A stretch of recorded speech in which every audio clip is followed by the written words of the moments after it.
Hey everybody, just gonna do some audio. Oh shit, something's doubling here.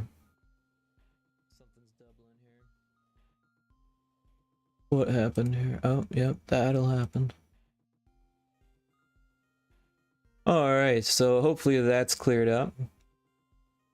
Yeah, so I'm gonna be doing some Ableton editing, just audio stuff, like really simple stuff, not even any cool tricks or anything like that. Maybe a little bit of like effects and stuff like that, real simple stuff though.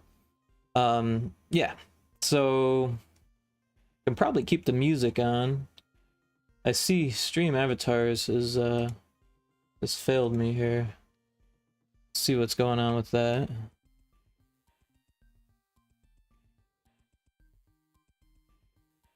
Oh, it seems to not be fitting the screen anymore. Weird. It's okay.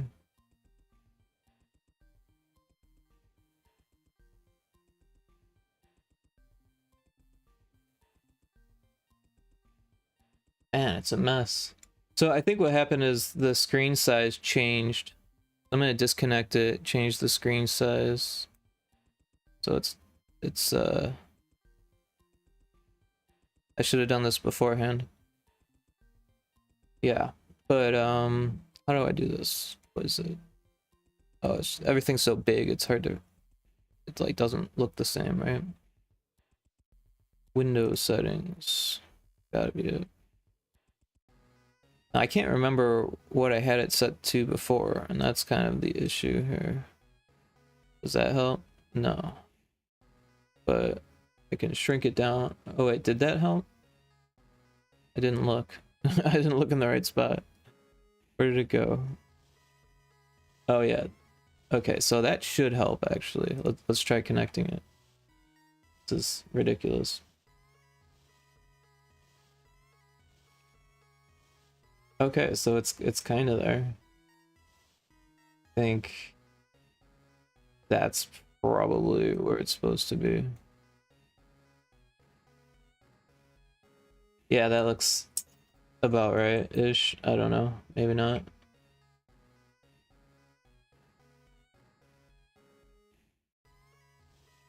I don't know. I don't want to mess with it anymore. If it looks bad, I'll just turn it off later. Or yeah. It's like not even on the screen here. I don't even know what I'm doing here. Anyways, get rid of this stuff. Whoop. Nothing's going right here. Okay. So I've got Ableton loaded up here. Oh, you know, I'm just gonna turn stream avatars off because it's just gonna be all messy because it's not set up, and it should have been. So yeah, these are done loading finally, and I can start the stream here. Sorry about that. So we've got this stuff going here, and I set my default scene to have a EQ8, a compressor, and a limiter on each of the audio channels here, and then there's just a wavetable and then a drum rack that I have that I like to have on there, so it's just quick and easy for me to make this kind of music that we're listening to actually. But yeah, so if I just start, so yeah, you can see that it needs to be edited, but also that it's warped. So first thing we're going to do here is unwarp this stuff, and I'm actually going to turn down the background music. I won't turn it off all the way, but I'm going to turn that down, and then I'm going to turn up the desktop audio, so that way it's still there, but that way when I hit play, I'm just gonna take a final sip of water and check hydrate myself a little bit. Yes, and then we'll get going here. I'm a little bit louder, but I won't be talking over it, so it shouldn't be too bad. Maybe I'll turn it down just a little bit so I'm not fighting it. Or I guess I could always get close to the mic or whatever, or give myself a little boost here. All right, yeah. So this beginning chunk we don't need. I've actually never heard of that. Yeah, I did it right. Yeah. Like, I'm not I sure don't where it imagine, like, starts. drinking teaspoon would be like. what I'll do is I'll just kind of start it the way I always do, and then I'll ask you to introduce. And then, Yes. what's your studio name? Do you have a studio? Oh, Right? I don't So have. I'm you're just a just solo. I'm just a Sal? person. We'll see, because I had A whole There's a lot lot of of- background research on you, but I played a lot There's of a your lot of games, so I feel like that makes banter sense. here No, going no, I on, don't. and just talking here. If you feel like No, being no. big about it. It'll be I'll All talk of to this can be myself, 'cause- cut. Ready? I've got an awesome interview today. I've got Sal, Here it who's is. working on Meadow.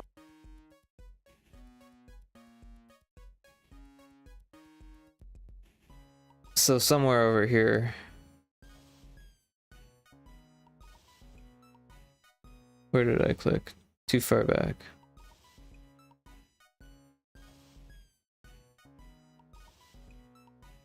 We're already rearing to go here at this point. All right. Hey everybody, I've got an awesome interview today. I've got Sal, who's working on Meadow, which is a Game Boy game. So this is the way that things usually go. I end up hearing little clips of it over and over and over and over again. So by the end of it, I've almost got parts of it memorized here, depending on how much needs editing. This actually sounds really clean, and it's actually Hey been. everybody, I've got an awesome interview today. Sorry, it's been a while since I recorded this, so I don't remember all of the conversation. I don't remember how much of it needs to be edited. So yeah, it should be interesting. Hey everybody, I've got an awesome interview today. I've got Sal, who's working on Meadow, which is a Game Boy game. Sal, would you like to introduce yourself a little bit here? Yeah. My name's Salvatore Tosti. I'm a Game Boy developer. I've been working with GB Studio for about 3 years now, and I've got my maiden game, Meadow GB, Awesome. coming up to fruition. Yeah, and I had a So it seems like there's some disconnect here, so I'm just going to manually adjust that.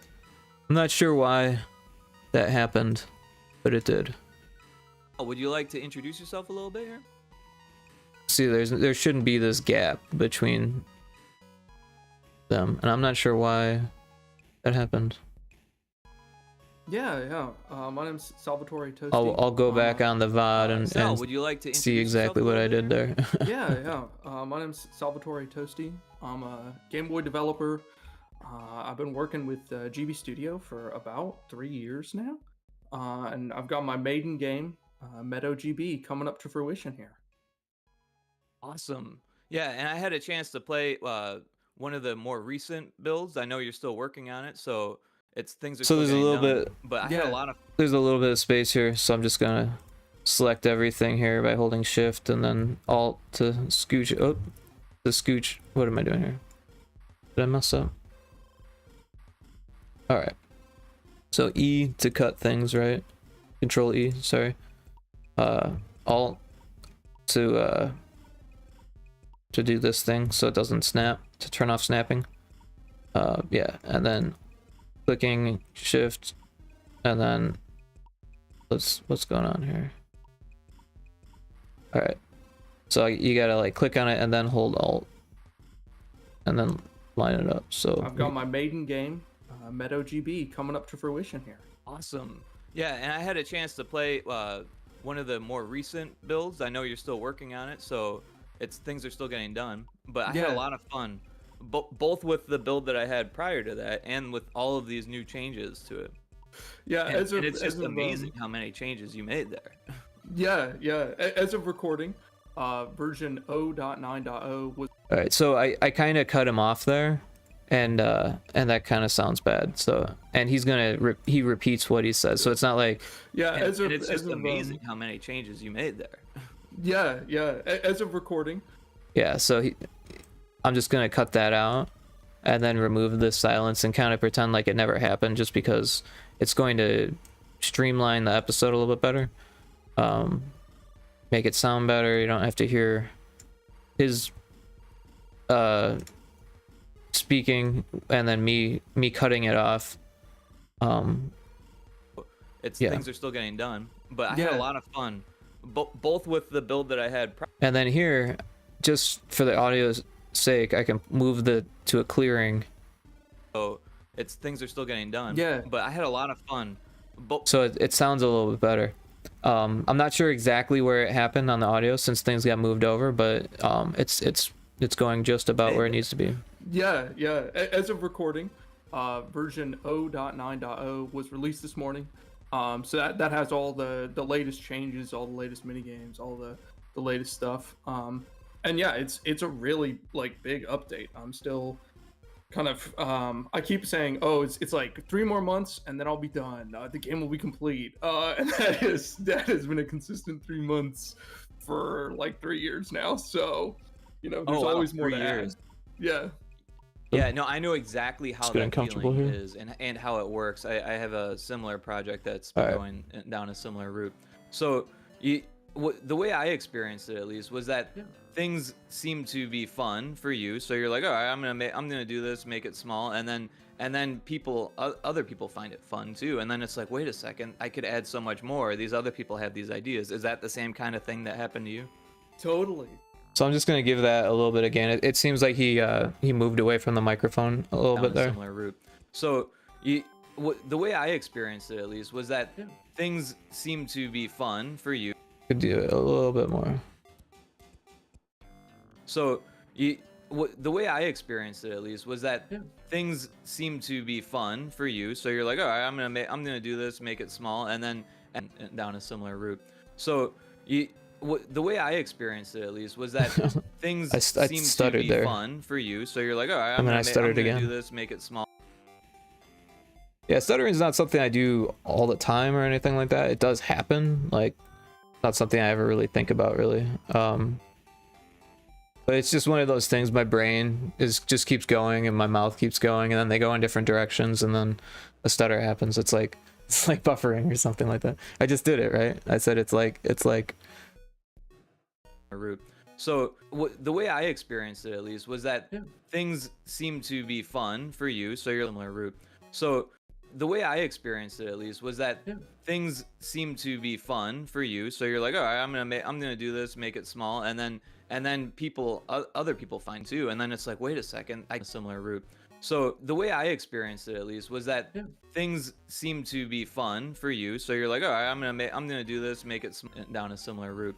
So the way there's I like experienced it, a lip smack there, and I know I'm just nitpicking now, but I don't want to hear that. So I don't think anyone else wants to hear it. I need like a pop filter is what I need. As of recording, version 0.9.0 was released this morning. So that has all the latest changes, all the latest mini games, all the latest stuff. And yeah, it's a really like big update. I'm still kind of I keep saying, oh, it's like 3 more months and then I'll be done. The game will be complete. And that has been a consistent 3 months for like 3 years now. So, you know, there's always more to add. Yeah.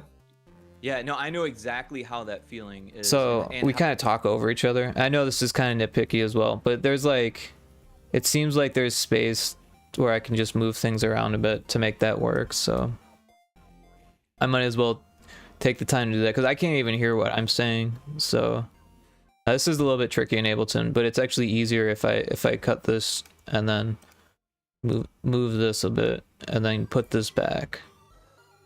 Just, it's easier because otherwise it would make like a snippet, and then I'd have a little extra clip that I have to get rid of anyways. So so now I've got this.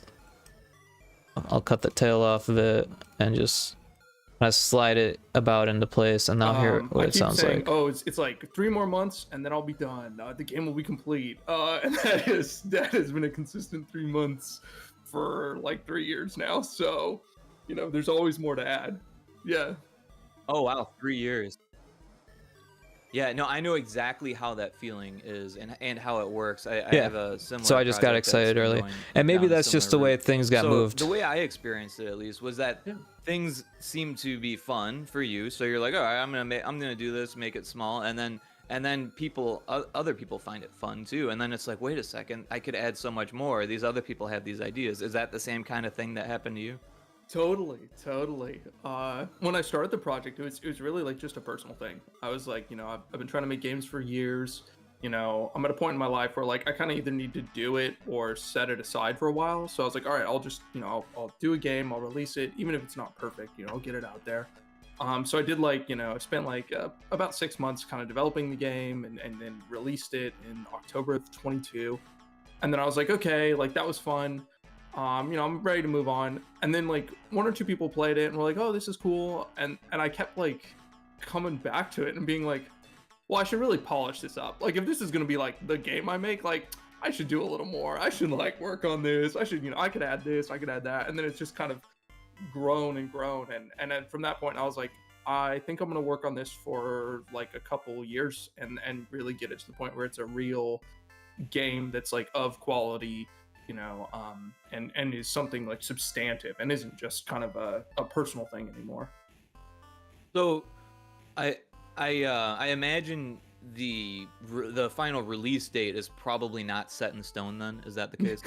Yeah, you nailed it. I keep pushing it back every year. Right now, I am targeting kind of the winter and spring of 25. I am trying to actually, contrary to my own statements, rein in the scope and complete things and say there are sections of the game that are done now. So I'm still trying to wrangle it in. I do want to finish it in the next calendar year. So that is my target, because beyond that, it's like, okay, well, how much more can I pour in? How much more do I want to do on this one game? Right, I'm getting right. tired of it. So then I guess my next question would be, are you planning for a physical release? Oh, great question. That is always like, that's actually funny. That's been like the number one question. Even people who don't play video games, when I tell them I'm making a Game Boy game, they're like, oh, like, is there going to be a chip? Are you going to do a chip? I would love to do a physical release, and at a minimum, I think I might try to do just a bespoke handful for like friends and family. But that's part of the equation that every time I look at it, it's like, oh, I gotta like find a publisher, or I've talked with a few people about self-publishing, and that seems kind of cool, but it also seems like a ton of work and not the fun stuff I love doing. So it's like, maybe not that. So I kind of like made an agreement with myself where I was like, okay, once I finish the game and get it to the, quote unquote 1.0, where I feel it's feature complete and all the stuff I want is in, at that point, the project will move over and it'll be about, okay, what do I need to do to get this, physically released? Do I want to do a Steam version? Do I want to do a Switch version? And just try to do all that kind of once it's done. Because I found, looking at this stuff just soaked up so much time. I was like, I need to finish the game first. None of this will work if I don't finish it. Yeah. Well, I think with using GB Studio, I think you'll be pretty safe, but I've never done it myself, so I can't say for certain, but I think it shouldn't be too difficult using GB Studio to get it onto actual hardware. Yeah. Actually, I think the big restriction with it right now is like I crossed kind of a threshold internally where, the cartridge sizes kind of grow exponentially. So before Meadow was pretty big, but it was 2 megabytes. It was under 2 megabytes. And just recently, it's crossed the threshold where it's just over 2 megabytes now, which means I would have to get a 4 megabyte cart, which is like the most expensive kind of cart you could buy. So it's like, the unit economics go like way down. So it's like, okay, I'm gonna have to trim it down and maybe try to get it back under 2 megabytes. And even then, it's over 2 megabytes now, which means I would have to get a 4 megabyte cart, which is like the most expensive kind of cart you could buy. So it's like, the unit economics now, which means I would have to get a 4 megabyte cart, which is like the most expensive kind of cart you could buy. So it's just over 2 megabytes now, which means I would have to get a 4 megabyte cart, which is like the most expensive kind of cart you could buy. So it's like, the unit economics go like way down. So it's like, okay, I'm gonna have to trim it down and maybe try to get it back under 2 megabytes. And even then, it's still kind of expensive. But yeah, there's like a whole. It is easy with GB Studio to export, and it's like, no, it's gonna be no problem. But now I have to like discipline myself and be like, okay, like I can't just pull in 100 custom graphics anymore. I need to focus, and reuse and stuff like that. Is it the graphics that's pulling the memory for the most part? I believe so. My understanding, reuse and stuff like that. Is it the graphics that's pulling the memory for the? Alright, so I'm just gonna take a second to save it, so just in case anything happens, I don't lose any time. That way I can easily just Control S in the future.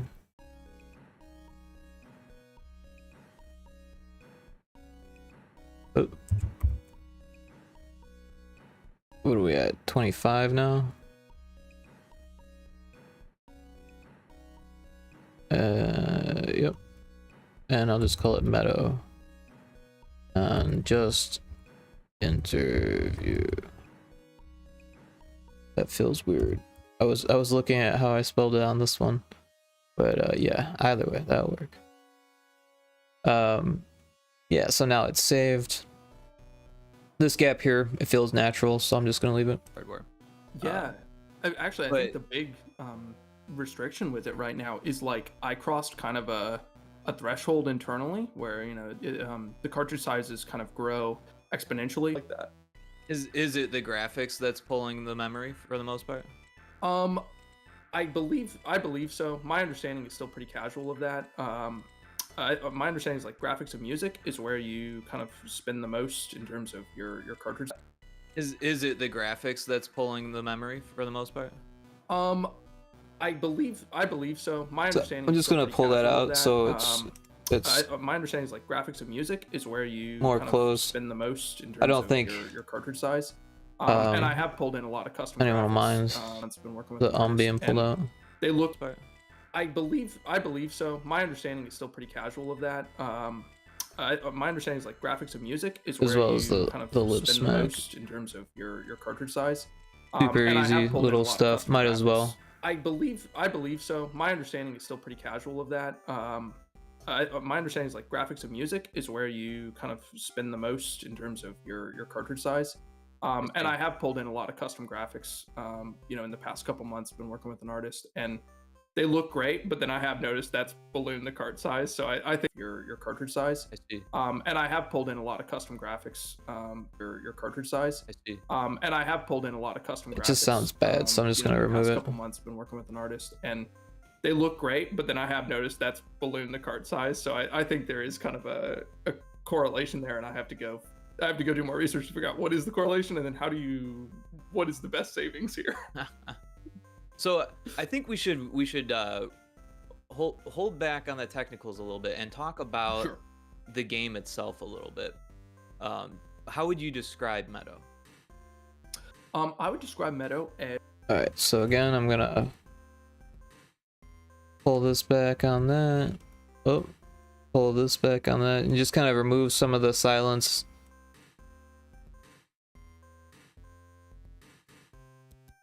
And get straight into the conversation. How would you describe Meadow? I would describe Meadow as a farming adventure game. It focuses primarily on kind of running of a farm. You as the player. I'm gonna pull out those because I just feel like it's going to feel better. Like I don't want to pull out every single because that's gonna take all night. But these ones are just like right there, and they're right at the front and center, so it's pretty easy to just describe Meadow. I would describe Meadow as a farming adventure game. It focuses primarily on kind of running of a farm. You as the player, you tend to your cattle, you tend to your chickens, and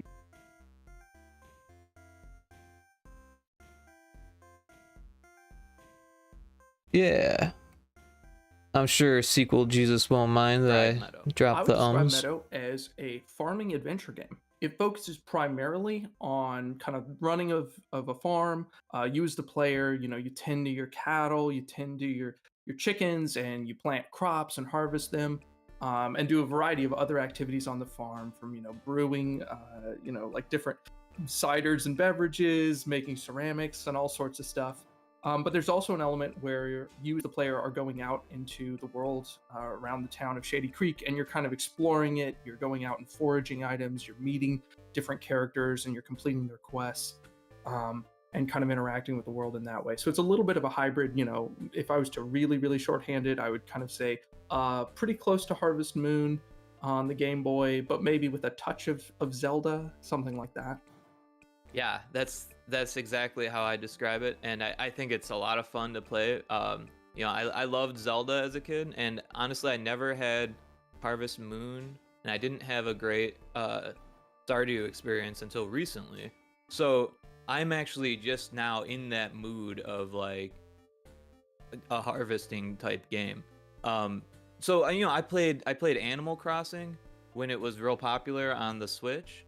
And I never really got into it then either. Like I guess I should say I did log like 300 hours into it. So it's not like I didn't play it, but some of my friends have like thousands of hours, like easily. So you know what I mean? Like during that era, like everyone was playing a lot of Animal Crossing, but I only did 300 and said like, I don't kind of like this. But now I'm feeling the whole harvest thing a lot more for some reason. I don't know why. But the Zelda thing is huge to me, as well as the Game Boy thing and the graphics thing. I love the RPG top-down nature of the how the camera is on these types of games, and the art is fantastic. You said you hired an artist. Is that something that you started with, or something that you just did recently, or how did that work? Yeah, working on the art for the game has been kind of a progressive thing. I actually started the project just by finding some assets that were either free or like cheap on itch.io. Or how did that work? Yeah, working on the art for the game has been kind of a progressive thing. I actually started the project just by finding some assets that were either free or like cheap on itch.io. There were a lot. Or how did that work? Yeah, working on the art for the game has been kind of a progressive thing. I actually started the project just by finding some assets that were either free or like cheap on itch.io, of which there were Or how did that work? Yeah, working on the art for the game has been kind of That sounds better. progressive thing. I actually started the project just by finding some assets that were either free or like cheap on itch.io, of which there were a lot. I've been really impressed with the availability of high quality assets for GB Studio and the Game Boy. So I kind of started with that, and then for me, the art was always kind of like a bit like a collage. It was like, okay, I'm gonna take pieces and try to create my vision, but then also the pieces you have available to you wound up influencing like what I would do. So after doing that for like a year and really just working on working with existing pieces, I reached out to an artist who goes by Lucky Softworks, and I did some work with him. Some of the work you can still see in game of his is like the side of the cow. When you go to pet it, there's like a close up of the side of a cow. He did that, and he did a couple other pieces that are kind of scattered throughout. And then I worked with another artist called Vexed, and he did some work, or excuse me, they did some work. I think you can still see in specific, there's some places with butterflies, and those are their butterflies. And then I worked with two more, or excuse me, they did some work. I think you can still, and he did some work, or excuse me, they did some work. That seems like something that be preferred to be edited. And he did some work.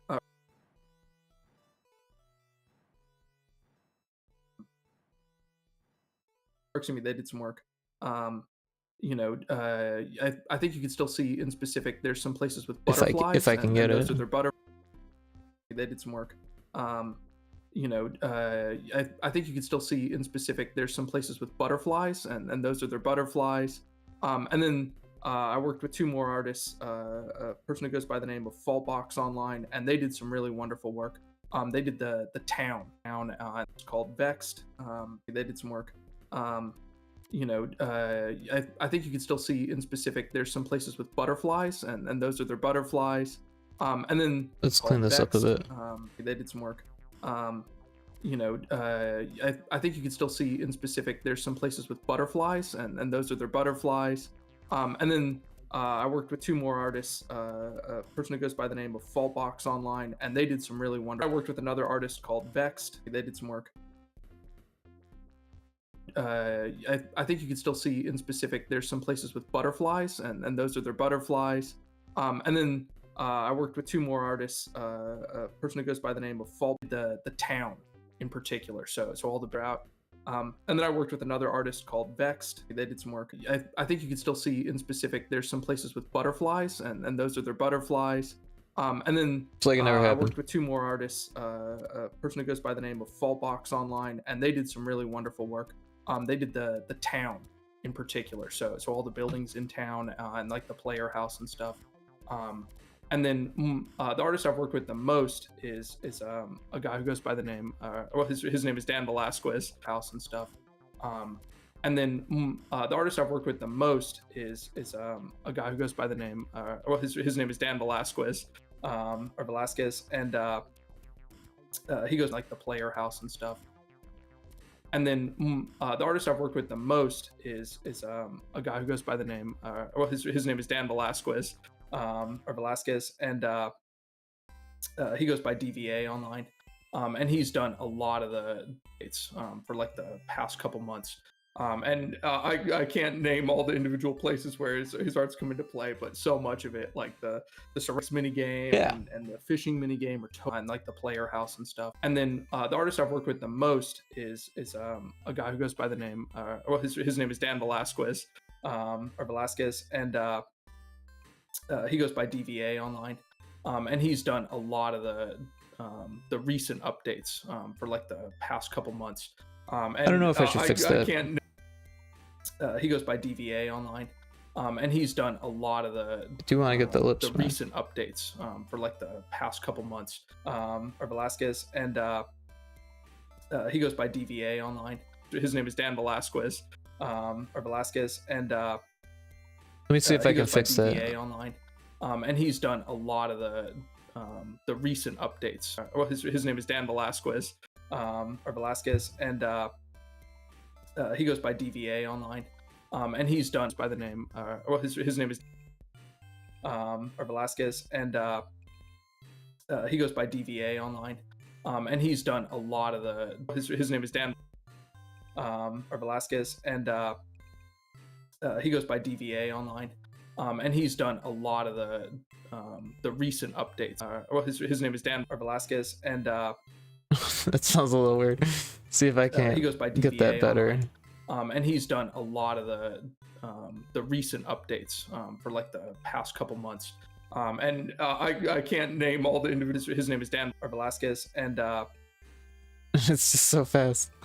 he goes by DVA online, and he's done a lot of the recent updates.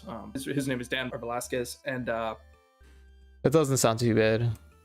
he goes by DVA online, and he's done a lot of the recent updates for like the past couple months. And I can't name all the individual places where his art's come into play, but so much of it, like this totally his. Velasquez, and he goes by DVA online. Let's see how and that he's sounds. done a lot of the recent updates for like a person who goes by the name of Faultbox Online, and they did some really wonderful work.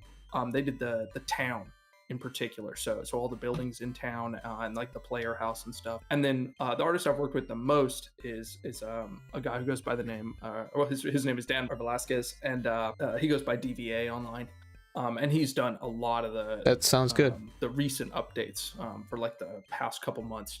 And I can't name all the individual places where his art's come into play, but so much of it, like the ceramics mini game and the fishing mini game, are totally his work.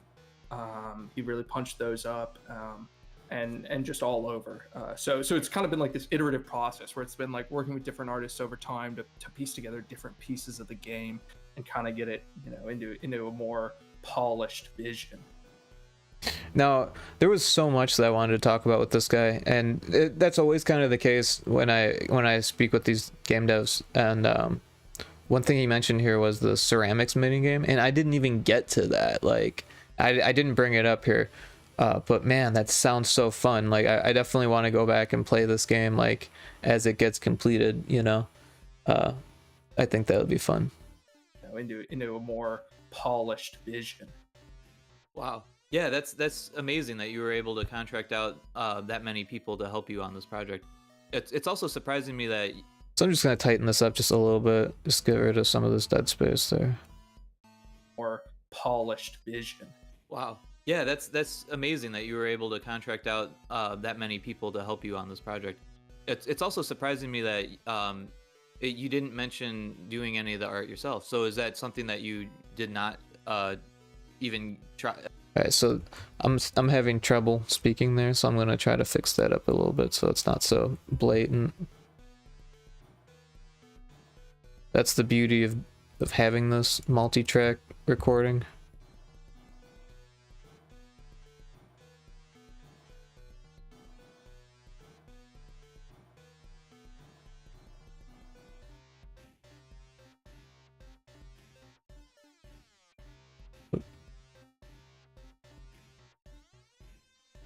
This project. It's also surprising me that you didn't mention doing any of the art yourself. So is that something that you did not even attempt at, or is it something that you tried and you didn't like? No, I have done, you know, little bits here and there. You know, I've tweaked little sprites or whatever, but I actually did quite a bit of pixel art when I was younger, like in high school. So I kind of knew from the beginning, really cut from that stock. I'm not a great. And you didn't like. No, I have done, you know, little bits here and there. You know, I've tweaked little sprites or whatever, but I actually did quite a bit of pixel art when I was younger, like in high school. So I kind of knew from the beginning, I'm not really cut from that stock. I'm not a great pixel artist. So I knew from the beginning, it was like, okay, I'm either going to need to find assets that like I can use, or I'm going to need to work with some people. And one of the fun things about the project for me was once I decided it was kind of going to be like a more serious project, and like I'm going to work on it to polish it to a professional quality. Then it was like, you know, the reason I worked with a handful of artists was mostly because I wanted to work with all of them individually. So I would kind of, you know, work with some people, and then, you know, maybe they would get busy and they'd be like, oh, I can't really do much anymore. But like, oh, yeah, that's cool. And then, you know, I'd be kind of like scrolling through Twitter and I'd find different pixel artists and be like, oh my god, you know, this is so cool. Like I'd love to work with them. And so I'd reach out and be like, hey, like I'm working on this game. You know, I need like a cow sprite. Like, would you be interested? And that's been a super fun part, to be able to like connect with people who's like art I've really been taken with, and then be like, hey, I'm working on this project. Do you want to come work on it too? Awesome. Yeah. So I think I bumped the mic there or something, or someone bumped the mic. Oh, yeah, I think this is a mic bump here. Awesome. Yeah. Oh, yeah. That's not what I wanted. I just hit the record button. Did that record something? I sure hope not. Anyways. Just gonna cut that there. How far? I hit Control Z a bunch. How far back did I go? That you tried and you didn't like. Okay, No, yeah, so I do want to go back with that and fix that. I Control Z too far. And like. No, I have done, you know, little bit.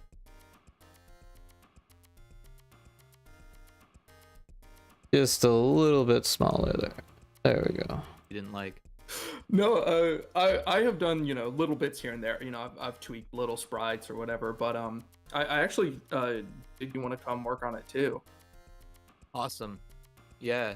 So that kind of leaves me with some questions about your history and your background. Did you get into games through programming and design and that kind of thing? Yeah, I went to college for computer science and work on Yeah, it too. so Awesome. it's probably hard to Yeah. listen to. So that kind of leaves me with some questions about your history and your background. Did you get into games through programming and design and that kind of thing? Yeah, I went to college for computer science and that's kind of where I'd been interested in making games. Kind of really have any experience. And that kind of thing. Yeah. I went to college for computer science, and that's kind of where I'd been interested in making games, kind of through high school, but I didn't really have any experience programming. So I was kind of looking at it from like the perspective of art, which I think is why, kind of why I wound up looking at pixel art, trying to do pixel art. I was very interested in like, at the time, it was kind of like at the cusp of some of the retro, the big bump in retro aesthetics. I guess I'll say, when I was like in high school, I was enamored with things like, the graphics of Pokemon and Pokemon Blue.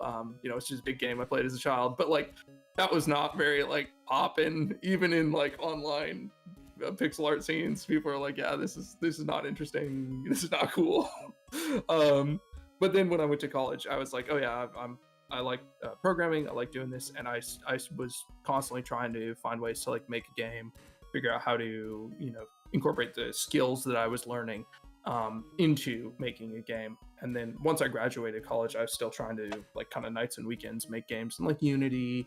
I tried to hand roll my own engine one time, and that did not produce a game. It produced like a tech demo, so that was cool, but still no game. That's interesting. What did you use to produce your own engine I then? don't know what happened there.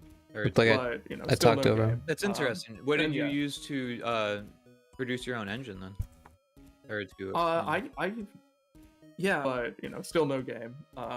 And yeah. Produce your own engine. And yeah, I'm just gonna remove that. We don't need it. Yeah, I used a programming language called Clojure. Oh, I've never heard of that. It's kind of an esoteric tool, but still no game. That's interesting. What did you use to produce your own engine then? Or to I used a programming language called Clojure. Oh, I've never heard of that.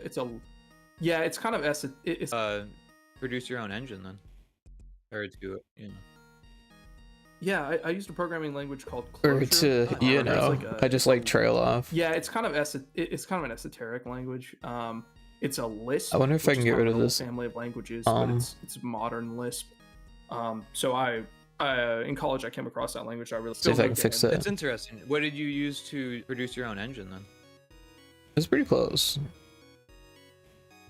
Yeah, I used a programming language called Clojure. Oh, I've never heard of that. It's kind of an esoteric language. It's a Lisp, which is kind of an old family of languages, but it's modern Lisp. That's interesting. What did you use to produce your own engine then? Yeah, it's kind of an esoteric language. To produce your own engine then? Yeah, I used to produce your own engine then? Yeah, I used a programming language called Clojure. Oh, I've never heard of that. It's kind of an esoteric. What did you use to produce your own engine then? Yeah, I used a programming language called Clojure. Oh, I've never heard of that.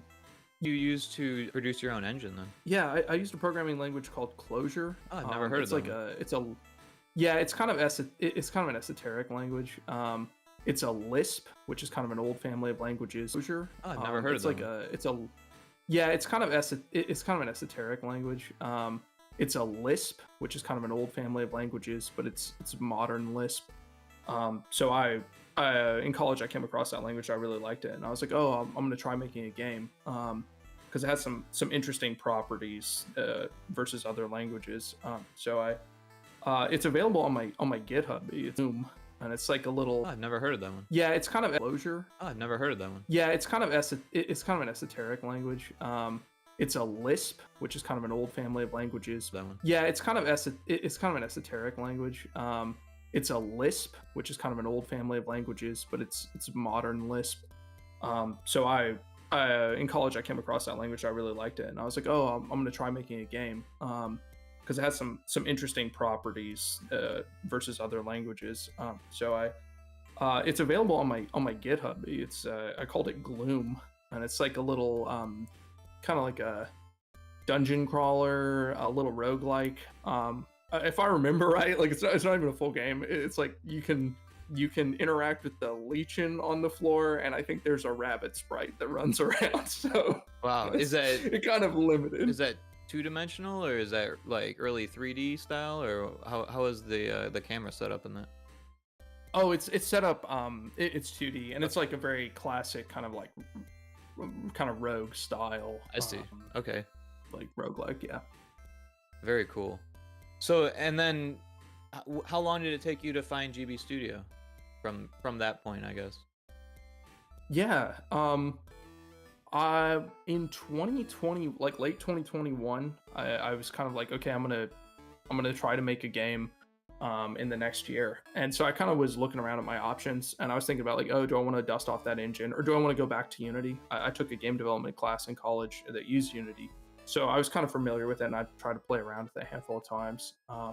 And I wound up, I don't even remember how, but coming across GB Studio and being like, oh wow, like this is really great, like this is a really advanced toolkit, like this is really cool. And so I spent like a month or two like kind of playing with it to see like, okay, if I was going to make a, you know, kind of a farming style game, you know, can I work with, how does this engine work, could it support, you know, the general things I need to do. So the first thing I did was like do a tech demo for like, okay, how would I do plants growing, you know? And so I you know, did that, you know, figured out how to, you know, how would I structure like a day-night cycle, stuff like that. And then at that point I was like, okay, like GB Studio is more than capable of producing, you know, the game I want to build. And honestly, I was like so hyped to be making a Game Boy game, because I really liked the aesthetics and the kind of constraints that the Game Boy brings.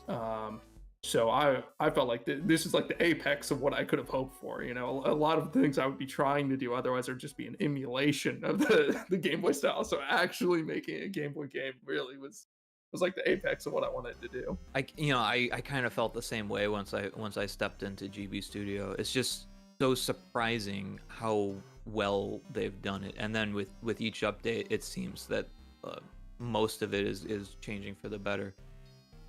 Yeah. How did you come across GB Studio? It's a good question. So I got a Mii Mini Plus. You know what that is?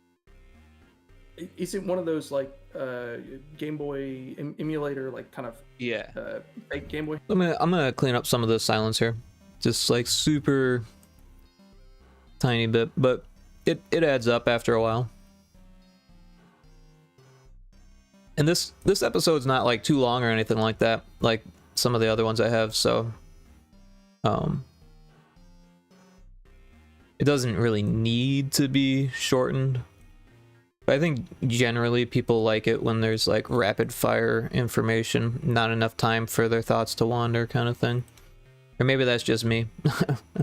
Probably just me. I try not to spend too long editing. One of those like Game Boy emulator, like kind of fake Game Boy handhelds? Yeah, like a retro handheld emulator, right?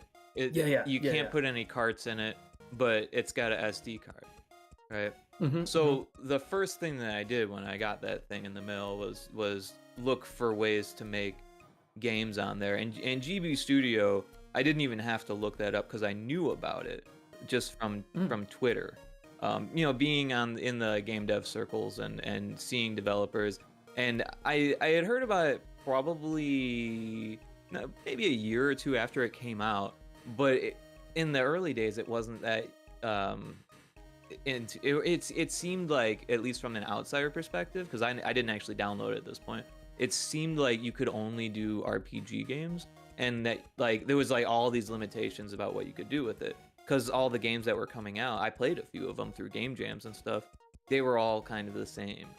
And some of that was on the developers and some of that was on the engine.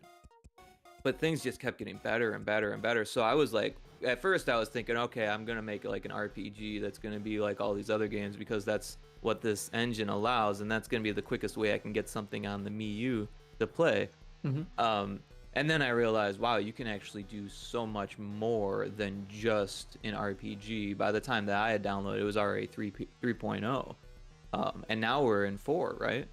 So yeah, things are advancing much faster than I was expecting, and things are already further along than I was expecting. So that's kind of how it worked for me. And then there was a game jam, so I was like, well, now I need to finished this game for the game jam, and I made like 10 levels or 12 levels or something, and I've been refining them for like a year now. But I've got a lot of projects, but not less about me. So Well, I mean, were you gonna say something? Go ahead. To riff. Yeah, just to riff on what you were saying about the engine. We can clean that up a bit. Less about me. So well, I mean, were you gonna say something? Just Go ahead. To riff. Yeah, just to riff on what you were saying about the engine advancing, like that's actually been the most. Not less about me. So were you gonna? Yeah, just to riff on what you were saying about the engine advancing, like that's actually been the most. A lot of projects, but Oh. not less about me.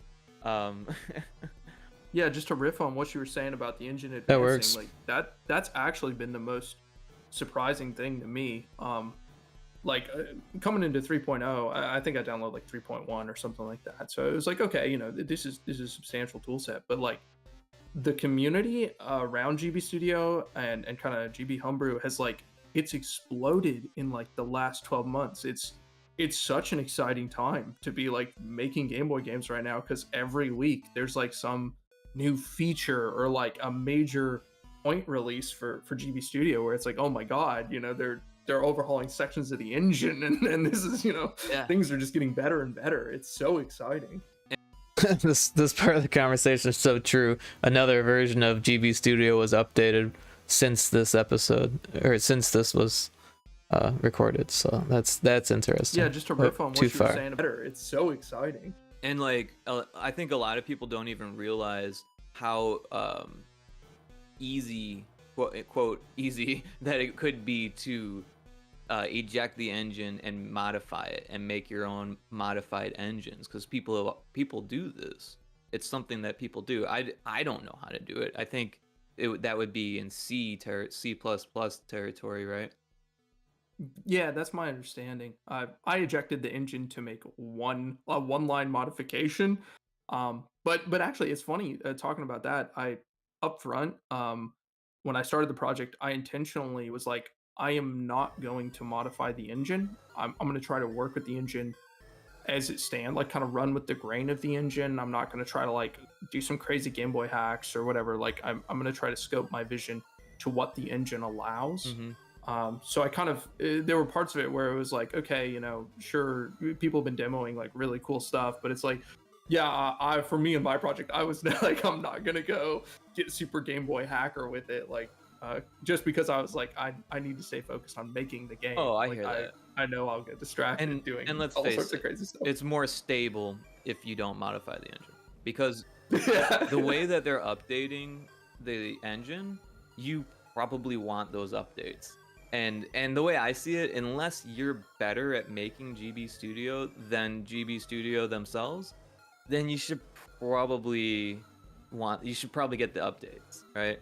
But if you want to backlog or keep track of all of your modifications separately and then add them to each new version, then that's up to you.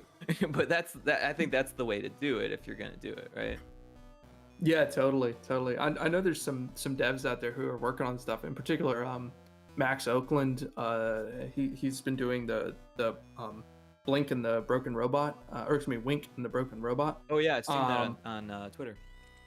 Yeah. I know that he's like on version 2 of the engine still, and he's had to refine, like he's basically running a custom engine, I think. Wow. He's done a lot of work on it, and it's one of those things where it's like I think it was like on Twitter or something. One time I heard him say like, yeah, I'm never upgrading this project. It's like way too custom.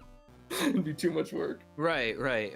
Once you cross a certain threshold, I feel like you would lose things by updating, and then it would be a lot of work to get those features back in after the updates and work with it would take a lot more understanding than I have, or time that I have.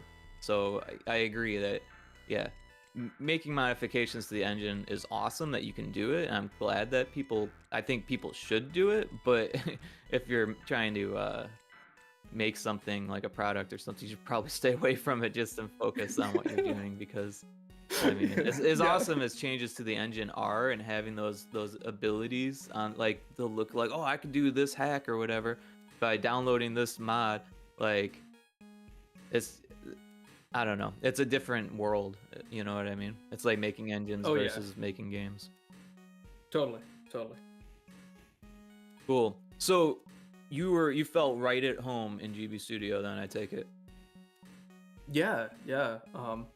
And in my day job, I was, I'm like a computer programmer, so I do like kind of boring API web development stuff. And coming like home, quote unquote, after work, and then being like, okay, I just am gonna do like fun stuff in a drag and drop engine was actually like really refreshing. It always felt like, okay, fun. Like, I'm not gonna try and structure this like some reusable module. I'm gonna be like, yeah, I'm gonna drop the if statement in, and it's gonna be like, if variable is 1, then change the state to be like the jump animation or something. So that stuff really was actually super refreshing. And I mean, big credit to Chris Maltby and the other contributors to GB Studio, because it is a really high quality tool. It is extremely comfortable, extremely ergonomic, and I mean, it is really a fantastic work in and of itself. The tool itself is really cool. Yeah, I agree. I'm totally blown away with the work that everyone's done and put into this engine, and how far along it's come over the years. Like I said, I wasn't that impressed when I first looked at it, and now it's just like, holy cow. I kind of wish that I started back then, but I'm also happy that I started when I did, because it's just, a little bit different, and, I don't know. There's one change that I don't like, I will say, with the newest version. Yeah. So it's so weird with 3 point anything. They had the middle Forgot mouse about this part. click, and then you could I gripe move about the engine. That's like, free. the scene views, or the game or I forget what view, the world view is it called? Okay, yeah. All of the scenes everywhere, right? Yeah. You could just mouse click and then move your mouse around, and it would endlessly drag to one side or the other. Now you have to hold down the mouse, drag it, move it, unclick, drag, move, click, drag, move, click. There's more drag, move, clicks. So I find myself using the scroll bars now, which I don't like. Oh, okay. But luckily, Yeah. I when I was setting up my scene, I was like, they're probably going to change this because it feels so wonky. But I grew accustomed to it, right?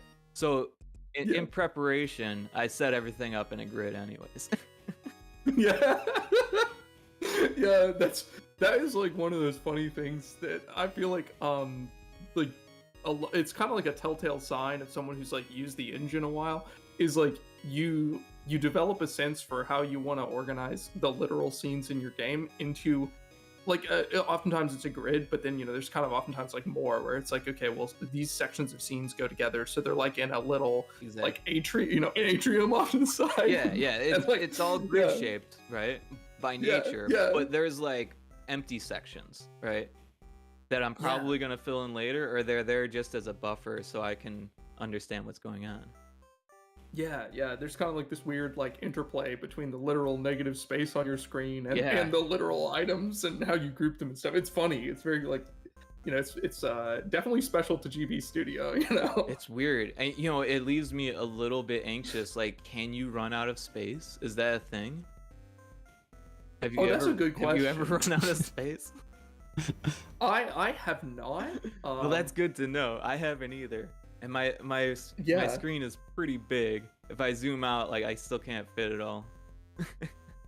I'm sure someone's asked that. Oftentimes I'll like go to the Discord. Like when I have a question like that, I'll just go to the Discord and like just punch it into the search, like out of space screen question mark. I'm so bad at that.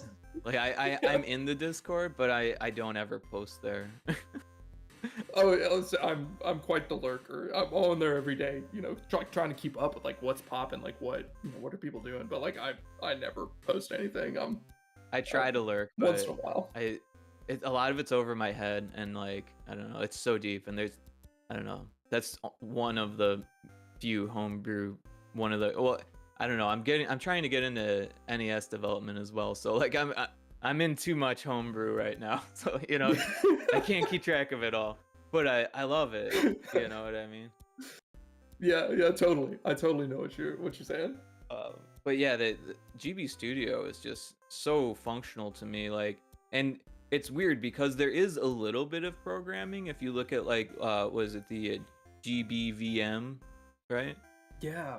That stuff is like really simple programming, but it's really weird syntax, right?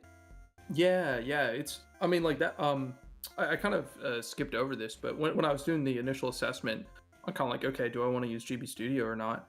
One of the things that really appealed to me was that at any point, you know, you could drop into GBVM, which is like it's basically assembler. You know, it's real. I mean, I think it's technically like assembler macros or something, but you're basically writing programs in a weird syntax and doing like literal stuff on the CPU. And I really like that. I was like, okay, if I need to, you know, if I find I need to do some of that, and I did in my game. I was like, okay, I have that ability, and it's really easy. Like you just inline it right next to the drag and drop stuff, and I just found that super appealing as a workflow, and I've made good use of it. So I hats off to again the GB Studio team for that one. That is a real stroke of genius the way it works and how you can just get that granularity at the precise spot you need it. It's a great system. Yeah, no, and that was literally the first thing that I did when I got the engine. I learned how to do tile swapping with the GBVM, and I got it to work right away. Well, maybe not right away, but I got it to work. And that's crazy. Yeah. That's crazy. You started with tile swapping. I waited like a year before I did that because I was like, seems complicated. I don't want to do that. Well, you know what? I figured I didn't want to do it if I couldn't figure that out. Oh, that's true. You gotta up front make sure cover your bases. Very wise. Very wise. Well, it was for the game, like the game jam was going, and I was like, I need to make this look like it. If I can't be good at it, I needed to make it look like I'm good at it. that's true. Because it was a game jam. There's some good ones. You gotta start off with like, look at my technical ability, and that's what I did. The splash screen was like television fuzz, like really fast animation, and people were like, how did you get to animate that fast? Yes, that's cool. Got to open strong. Of course, that was all I had. So like the rest of it was like there's a background that changes every second, and then it's like the whole black background of like the level, right? And then I make a new background for each level. So it was fun, it worked, but it wasn't a very great game. So not to get off on a tangent, but what I did was I started changing the game drastically like throughout the game, and it just to keep it fun and just to learn all of these, anything that I found on GB Studio that looked interesting and cool that someone else was doing, I just threw it in the game. Like I was like, I want to see if I can do it, and if I can do it, I'm gonna put it in the game. Nice. That's cool. Well, it's kind of incoherent, but it's fun. Yeah. I'm sure it makes for a bit of a maybe uneven game pace experience, but for doing something where it's like exploring it with the engine, I mean I think that'd be a great way to like get started, is like we got to really riff here and do something different every time. Yeah, I haven't gotten enough feedback to really tell you how the pacing is. I think I'm gonna fix this. It looks like it'll be easy enough to fix. It wasn't really messed up or anything, but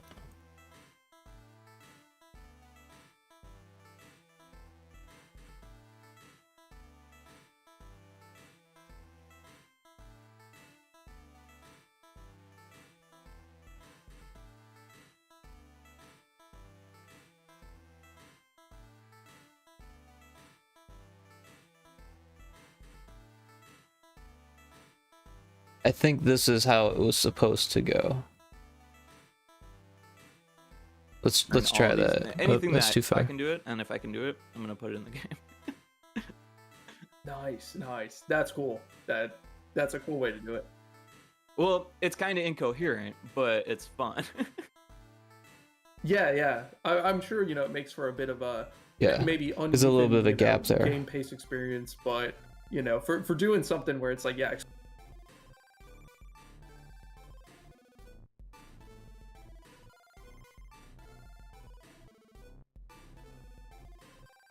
Nice, nice. That's cool. That's a cool way to do it. Well, it's kind of incoherent, but it's fun.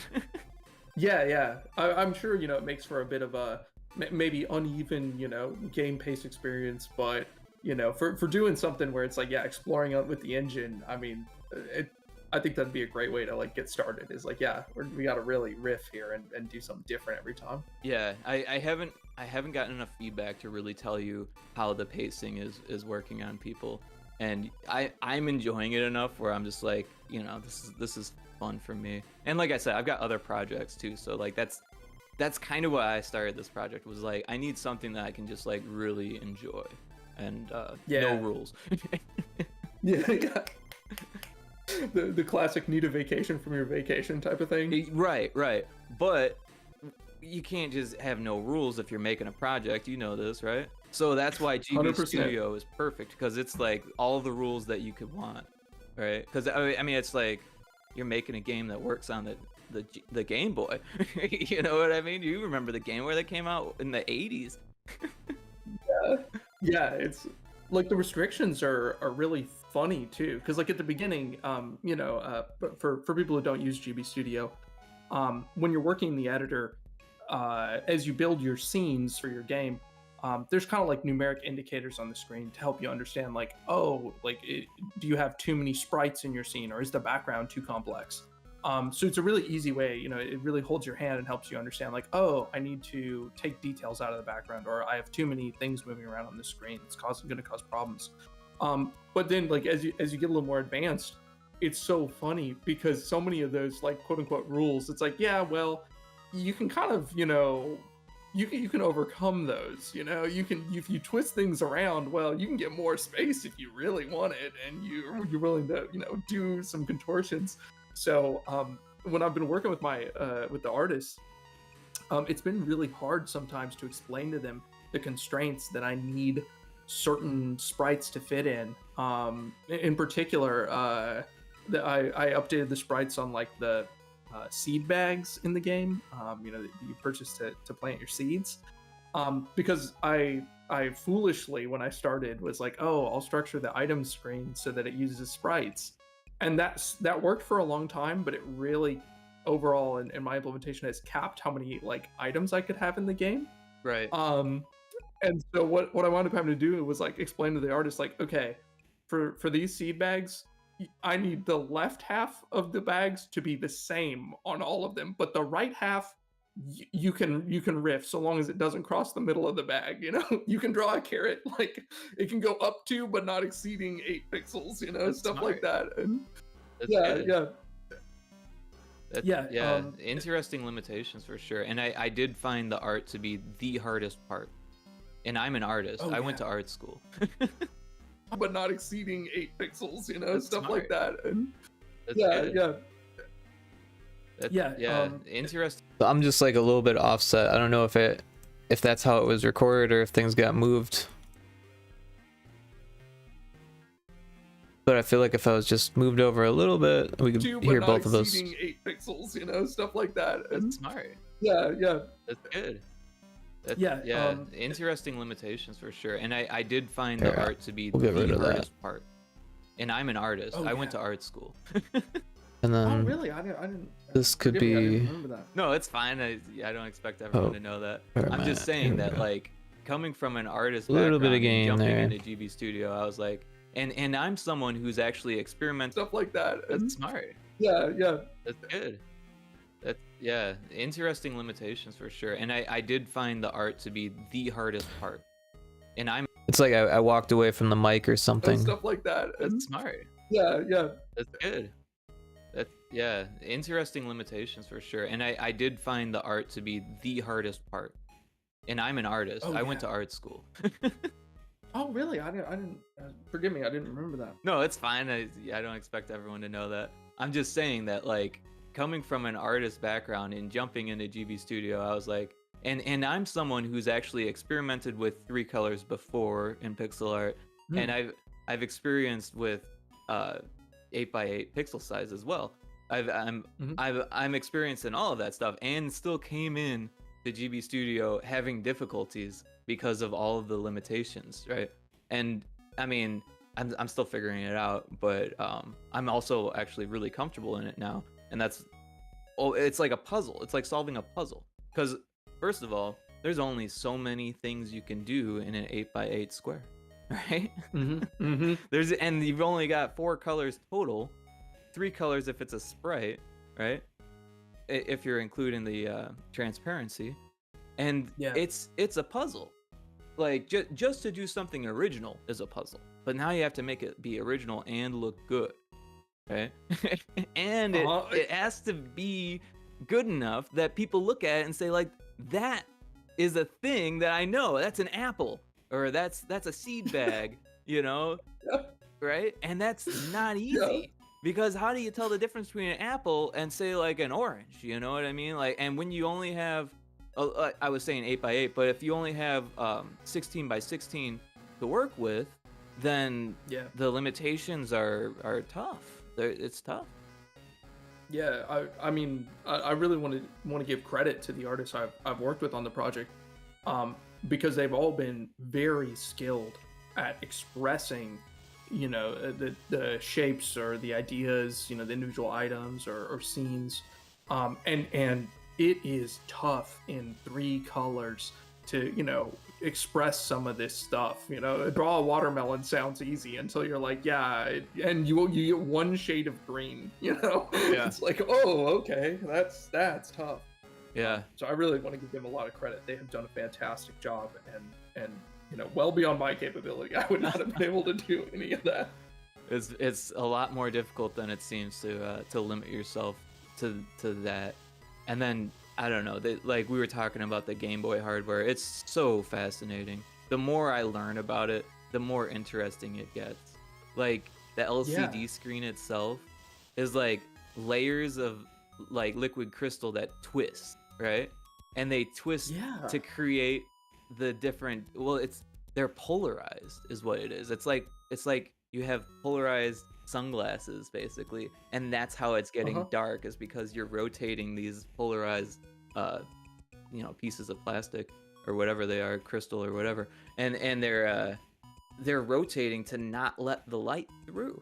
It's crazy. And then it bounces off of the back and shines back through going up, and that's how you see it. I guess I'm gonna lose my, you know, Game Boy developer credential here. I didn't actually know that. No, that's okay. It's a weird thing, and the way it twists is it twists because of how much voltage they give it, right? So each pixel is given a certain amount of voltage. It's crazy. No, like, that makes sense. I think I'd heard that it was like, technically something like you said, twisting. But like I had not looked into the deeper mechanics of that. But yeah, like the Game Boy itself is really a crazy system in a lot of the ways that it works, and you know, it's crazy some of the effects you can get out of it, given how, you know, limited the hardware and, you know, capabilities of the system are in that. And GB Studio has parallax out the box. Like, that's pretty cool. There's, you know, there's a lot of stuff that I think GB Studio, you know, gives you for free, that's super, just, it makes it so easy to make a polished experience. You know, you obviously have to still put in the work, but really takes a lot of that, you know, load off, so to speak. And then there's also a whole bunch of plugins. Have you been using any plugins at all, or no? I have not. Interesting. I just opted not to. At the beginning of the project, I kind of was like, I'm just going to try to use the engine in its vanilla state.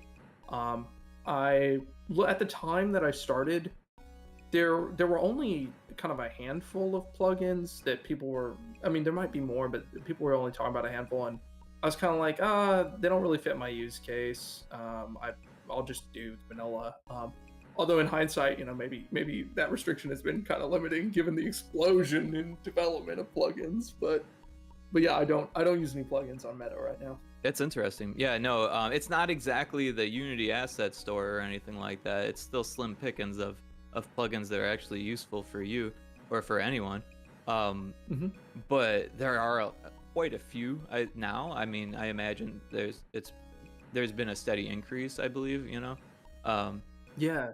But yeah, I only use the tile swapping one, and then there's like an extended menu that I've used, and honestly I don't really use them. And or the tile swapping one I kind of got into, 'cause I was like, wow, this is way quicker and easier than using the GBVM for the animated tile swapping. Like it's easy when you do it for just one tile, but if you're doing it for like a whole bunch of different tiles, like that's where it's like, oh, okay, now I need like a whole bunch of different, you know, loop index integers and all this stuff. So it just does it for you. But then, you know, when I think when I updated to 4. I think it's 4.0 that I'm at.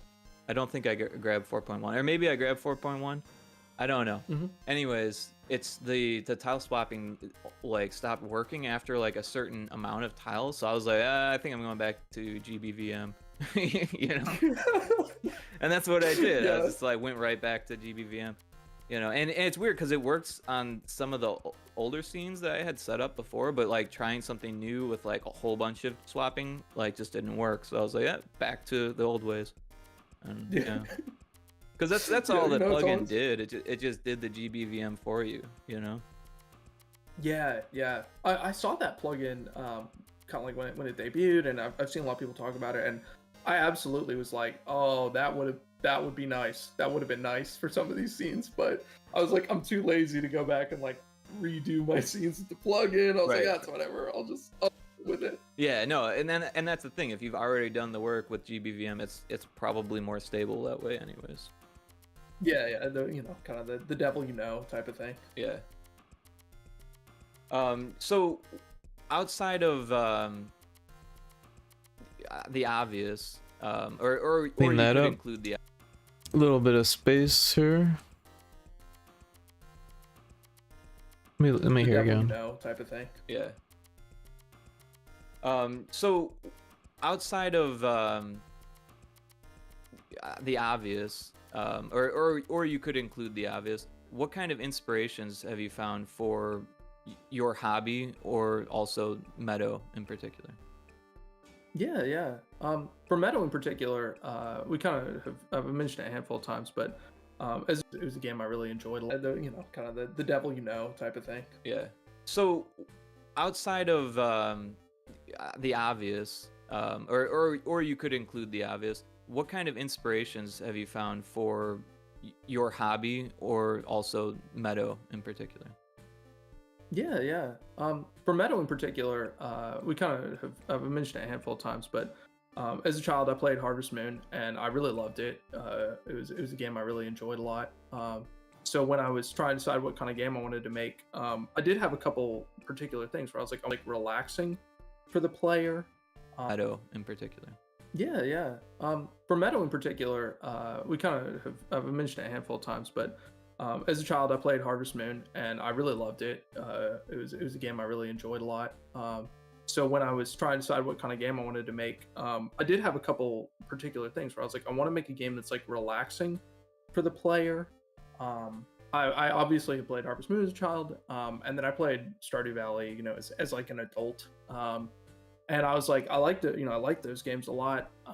But one of the things I didn't care for was that there's always kind of a running timer in the background. You know, there's impetus to optimize your days, to optimize your outputs, and that can be a fun mechanic. Like, I enjoy that, but I wanted a more relaxed experience. So from the beginning, I was like, okay, I'm not gonna have a hard day timer. You know, the player will be able to take as much time as they would like to explore the environment, and it will kind of reset every day.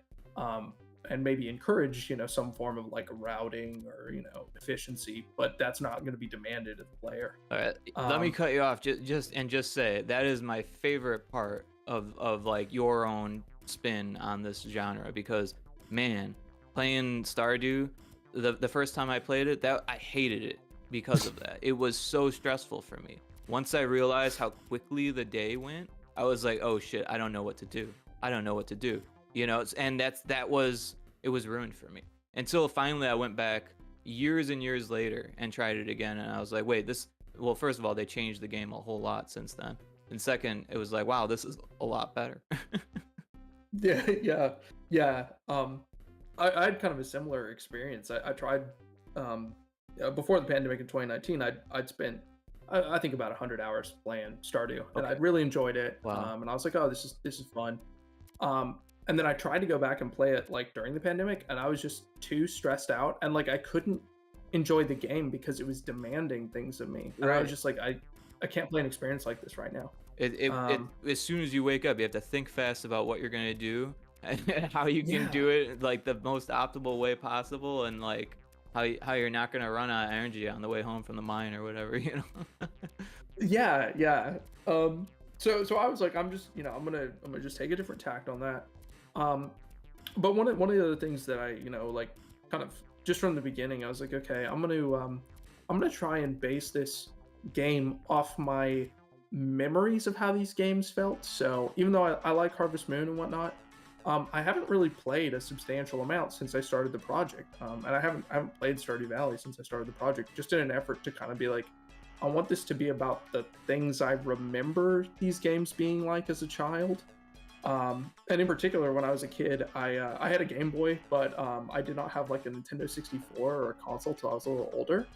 Um, so I had a copy of Nintendo Power I got at like I don't even know where because I didn't have a subscription. It was issue number 126, and it had a little section about Harvest Moon 64, and I remember just poring over that over and over because it just seemed like such a kind of comfy experience. It had these little things like, oh, here are the different shops in town, and here's some of, here's the little cave with the medicinal grasses you can get and stuff. And so a lot of what I was trying to capture with Meadow is like just the sensations that I remember of like how these games were, going out and exploring the world, and being able to see parts of the map that you can't quite access yet. And just trying to base the game off my memories of that rather than trying to go say, okay, I'm gonna go like do an assessment and look at this like it's a big, like it's a serious project and say, okay, what are the features I like and don't like. Yeah. um No, I feel like you're doing a great job, and you mentioned Zelda prior as an inspiration, and I know the fishing is very similar to Link's Awakening. Is that accurate to say? 100%, 100%. That game, the mini game I have is, again, it's based on my memories of the Zelda fishing game. I did look at a screenshot. I played Link's Awakening as a child on the Game Boy, and obviously I played the fishing mini game. So there were deep things in the crevices of my memories. But I actually went through and did my implementation of my fishing game. And then once I finished a first pass on it, I went and watched a video of what the fishing mini game in Link's Awakening was like, to kind of do a side by side comparison and just be like, okay, like how did this kind of stack up? And I did tweak it a little bit, but I kind of wanted to just again try to get it like kind of fresh, like not do a direct imitation, but just try to say like I remember it being 2D. I remember the bobber kind of having this weird little floaty sinky behavior. I'm gonna try to emulate that memory. Yeah, no, I had So yeah, fun there's with that. definitely. And I felt that nostalgia, and I knew exactly where the inspiration came from, so it works really well. I definitely Yeah. think you should go in that direction, or add a little bit more to the fishing to make it, because I don't think you can sell the fish. Is that the case?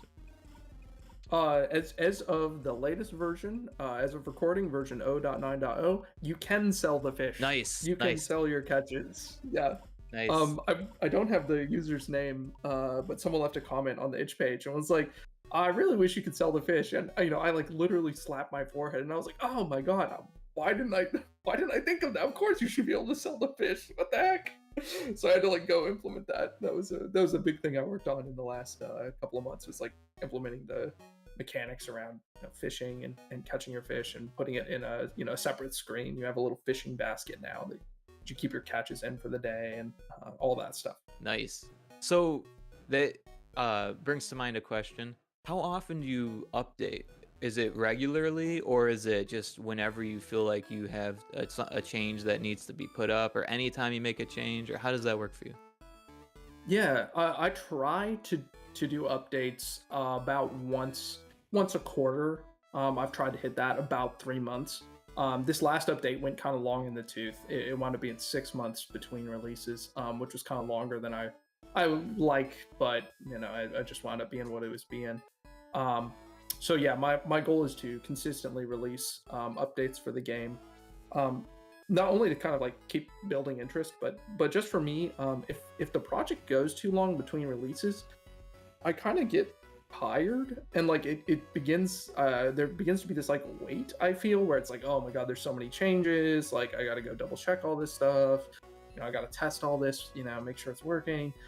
So I just like to keep it kind of short and sweet, and every couple months cut a release.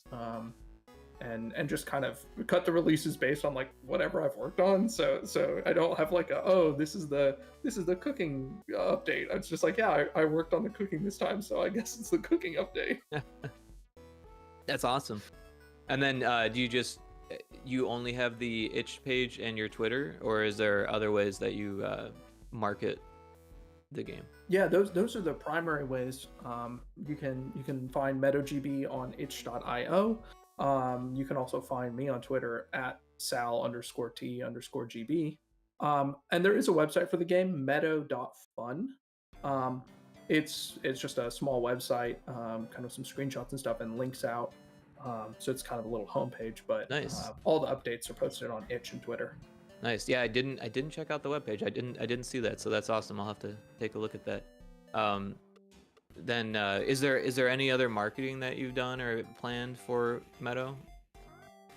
I kind of I've put off marketing the game, which maybe isn't the wisest choice for an indie release. But part of what I've been trying to do is, much like with the questions about, am I going to do a physical release or not, is to try to finish the game and then look to do some of these additional components. So I did set up my Twitter account specifically to start doing some degree of marketing. So I try and hit, Screenshot Saturday and things like that. But those are the two primary forms of marketing that I have is doing releases on itch, and updating things on itch, and then also doing Twitter. Nice. Yeah. If you talk to marketers and stuff, you'll get a variety of answers. But honestly, I think that it could be helpful to do things the way that you're doing it, as long as you're getting enough feedback, right? Because early marketing really, really helps for feedback. But if your game already has enough it factor, then people will find it on their own, because they're looking for that type of game, and then they'll give you feedback. And then you can make the game as best as it can be, or is within your scope, that kind of thing. But when you hit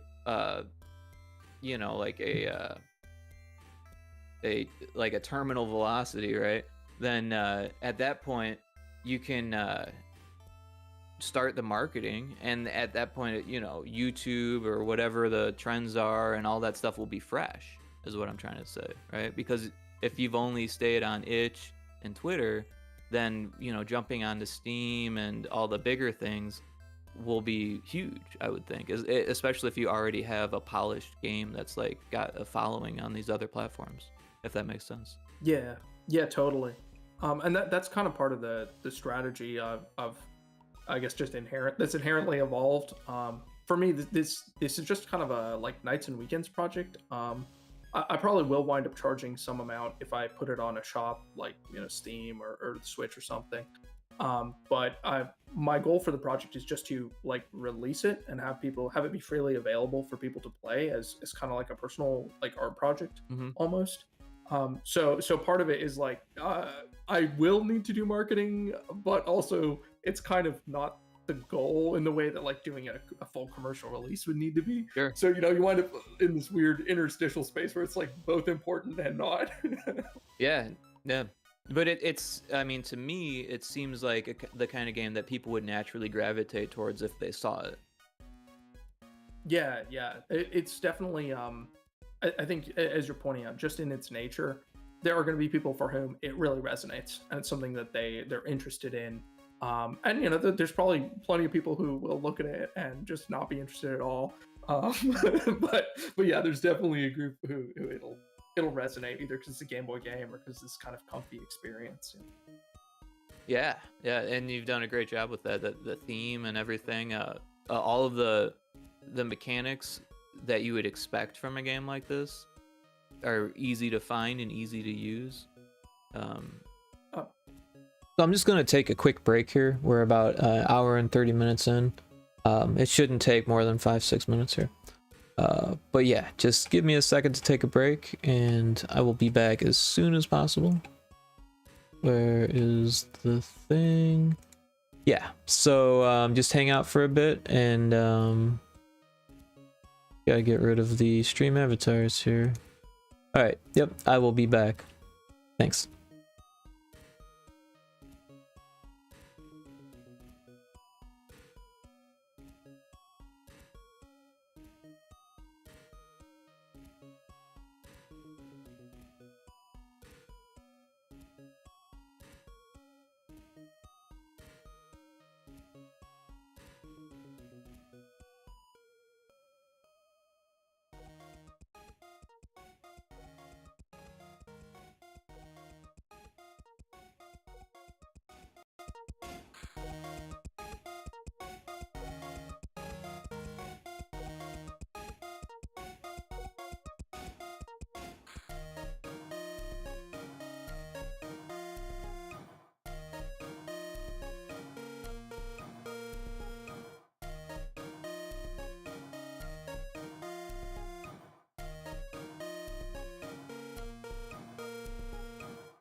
Okay, I'm back.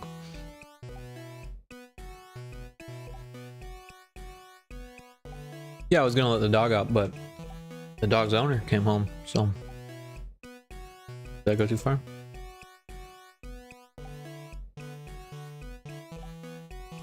Okay. So... make sure this is working here.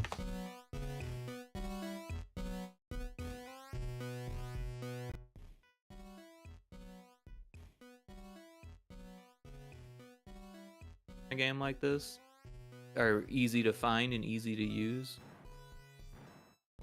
Looks like it's working.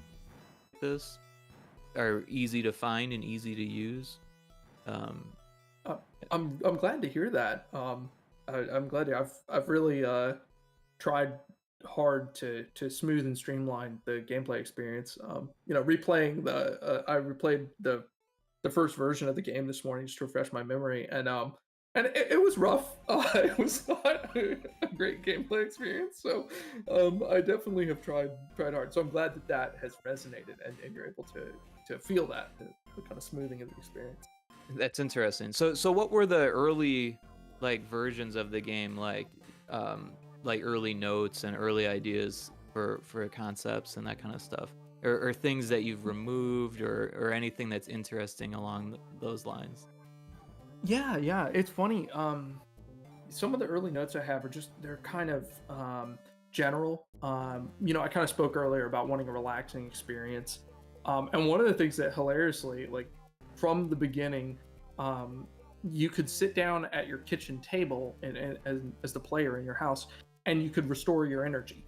And that was something that was one of the first scenes I built. It was one of the first things where I was like, oh, this is part of that comfy experience where as the player character is quote unquote relaxing, the player literally is relaxing, that there's this kind of moment of relaxation.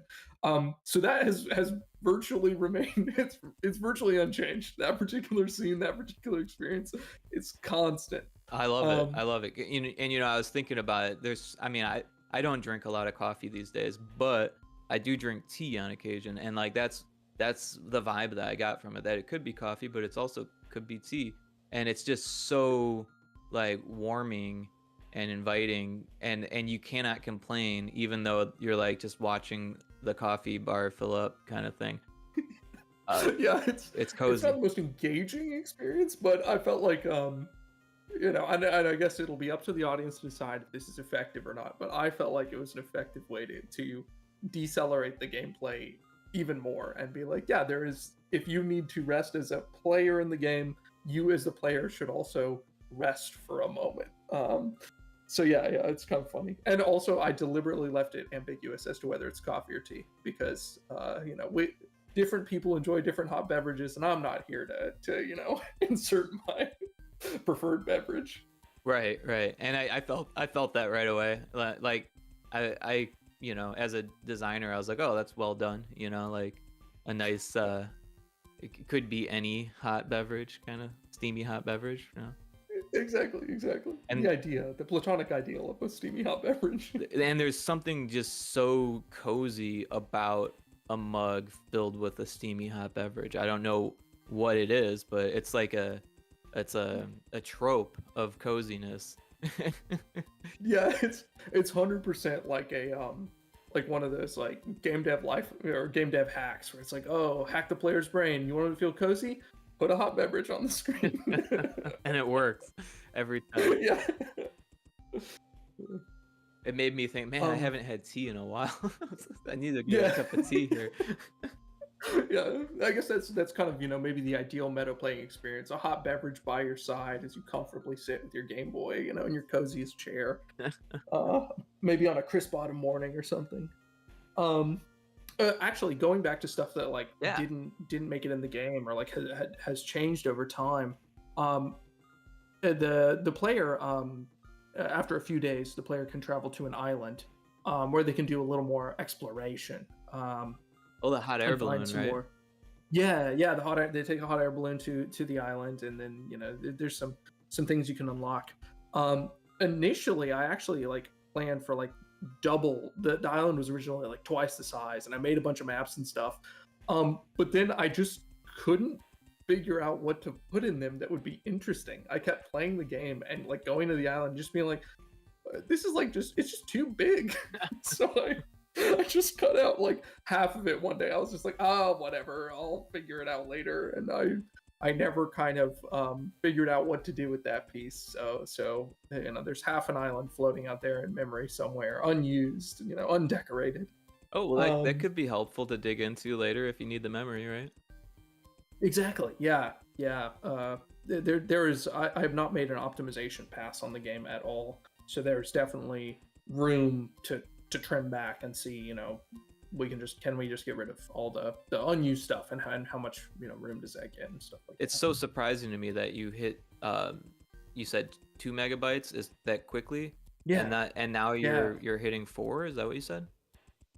I'm just beyond 2 megabytes. Oh, you're just and because beyond of the way, 2, okay. yeah, just because of the way the memory works, if you're over 2, then you have to have 4. And then so you kind of. I'm not sure how much you know here, so if you can't answer, that's fine. But do you know how much memory GB Studio can export a ROM at? Like, what's the max? I believe conventional wisdom is 4 megabyte cart. There was a discussion about this in the Discord a couple days ago, I think. I saw someone post something on think, Twitter about it around that time. Yeah, I'm sure, you know, it kind of zeitgeist things get happening, and then everyone's talking about it. Or it could be the same dev. It's a small world. Yeah. That's well, you know, in the Game Boy world, one dev is the zeitgeist. You know, you got a question, that's the question for the day. I think technically you can push it to 8, but I don't really know what the specifics of that would be. And then putting that on hardware would have its own difficulties or impossibilities.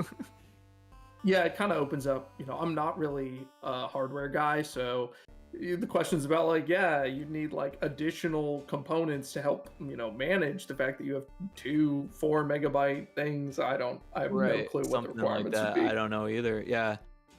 So yeah, no, I'm glad that you had an honest answer for me. But yeah, it is something that I would like to figure out eventually. But yeah, some of the technical stuff to hardware is a lot deeper than I have time or patience for. I never went to like any electrician classes or anything like that.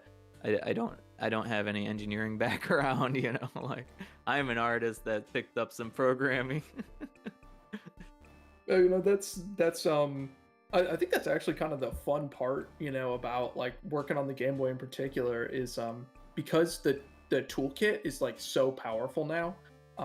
Even beyond GB Studio, you know, things like using GBDK to write games in C is powerful enough that like you don't have to be down in the hardware anymore writing games. You know, we have these great abstractions that sit on top, so it's like, yeah, artists can come in, and someone who has, you know, very limited or not much experience programming can come in and make a full experience in a very real way. And I think that's just like, it's super exciting. Yeah. For like retro game development that we're kind of hitting that, especially for the Game Boy. You don't need to be a genius to make Game Boy games anymore, because you used to need to. Oh yeah. It's funny. I've kind of been batting around the idea of trying to do like maybe an N64 game. So I've been kind of lurking around the N64 homebrew community and like the stuff you have to do to even get a project off the ground.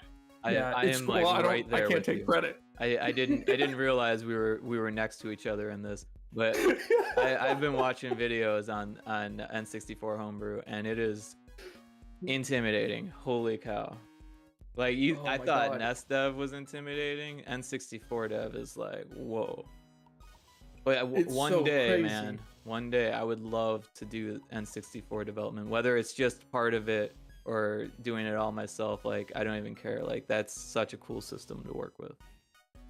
Oh yeah, it's awesome. And like the technical challenge of it, I definitely would need to like, it would be like a tremendous, like an Everest type climb for me. You know, like, the ultimate achievement as an engineer. You know, I'm in here understanding all of this. Yeah, you know? Animating things with vertices and stuff like that. Yeah, making my vector calculus teacher proud. Yeah. You know, my linear algebra teacher proud. Yeah, classes I don't know nothing about, but you know, as soon as I learned how to like make triangles move in XNA, like it's kind of the same thing, right? Yeah, it's all. I mean, at that point, it is all matrix math, so you know, we're all equal there. None of us know what's going on. Well, I mean, there's some easy matrixy math. I don't know. I guess that's a weird thing to say. Nothing in math is easy.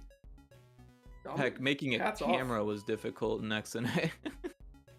Yo, you know, I have a lot of respect for people who write their games from scratch. You know, whether it's for the N64, Game Boy, whatever. Like, it requires a level of engineering discipline that I obviously have not been able to summon in my personal life. You know, Yeah. at work I think of myself as pretty good, but like at home it's like I don't want to do that. Personally, I would love to learn C++, but I don't know if I have it in me yet. Like I would love to get there one day. Yeah, absolutely. It's kind of maybe it's, you know, a goal that you work toward. You know, you kind of find your way there rather than setting out. Right, but that's also kind of the same way I feel about 6502 assembly, right? Yeah. And That's true. they're Yeah. both so cool.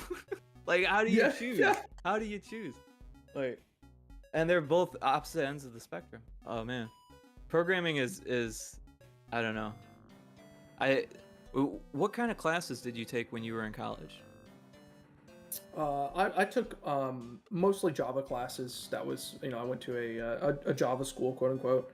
I did take one or two classes that did a little bit of C, and then I did like one class in the weird Lisp language closure. So I wound up graduating with a good understanding of like the basics of object-oriented programming. I took mostly Java classes. That was, you know, I went to a Java school, quote unquote. I did take one or two classes that I took mostly Java classes. That was, you know, I went to a Java school, quote unquote. I took mostly Java classes. That was, you know, I went to a Java school, quote unquote.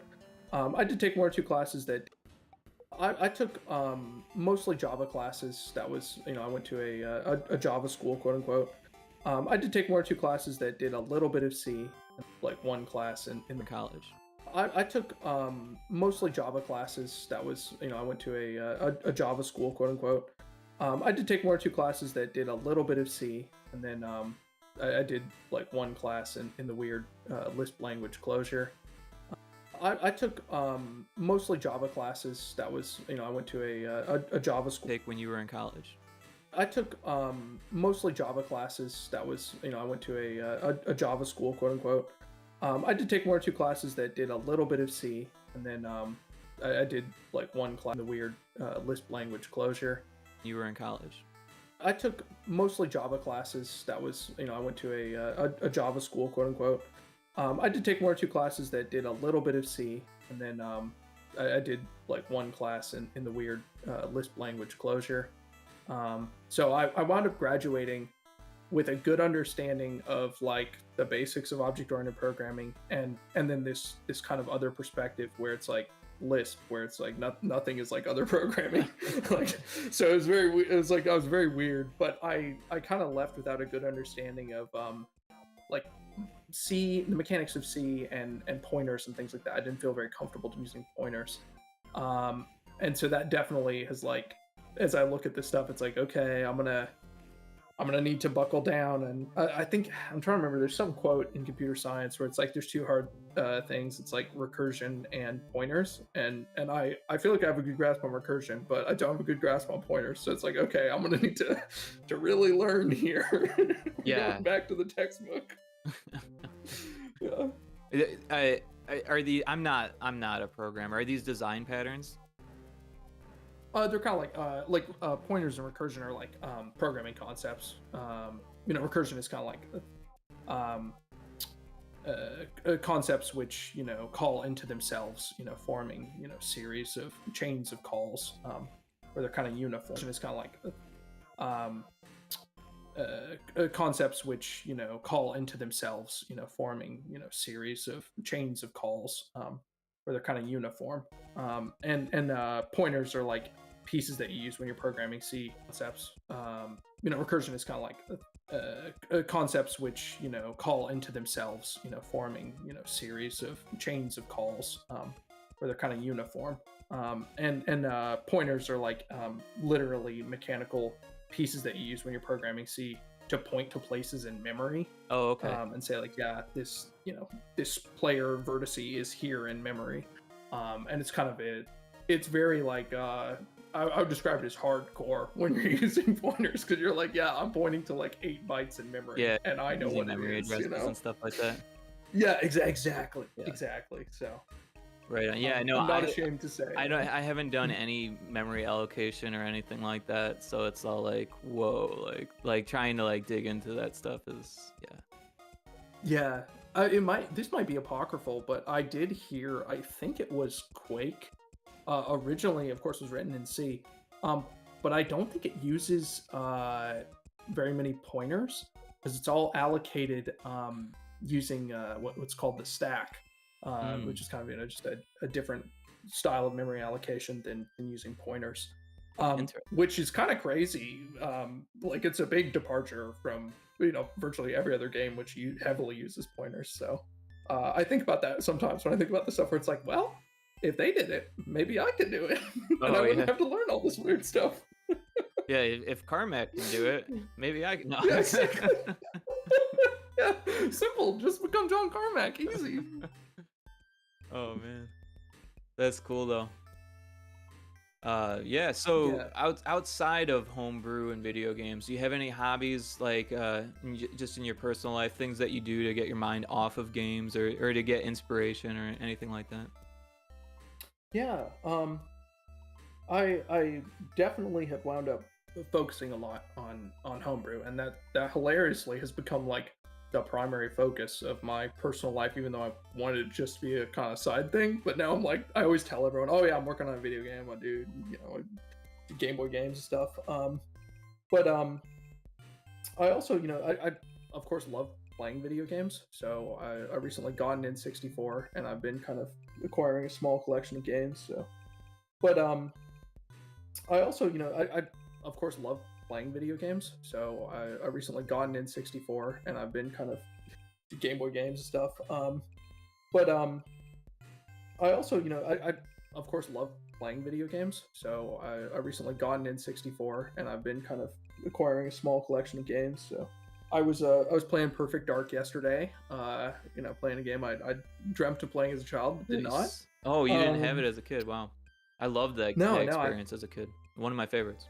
It kind of Game Boy games and stuff. But I also, I of course love playing video games. So I recently got an N64, and I've been kind of acquiring a small collection of games. So I was playing Perfect Dark yesterday. Playing a game I dreamt of playing as a child, but did not. Oh, you didn't have it as a kid? Wow, I loved that experience as a kid. One of my favorites. Yeah.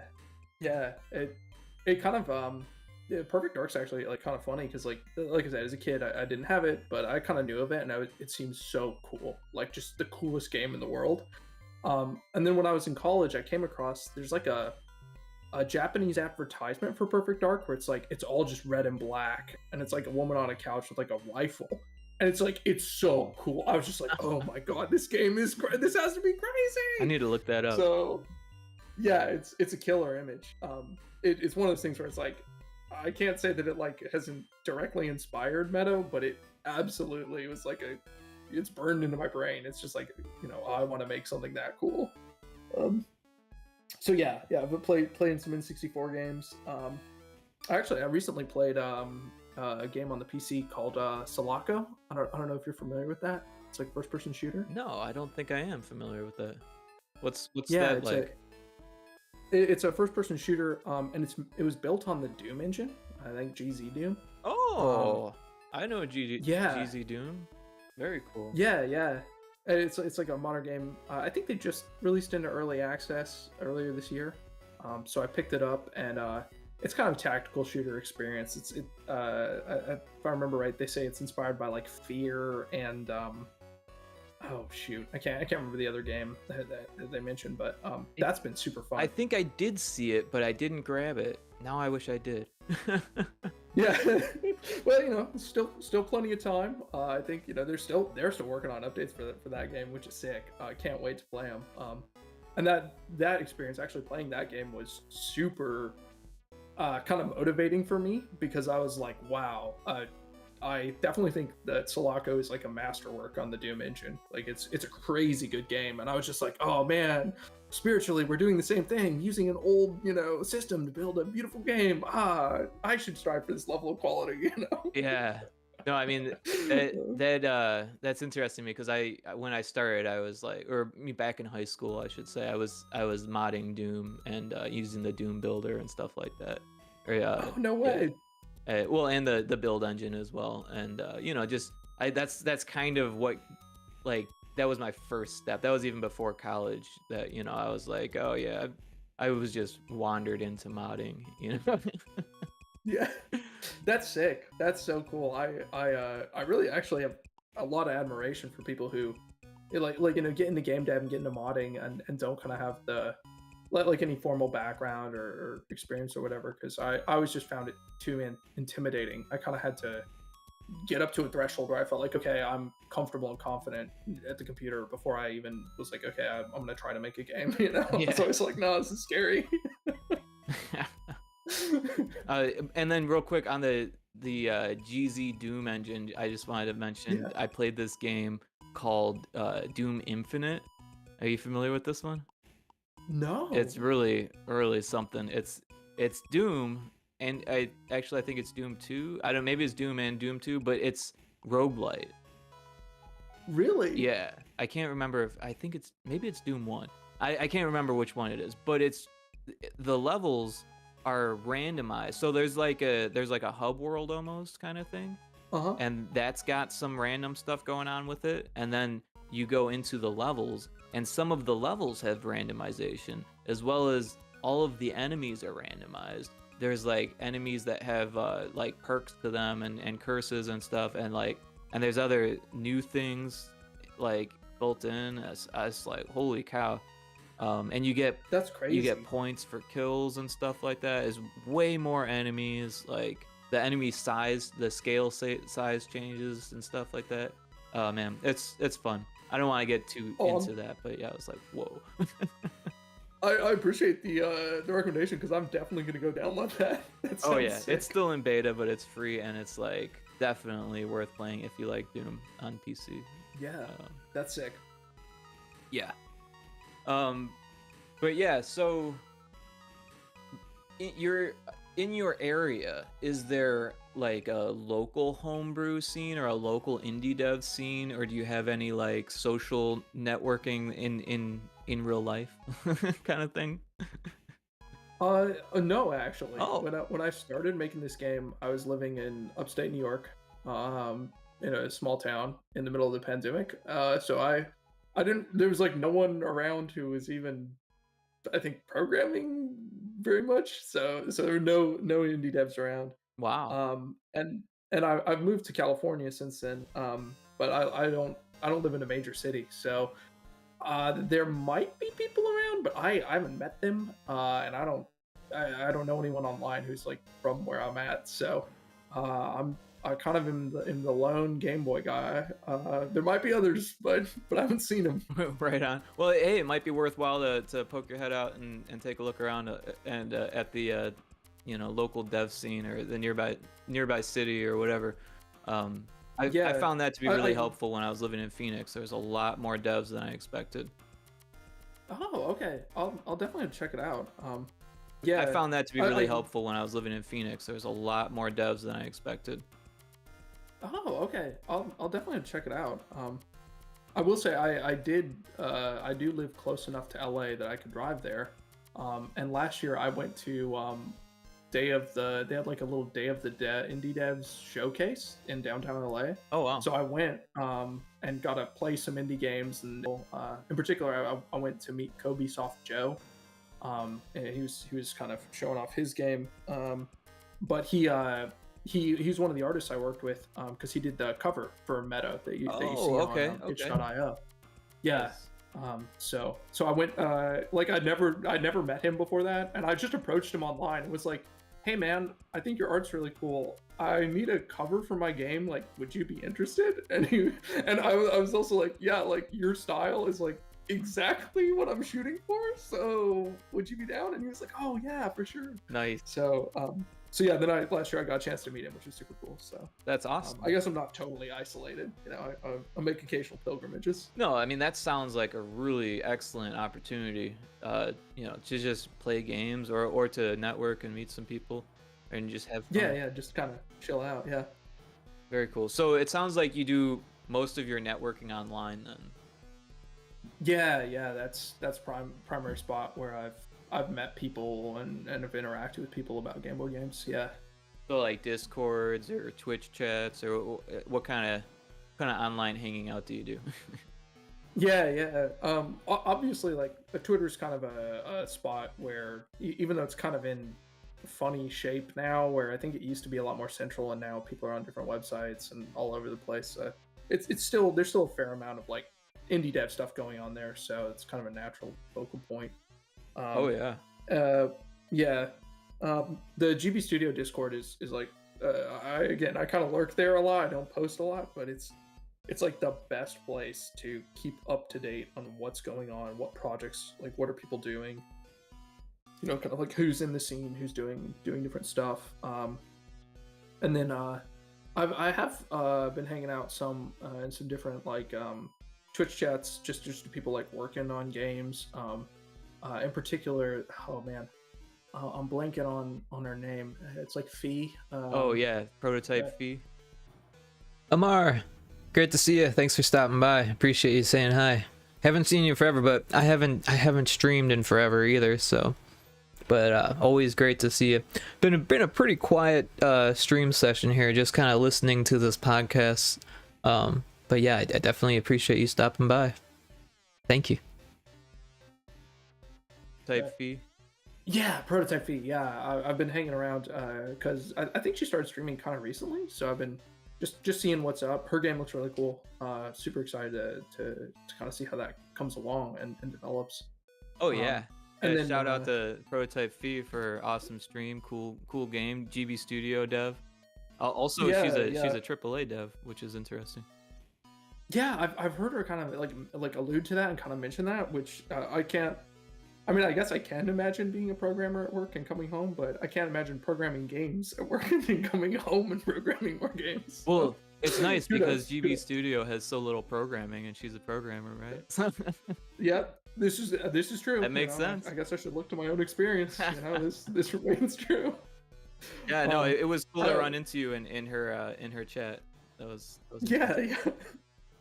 Yeah, it's so funny. Like the GB Studio community, it's like it really is kind of very hilariously very small towny, where it's like, yeah, you're gonna see the same couple people like over and over, and like, you know, everyone's just hanging out and doing their own thing. But you know, everyone's also really nice in the Game Boy homebrew scene.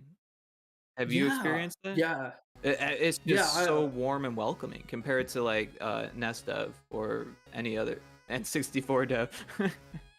Yeah, I've definitely noticed that, you know, the GB Studio just community writ large, and like the maybe I've just classified as like interactions about GB Studio are really slant positive, which is very nice. It's very cool. And I don't have much experience with the Nest Dev community.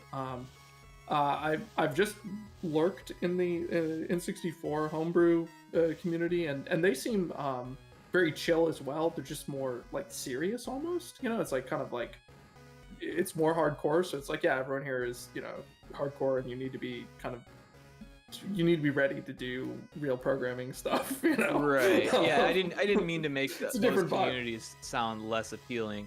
But the reality Yeah, is yeah. that, well, at least for Nest Dev, there's kind of a history of like information not being ready and available. Where in GB Studio, they're doing their best to make everything available, I feel like. And in N64, I Yeah. feel like there's just isn't that much information. So, and I feel like that was the same thing with Nest Dev when Homebrew on the NES or NES was first becoming popular.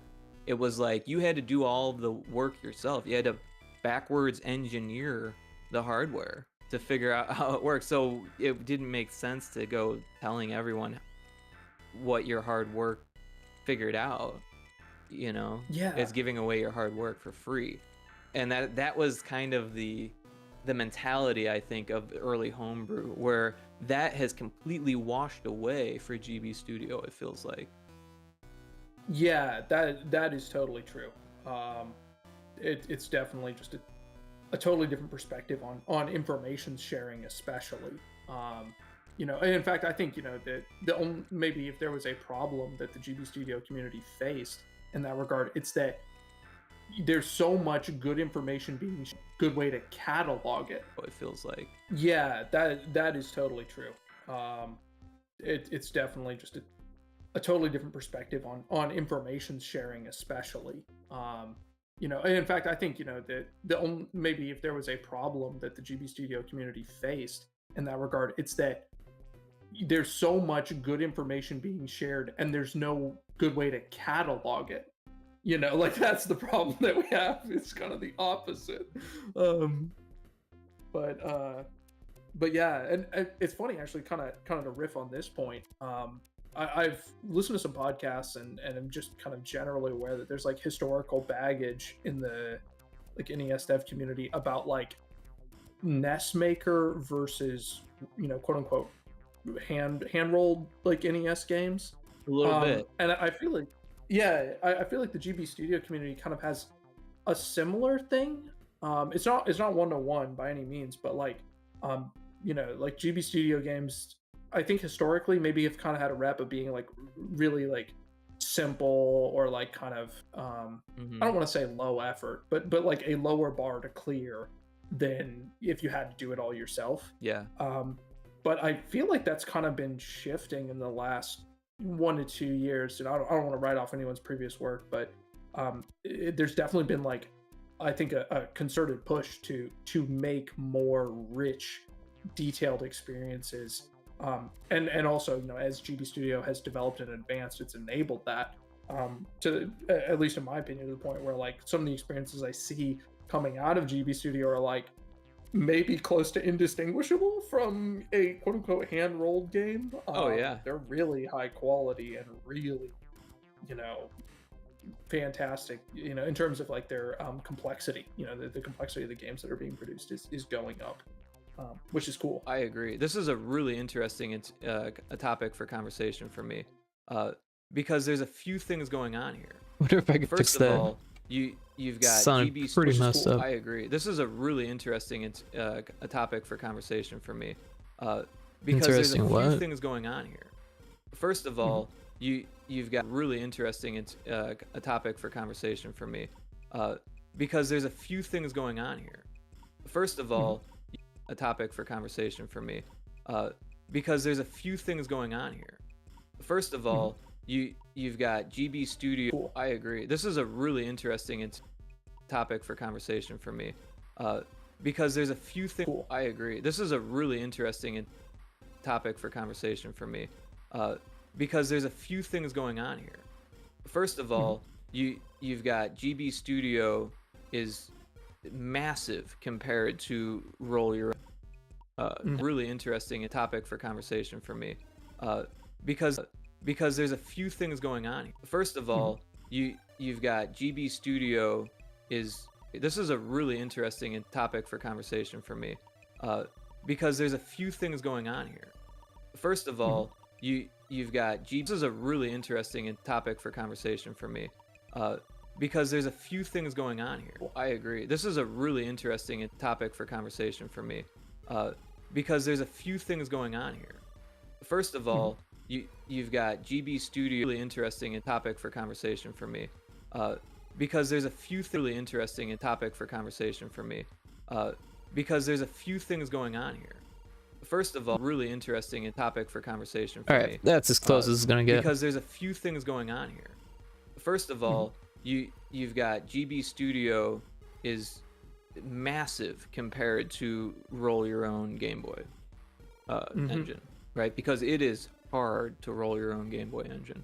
I mean, don't get me wrong. I'm sure if you're a C++ programmer and you understand Game Boy toolkit and all that stuff, it's not impossible, and it's probably easier than it ever has been. But if you're a programmer and you know that stuff, like jump in and give it a shot because people are doing it. But then to make it look great is going to be like a whole nother thing, right? And a lot of programmers, you know, they're not artists generally. I mean, sometimes they are, but it's hard to make things look great. Anyways, what I'm getting at is that GB Studio already kind of makes things look great now, which is really helpful. And then it also makes it really easy to program. So there's just way more people making games there. So now you have the quality we're talking about. So you have people who have spent their lives learning programming to be able to make a Game Boy game, and then they had to figure out how to make it look good if they've been doing it long enough. And that's where you have the best of the best Game Boy games, if you ask me, because those people, they can push the engine like crazy to do whatever they want and then make it look good on top of it. And there's only a few people, literally like a handful of people in the Game Boy world that can really do that, and that actively do that for Game Boy, because there's all types of other things to do with life. And you know, and I'm just guessing, I don't have 3 people or 5 people off the top of my head that I'm thinking, but I have played some of these games, and some of them are on itch, and they're, you know, really really fun. But then you take a look at what you can do with Game Boy Studio if you really know the engine and you really know the art and you really know the limitations of the Game Boy. You don't need to make it look like a Game Boy Studio game at all, and it doesn't need to play like one at all. And no one needs to know that it was made with Game Boy Studio if you do it right. And that right there is like, if you can't tell, then what's the difference, right? Yeah, 100%. This was like maybe a month ago. And I'm gonna blank on their name. I think their handle is VG Vroom. But they did a GB Studio game which was like a little racing game. And I was just floored because I was like, wow, like this just doesn't look like any other GB Studio game I've seen. It looks kind of like maybe GTA on the Game Boy or something like that. It's like an overhead racing game, and you know, the racing, you know, it looked really crisp, felt really crisp. You know, it was a fun looking game, and I was just like, wow, like it's crazy to see how like you're saying, how people are like able to kind of push the engine now and say like, okay, well, let's do something different. You know, you know, Meadow does not push the engine like that. You know, it's very much like an RPG, you know, using the RPG roots of GB Studio to make a game. But it's really cool to see other people like just say, yeah, you can leverage a lot of this, you know, stuff that's built in, it's easy to use, and you can take it in a totally different direction. It's super cool. It's such an exciting time in the community. Oh yeah, no, I love it. And honestly, when I first got into it, I was like, yeah, I really want to make games, but I probably won't be any good at it. Luckily, there's a whole bunch of games that are really good on itch. And like I said, the Miu Mini is kind of what got me into the homebrew thing. And then I realized, like, holy cow, there is a ton of ROMs on itch, and a ton of them are free. And especially with Game Boy, because there's game jams nearly every year, it seems like major game jams for Game Boy, and you get hundreds of people making games every year almost, and most of them are free. I mean, not all of them are great. There are a lot of game jam games, but man, some of them are fantastic, like jaw-dropping fantastic. And yeah, some of them, they do cost money, or like Hoonigans I picked up for $1 from that was it. That was Almost Digital. Yeah. And they also did Block Droppin', which I've mentioned on the podcast before. Both of those games are fantastic games. And were those made with GB Studio? I wasn't sure. I believe so. I mean, now I'm on the spot and like, maybe I should double check that. But they've definitely posted a lot about them in the GB Studio Discord. So I'm pretty sure they were made with GB Studio. I guess I will defer to them if they choose to weigh in. They hear this, you can weigh in whether or not it was made with GB Studio or not. Yeah, I'm not seeing anything on their itch page, but that doesn't mean that it's not. It looks like it was made with GB Studio to me. So you're probably right. But then again, that's not like a bad way of saying like it looks like it was made with GB Studio. What I mean is that the way that the UI is laid out looks like it was custom made using the methods that I would use to do it. Granted, you could do that in roll your own engine also. So like it really doesn't. It's just a guess. But yeah, the art in Hoonigans is fantastic. The gameplay is fun. I wish there was a little bit more racing involved, but for $1, like you cannot complain at all. And the cones are fun too. So like it's not like it's unfun. Yeah. It's very, very good. And Black Droppin' was the same way. Like super fun game. Had tons of content and only $1. Like very, very fun to pick up. I love how there's not that much editing that needs to be done here, so it's a lot of just listening to an awesome conversation. I really enjoyed this conversation, and like, oh hey Kixie, how you doing? Thanks for stopping by. It's so cool to have people to chat with where like it goes well, you know, where there's no microphone issues, there's no like, I don't know, anything could happen when you're recording these things. Sometimes the internet is failing someone or the weather is bad, you know, anything could happen. It's like any other phone call, really. Good to see you. How are you doing? I'm doing great. You know, just editing this podcast. Very different stream than from what I'm used to and probably what most people are used to, but it's fun. I'm enjoying it. How are you doing tonight, Kixie?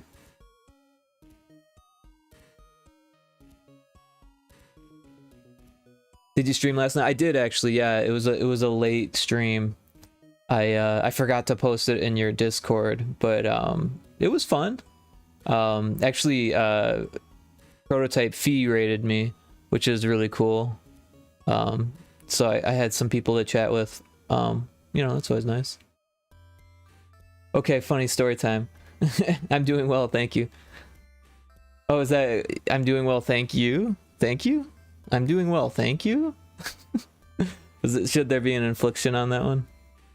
But I'm interested in the funny story.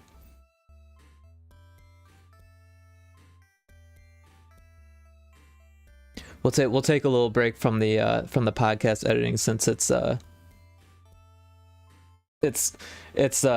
one of those things you can't do too many things at once, like listening to a conversation that's recorded and having a conversation and reading a conversation, all of that. I don't know why I made the question mark. It's okay. I was just pointing it out because I thought it was funny in a cute way. Sometimes it's I feel like I've done that before too, where you just like transpose exclamation point for question mark. So I was watching Fee last night and fell asleep while watching. That's awesome. So maybe technically you watched my stream because she rated into me. I didn't actually look at who was watching, so that's interesting.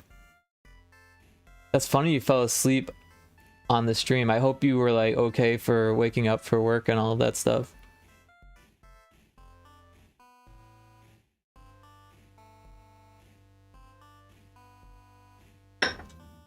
And then you woke up in the middle of the night and saw me streaming on your iPad when you woke up in the middle. That must have been freaky. I'm sorry to hear that. Must have been scary. You're like, what is this creep doing on my iPad? I did not subscribe to this. That is a funny story. I'm sorry to disturb your sleep. No, not like that. Yeah. No, it was a fun stream. I had fun. Someone said I looked ravishing, and I thought that was just fantastic. I've never heard that before ever. I don't think so. And it's just nice confidence booster when someone says something like that. But yeah, that is a funny story. Thanks for sharing that. I think that's hilarious. But also, I'm a little bit sorry for being on your iPad while you slept. That's kind of weird, right? Just a surprise. Yeah, that'd be a pretty big surprise. At least I was like streaming normal stuff. I wasn't streaming like horror or anything like that, right? The mutants and the Sons of the Forest or something like that. No, I was doing pixel art last night, just in Sprite. I was just I was making ice and stuff. I could pull that up. Although you saw it, you know, I don't need to. So yeah, this is what I made. The red and these colors are just for like placeholder kind of stuff. But yeah. And then I can get rid of the grid so we can see it better here. So yeah, and this is, I know Kixie, you've played the game, Retro Spaceball. It's got that parallax, the vertical parallax stuff going. That's what this is, but it's for a new level. And then I've also got the Snowbrick Slope. Now, this is the old version. I made a new version. I made a few new versions. This is the final culmination.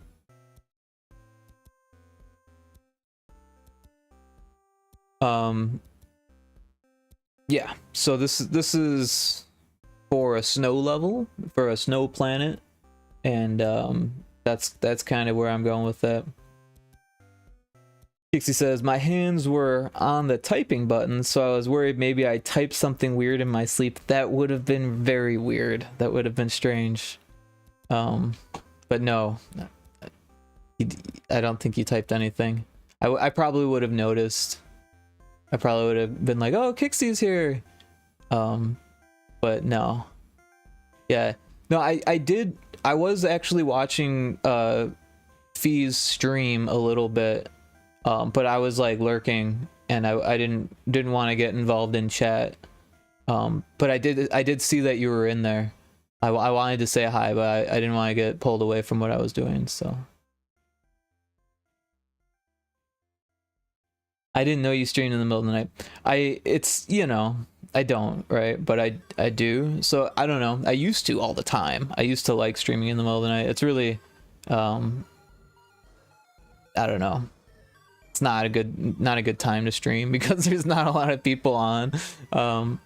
But you know, it fits my schedule, right? I tend to have disturbed sleep where I just like, I don't know, sleep during the day a lot of the times or whatever if I don't have work. And yeah, so yesterday I wanted to stream all day, but the laundry was going, so that was kind of putting a damper on things. So after the laundry was done, I did some streaming, and then today the same thing happened, but it was my laundry, so. But yeah, I want to stream more. I just don't know when. I'm probably not going to come up with a schedule anytime soon, so I might do random late night streams every once in a while. I don't know. Kixie says, and thought it was weird coincidence that from a raid I ended up in your stream. It's pretty weird, but you know, not too weird. I mean, right, after all,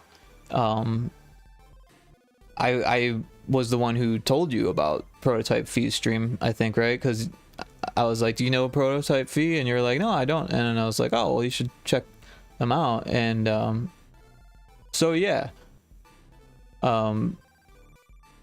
I've been dropping in her stream ever since I've noticed her streaming. But yeah, I think it's cool to have like friends that are friends of friends, even though we all don't really know each other. I think that's cool. So yeah, maybe it's a little weird considering that you like woke up and there I was. I didn't raid out to anyone else. There was like no one else on by the time I stopped. It was like 3 or 4 in the morning my time, so.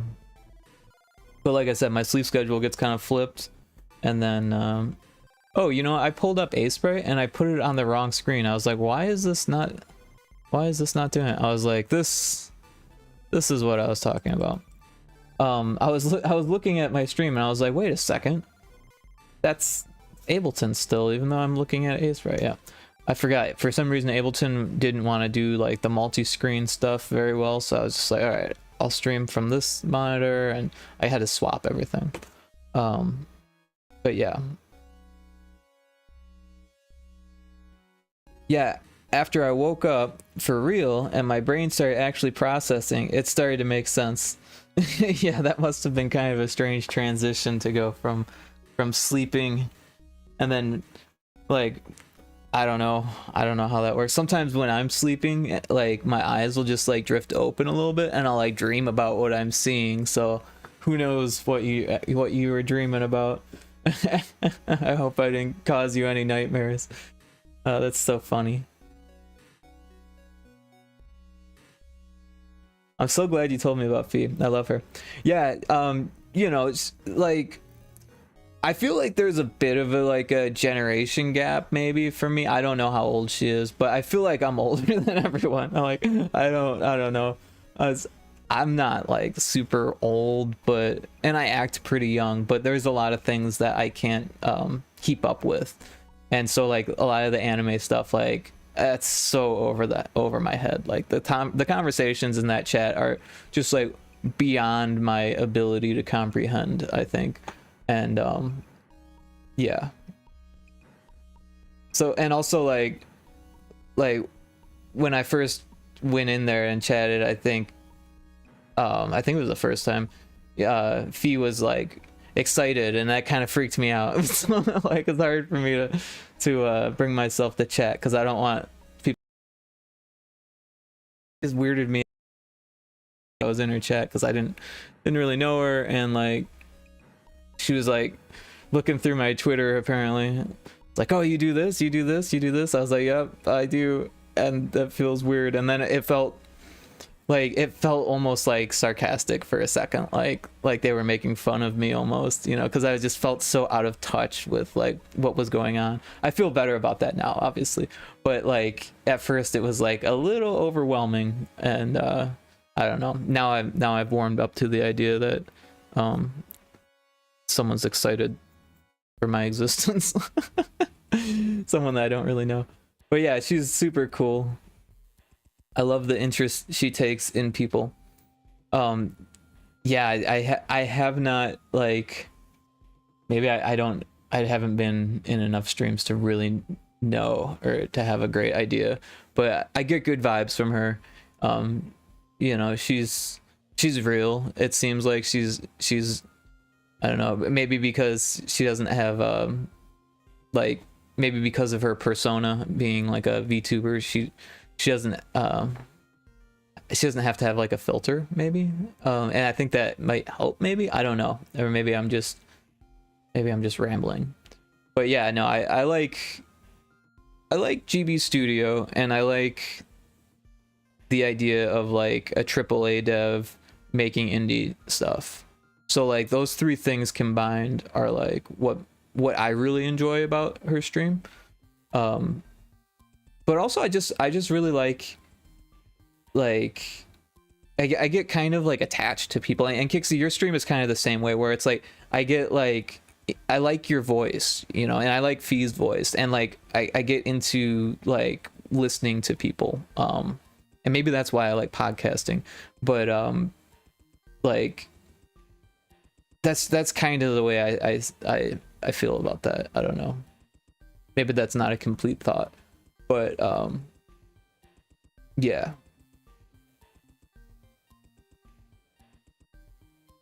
I think for some people being a VTuber is very freeing, and yes, you can be yourself without worry. Yeah, I feel like I get that vibe from her, and that's really cool. And it's not like I'm not free, or, you know, but yeah, I don't know enough about the like subcultures of anime and stuff like that to really know what's going on at all in manga or anime or any of it, really. I don't get me wrong, I love art and like all of its like aspects and stuff like that, but I don't know, I can't keep up with it all. I don't know all the things the different tropes, different genres, subgenres, and all that stuff. And it's interesting to me. I can't keep up with it, and I know that going into it, so there's a little bit of apathy in that. But yeah, so that was my slope. We'll start this back up Yeah, here. I'm not seeing anything on their itch page, but that doesn't mean that it's not. It looks like it was made with GB Studio to me. So you're probably right. But then again, that's not like a bad way of saying like it looks like it was made with GB Studio. You know how to fix that? More anime for you. I think that is the reality of it. And thanks to you, I have been watching a lot more anime. And not just thanks to you. I feel like I've been on that trajectory before we became good friends, at least.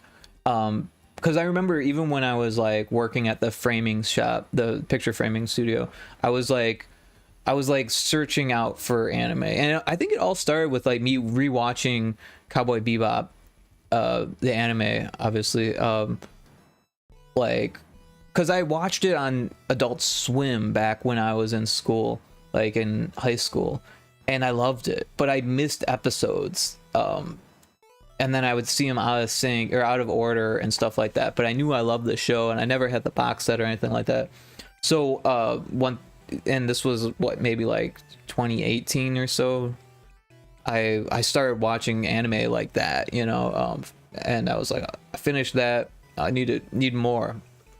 And then I heard about Akira, and I was like, how have I not heard of this? So I checked out Akira, and I loved Akira. I started like digging back into some of the other Adult Swim stuff that I watched. I started rewatching some Inuyasha. Actually, Inuyasha was like the only one that I actually got into back in like early college. Like my first couple years of college, I was watching a lot of Inuyasha. I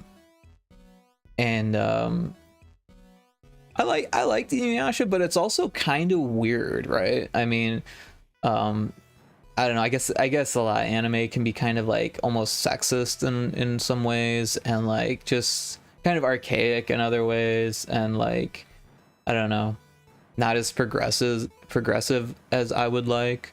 And then in other ways it was really good. So I don't know.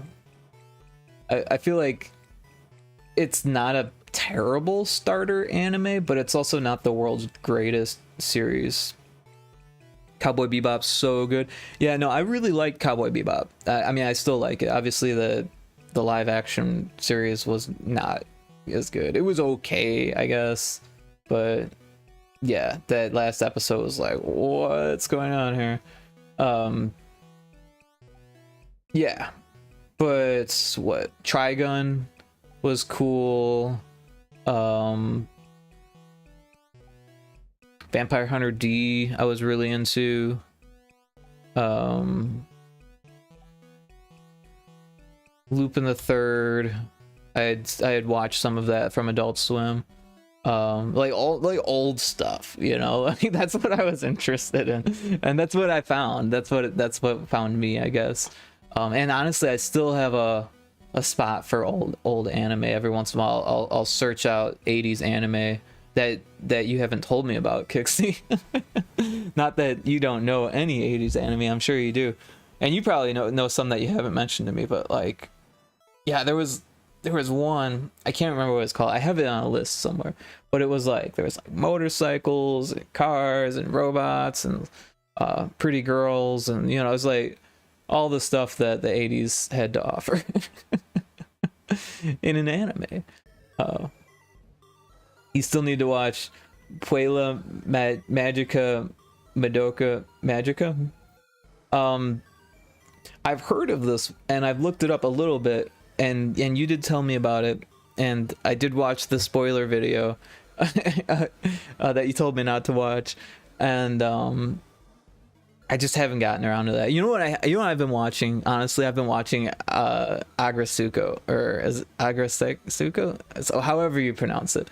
I've been watching a lot of that. I'm like season 4 already.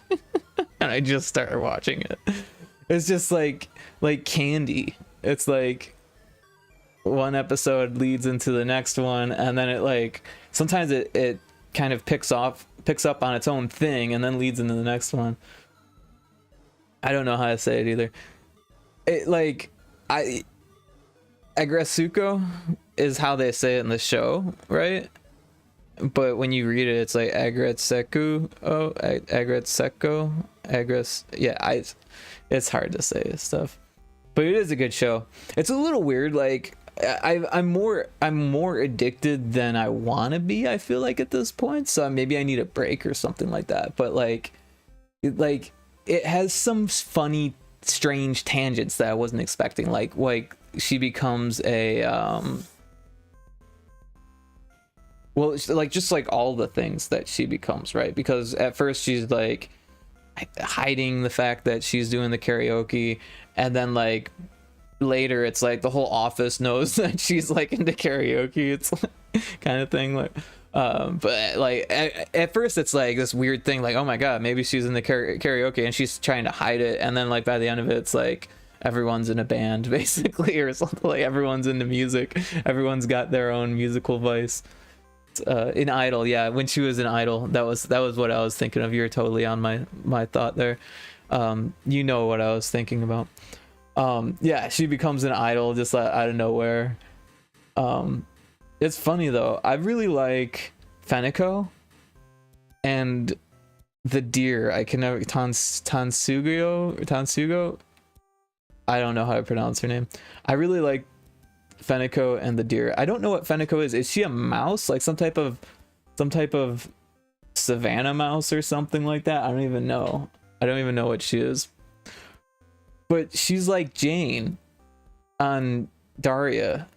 I mean, she's not the same character. She's just very similar, like very dry and kind of dark. Fennec Fox. I didn't know what a Fennec Fox was, but with her name, that makes sense. I'll have to look that up. I don't know what that is. In fact, I could look that up right now. What is a Fennec Fox? What is that? I'm gonna find out. Oh my gosh. They are adorable. Look at this thing.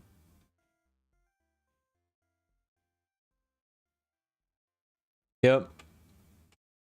I think it's the ears, but there's something about the character being like so dry and kind of dark, like mysterious in a way, but also they're like a side character, and like it's just funny to me because they're like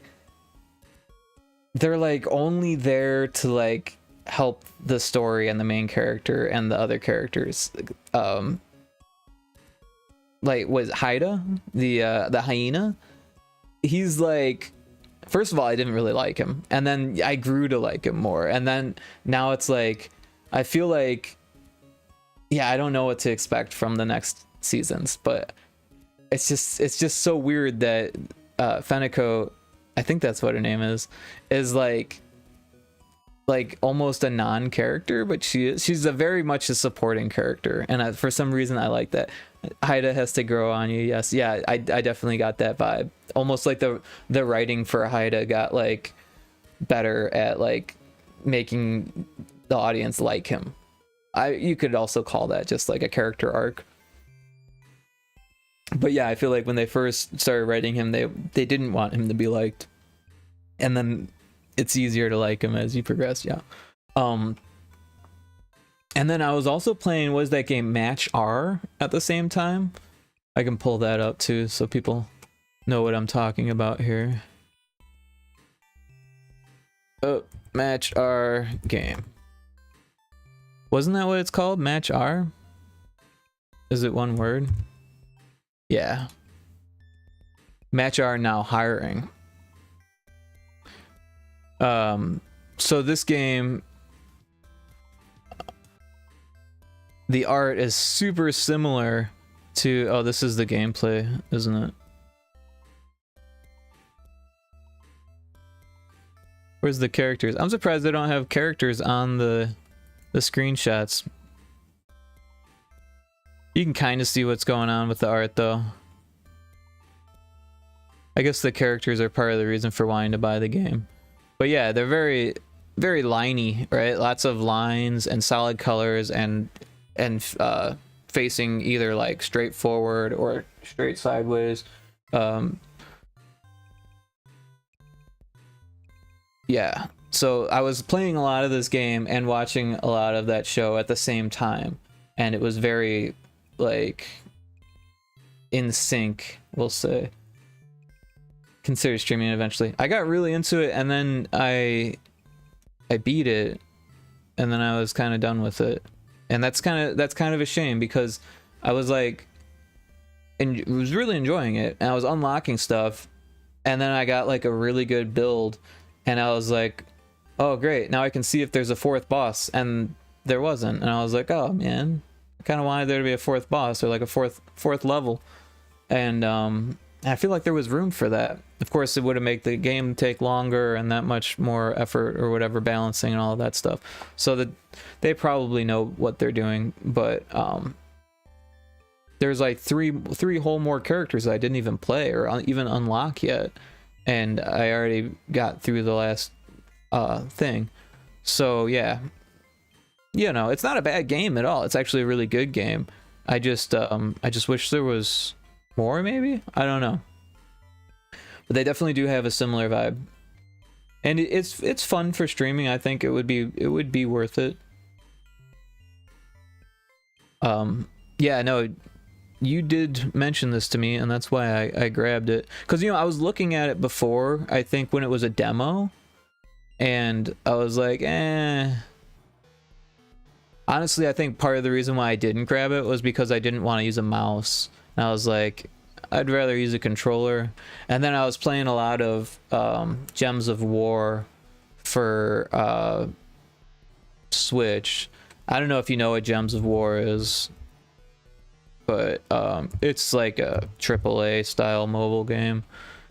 Let's see if we can get some images here. Yeah, so it's a very similar game, but it's kind of got like elements of Magic the Gathering in it, right? So each like these guys on the left hand side are your cards, like your team, right? And then the ones on the right there are the enemies. And so you each card gets different attacks based on the mana colors they get, and you know, so you have all of these cards that you have to collect, and then you can upgrade them and all of this. There's like a whole boatload of mechanics, and it's very kind of, it's not like gacha, but it's like pay to win kind of situation where you can spend a lot of money on this game. And it's crazy to me because I haven't spent $1. Because it's one of those free games on like free mobile game that makes its way to Switch. So I don't know, it works as a mobile game, but yeah,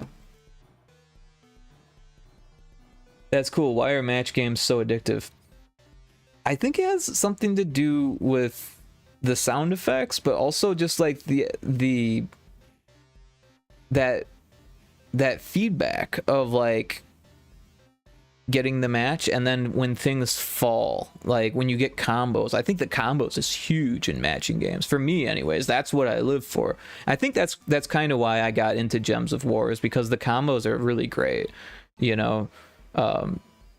Like I don't see any here, but you get a lot of the four matches, and then the skulls, and then you like this card here, for example. Like I actually use this card in my own deck, and that gives you an extra turn. I know there's some like that in the Match R game that give you an extra turn, and then you get 2 attacks in a row, or you get to do an attack and then move something, or you know, however it works out.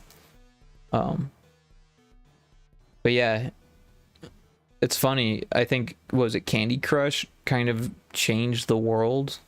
It's funny, I never actually played Candy Crush, but I did play Bejeweled, I think it was. My camera's doing something weird here. So it may cut out, it may come back. It looks like it's back now. But yeah,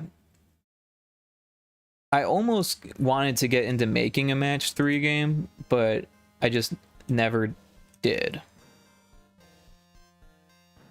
What I mean is that the way that the UI is laid out looks like it was custom made using roll your own engine also. So like it really doesn't.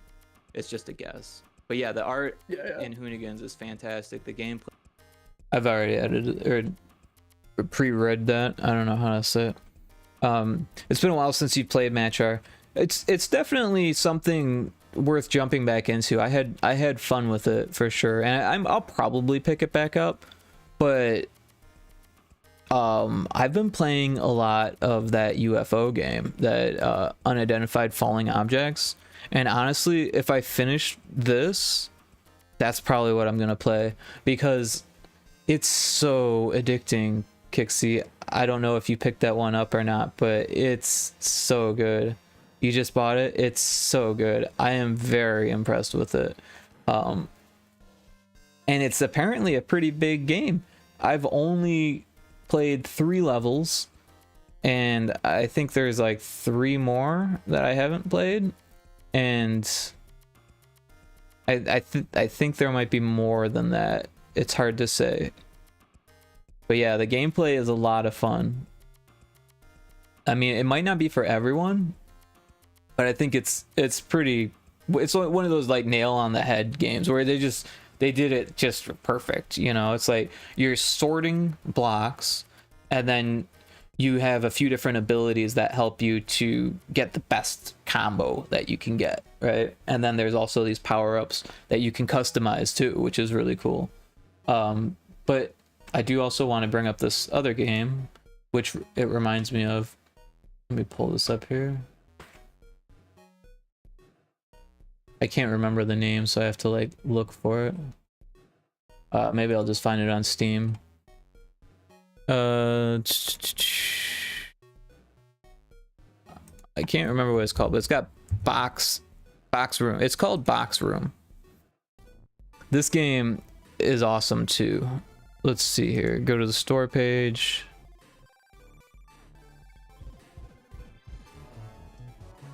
I'll cut my music here.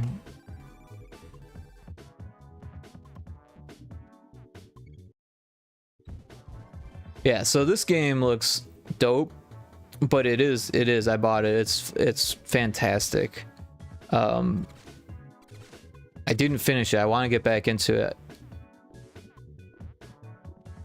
It's very similar to UFO, but it's in that like what top-down orthographic perspective, the RPG perspective I call it, where it's almost top-down, but there's like a 45-degree orthographic angle. Orthographic just means that everything's like flattened almost. Like, I guess it's kind of hard to explain, but so there's no perspective.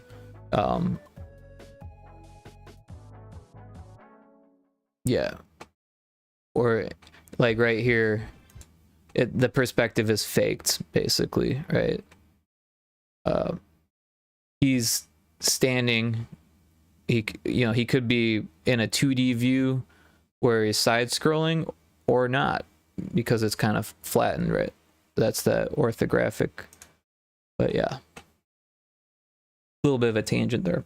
Apparently Room Box is also an upcoming game. So we've got Box Room and Room Box. I need to know more about this Room Box. Oh, that is not what I was looking for. Room Box game. Try that. Well, I see the room. Room Box on Steam. Okay. Okay.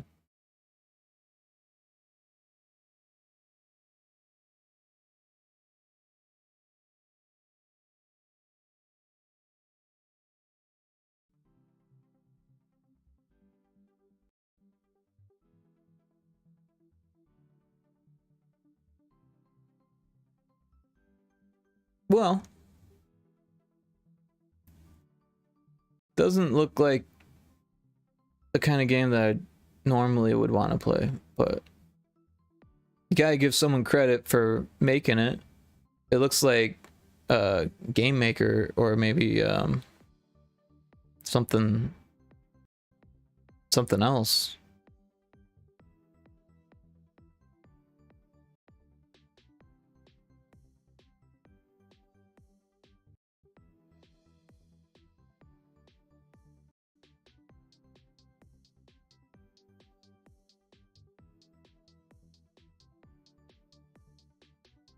Yeah, not exactly my cup of tea. Oh, hey, I did not see you there. HMACEDA. H Maxeda? H Maceda? H Maceda. Cheap viewers. Oh, you're a bot. Wait, I should probably get rid of you, H Maceda. I'm trying to figure out your name here.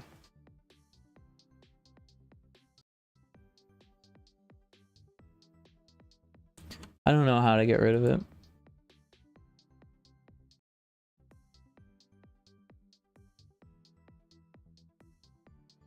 There we go.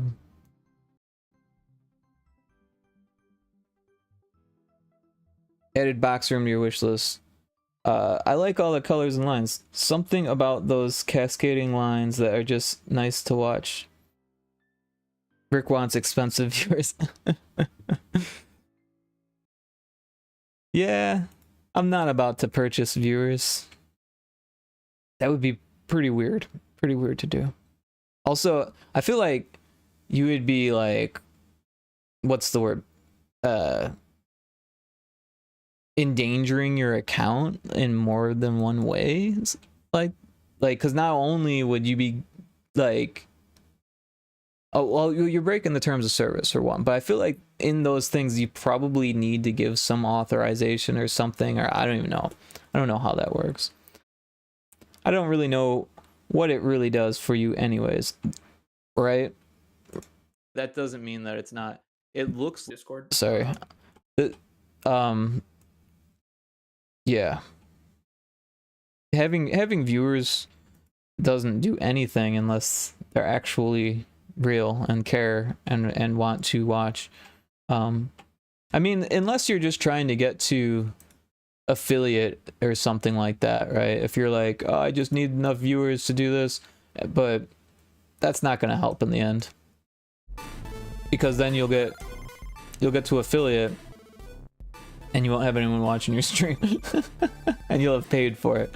No, I did something similar. I did not pay for it, but I found like some type of site where you give them your account name and they put you in like a raffle of like putting you on their homepage, and then anyone who's on that page sees who's on the homepage. So like randomly one day when I was streaming, because I forgot that I'd signed up for that, even randomly one day I had like 30 viewers and I was like, whoa, what's going on here? And none of them were talking.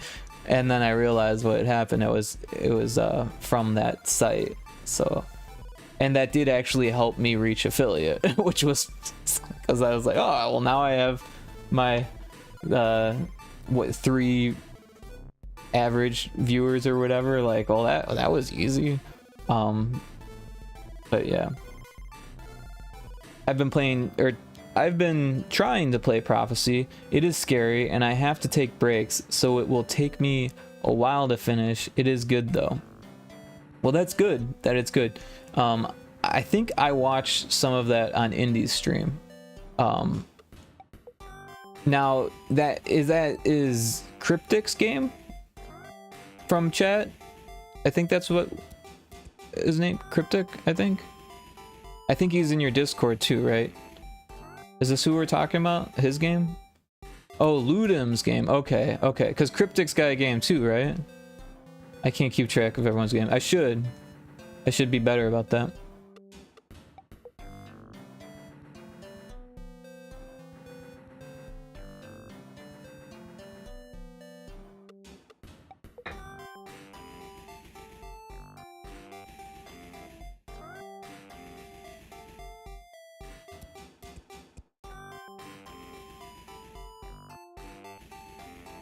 All right, so yeah, I'm gonna start this back up here and see if I can't get a little bit further. GB Studio? I wasn't sure. I believe so. I mean, Feel free to chat. now I can I'm on the always spot, pause I'm it. like, maybe I should double check that. But Cryptic does too, post a lot about them in the GB but I Studio don't think it Discord. has a demo yet. Okay, So cool. I'm pretty sure they're made with GB Studio. I guess I will defer to them if they choose to weigh in. They hear this, you can weigh in whether or not it's made with GB Studio or not. I think I I'm heard not this. seeing anything on their roll your own engine also, so like Oh, yeah. it really doesn't. It's just a guess. But yeah, the art, Yeah, very cool yeah, it's stuff. it's a really cool. I guess I'll use the phrase conceptual form factor. I don't know if that's really right, but it's cool because it's like, yeah, these games can be made, relatively cheaply in terms of both time and materials, and you can still get a really cool experience out of it. It's kind of fun that I feel like the homebrew scene, the Game Boy scene are like about making kind of cheaper, easier to digest experiences than something even in kind of the high-end indie scene, which is just, I think, a cool part of the whole kit and caboodle. You can have these kind of like you're saying, a $1 experience that's still really fun and great and feels like a full game. Yeah. Yeah, you were saying that Cryptic does have a game, but it doesn't have a demo out. And I do remember actually speaking or chatting with Cryptic in Indie's chat. Now that you said that, and yeah, because I was talking about Little Screamies, and he was interested in checking that out. I'm still actually super stoked for Little Screamies. I really think that it's going to come out for Halloween, so that's cool. Like, I think so anyways. Like I'm not in control of it, and that's kind of scary for me. I'm not used to not having like the final say. So yeah, I for all I know, it could get canceled at the last minute or something, because it's not mine to say, but I'm excited that it seems like it's going to get released. Yeah, I can't say too much. I want to say more than I can about it, because the NDAs and all that stuff. But yeah, it's fun. Kixie, I showed you the trailer for it. Yeah, I made that trailer. I did so much for that game, actually. Did quite a bit of work for the game, but it was a team effort, so it's not just mine, and a lot of the ideas weren't mine at all. I just kind of had to like make do with what was provided for me, and I think we did a great job. I mean, honestly, like, things could always go better in anything, but I feel like, I like it. I'm happy with it, and I think that's good. Yeah, no, I made the trailer. I made so much for this game. It's crazy. Pretty much, well, not all the audio, but pretty much all the audio. Like, all the voices, all of them, all the voices. Don't get me wrong, there's not a lot of like not a lot of voice acting. I mean, it's more like barks and that kind of stuff, they call it in games, like hey, that kind of stuff. But what we're working on, which is like creatures and stuff like that. I got to be a mad scientist, so that's always fun.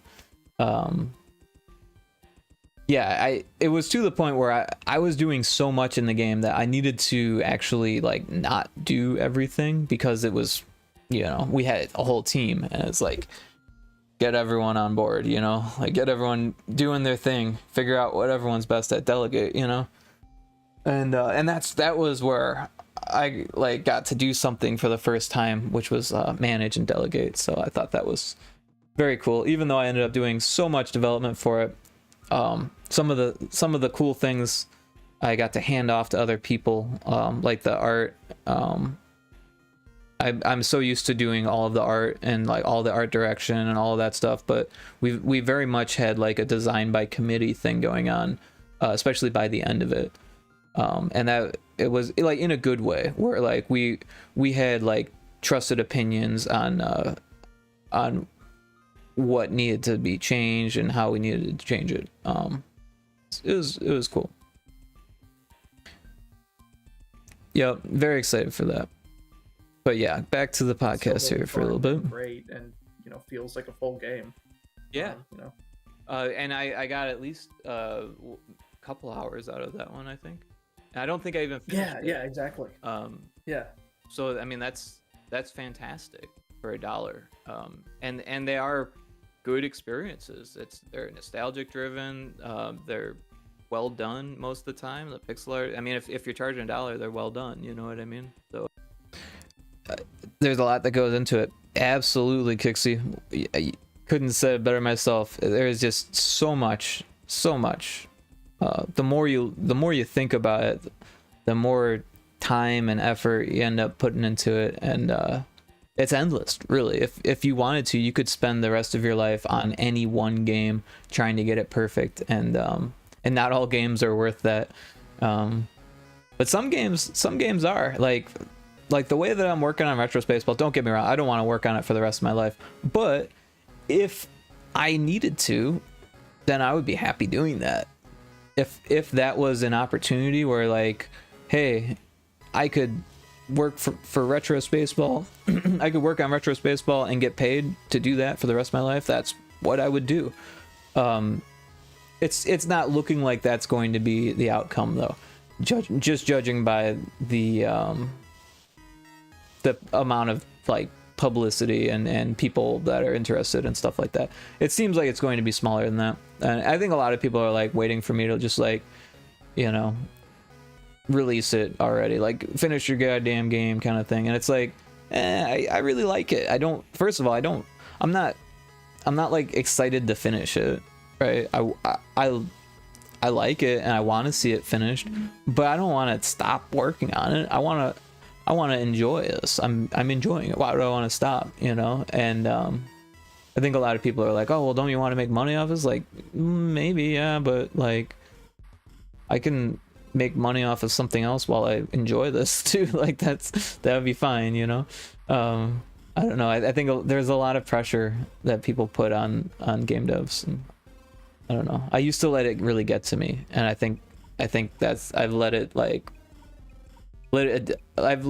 change me in a way where I've been able to adapt and like realize my own like issues with that. Like, I don't know what I'm saying.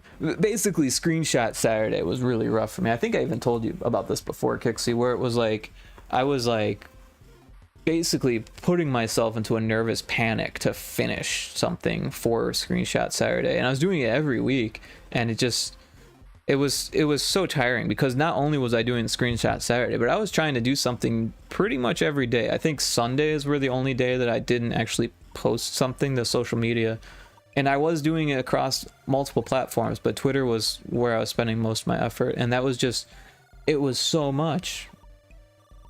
I can understand that. I took my time with things too. Yeah.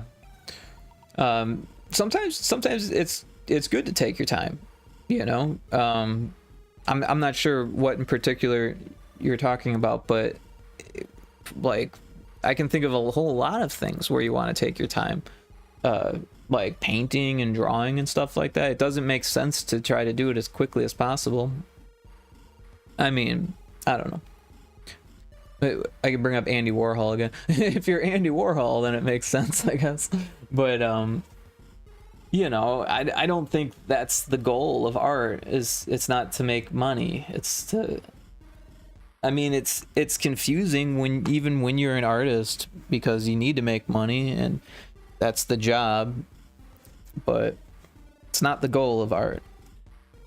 Strangely enough, the goal is deeper. It has some almost spiritual value to it in a non-religious way. And I think that's the goal of the best art makers, I guess I would say, or any creator, in general. And when you're making something, you take your time, you know, and you know, enjoying it. Why wouldn't you want to take your time? You know what I mean? So yeah, the high bar is $1. well, you can, yeah, for Game Boy it gets pretty cheap, which is interesting. Yeah. For NES, I'm willing to spend $10 easy for a ROM, but yeah, I would probably do the same for a game, depending on if it was something that I was really looking at. And I think there are some more expensive Game Boy games out there, but usually it's because they're physical only, or you know, they have a publisher or whatever it is. Yeah. Hey, have you done any research with publishers at all for Game Boy?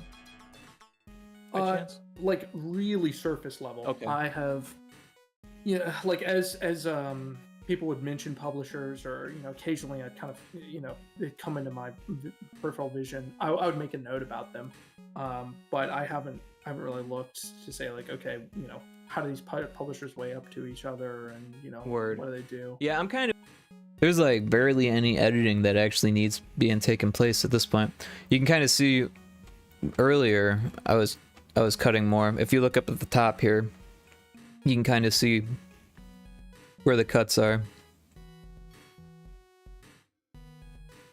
But there was like what, like 20 minutes here where there was no cuts needed. To say like, okay, you know, how do these publishers weigh up to each other, and you know, Word. what do they do? Yeah, I'm kind of in the same boat, except that I've been asking people if they've been working with publishers, and how their publishers treat them and that kind of stuff. I definitely am keeping track of publishers, but I guess. So like there, that was a bump. Barely noticeable, but With them. Yeah. I have to admit, it's something that I kind of have been reluctant to start looking at, because like I was just like, I love the idea that with my game so far, all the assets I've used, I have. I'm just gonna remove the silence from that. Not like it really needed it, but I feel like it'll help the flow.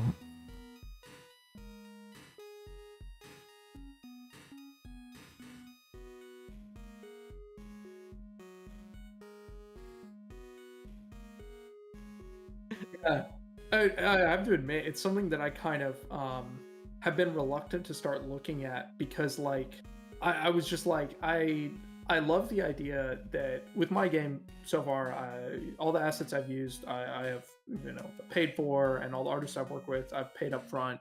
And so it's like, yeah, like I own this intellectual property. So like if I want to go publish it, I'm free to do that. Or if I want to release the ROM for free on my website, I'm free to do that. Sure. And kind of like engaging in, you know, like where you have to start thinking about like, okay, what intellectual property rights would I want to retain, and like making sure that I retain those and stuff. It's like, oh man, that's kind of like the not fun part. Yeah. Oh, Kixie, you were saying that you took time with things too, and I was thinking, you probably took a lot of time on your cards that you make. And then I remembered that I saw this really funny tweet that was like, that totally reminded me of you, and I bookmarked it so that way I could give it to you, because I forgot about it after a while. But yeah, take a look at this, and is that not the coolest thing ever, or what? Because I thought that was like, you were talking about how you cut up Game Informer magazines. I think this person just printed off the pixel art, though. Zangief, yeah. I thought that was great. Good enough to bookmark. Yup. No, I like it's funny, I love Street Fighter 2, but I didn't really actually like play the arcade game that much, because I was always getting my ass kicked by older kids at the arcade. Not like beat up, but in the game, right? Mortal Kombat and Killer Instinct, all those games. Did the music turn off? Sometimes that happens if I remove the headphones. You were more of Mortal Kombat. Yeah, so I had Super Nintendo. So I had Street Fighter 2, I had Mortal Kombat 1, and I had Killer Instinct. So I played the crap out of all 3 of those on Super Nintendo. And then my neighbors, they had 4 kids, so they also had like tons of gaming systems. So they had a Genesis with Mortal Kombat 2 and 3, and yeah. Eventually I ended up with their consoles. Their mom was selling their stuff, and I guess they didn't need it anymore. Somehow my mom got it. She was doing daycare at the time, so she thought, oh, the daycare kids will play with it. The daycare kids didn't want to play with a 15-year-old Sega, but I did. So that was pretty cool. Wreck-It Ralph and High Score Girl made me love Zangief. Yeah, that definitely helped a lot. I love that scene in Wreck-It Ralph where he's like, I'm not a bad guy. I just think that's the best. I love that movie. The second one was good too, but the first one was so much better. And then High Score Girl, totally, man, that show, I need to like rewatch that because I basically binged it. And sometimes when I binge shows, like I don't absorb it as well. Like with JoJo's, right? I'm like slowly absorbing this last chapter because I know it's the last completed anime of the series. I love it too. It's one of my favorite Disney movies. I think it probably is my favorite, at least of the more modern ones. I really like some of the older ones too, but it's hard for me to put my finger on which ones I like the most. I just kind of like them all, right? Like even like the Beauty and the Beast I liked, because like it was like one of the first 3D animated, like it was one of the first Disney films where they had 3D animation in the cartoon mixed with the regular traditional animation stuff. So like I thought that was groundbreaking. Well, it was groundbreaking, but mind-blowing at the time.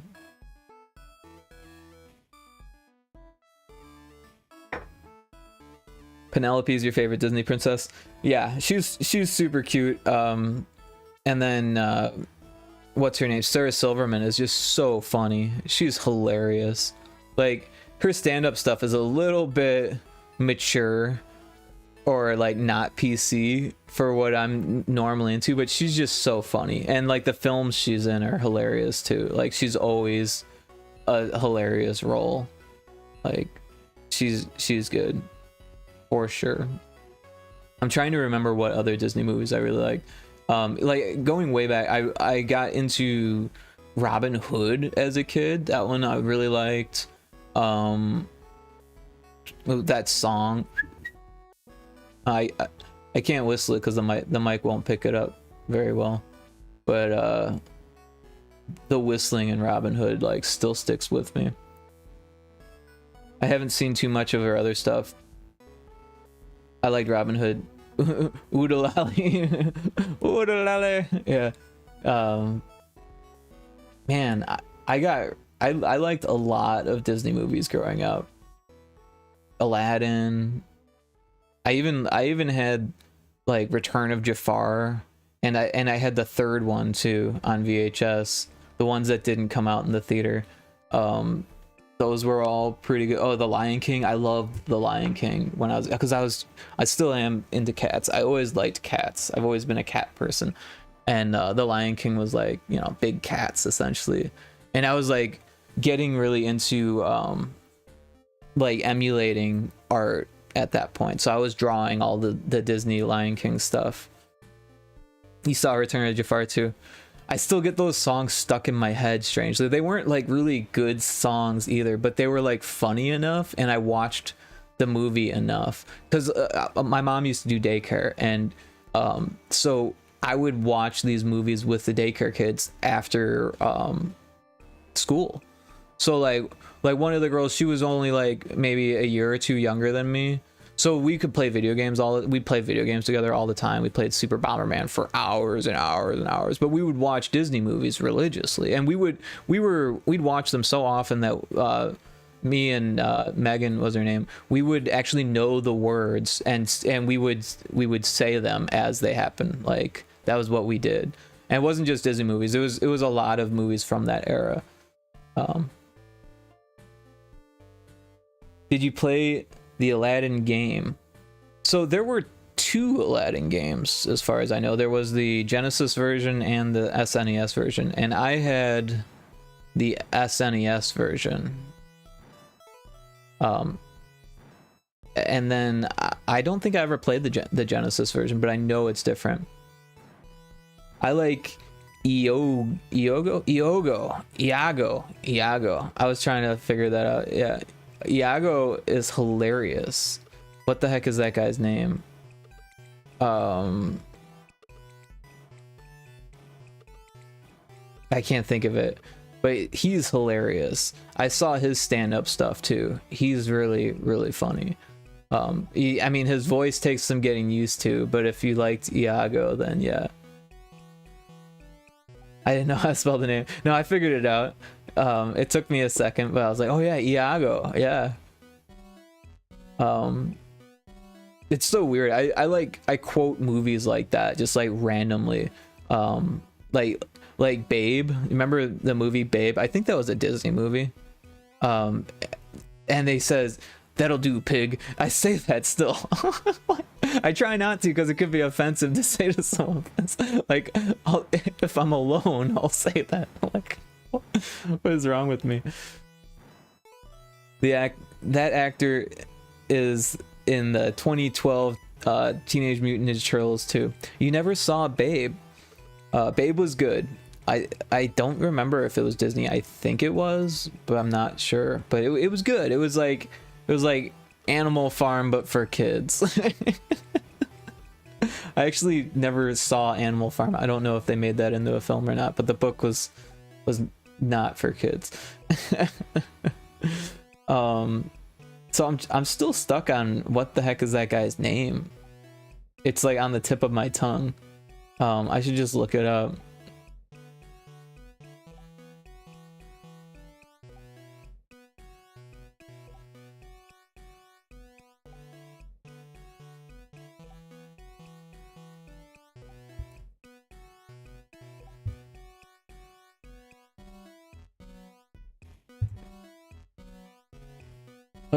Let's see here. I've got Iago the parrot pulled up. Gilbert Gottfried. That's his. Oh, you got it faster than I did. I should have been looking at chat, not looking it up.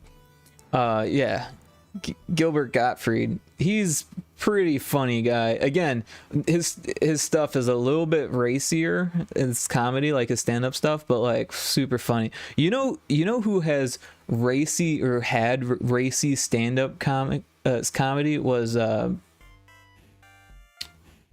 Robin Williams. Believe it or not, his stuff was like a lot more racy than you would expect. Speaking of Disney comics, yeah, super funny guy, like hilarious stand-up comedian. But like after seeing him do like, you know, Miss Doubtfire and the genie from Aladdin, like you just don't expect him to have like sexual jokes or anything like that, you know what I mean? So it was that much more funny, I think, and maybe that's why he like did that, like just because he knew that like people would get that much more of a kick out. He probably tested it at bars.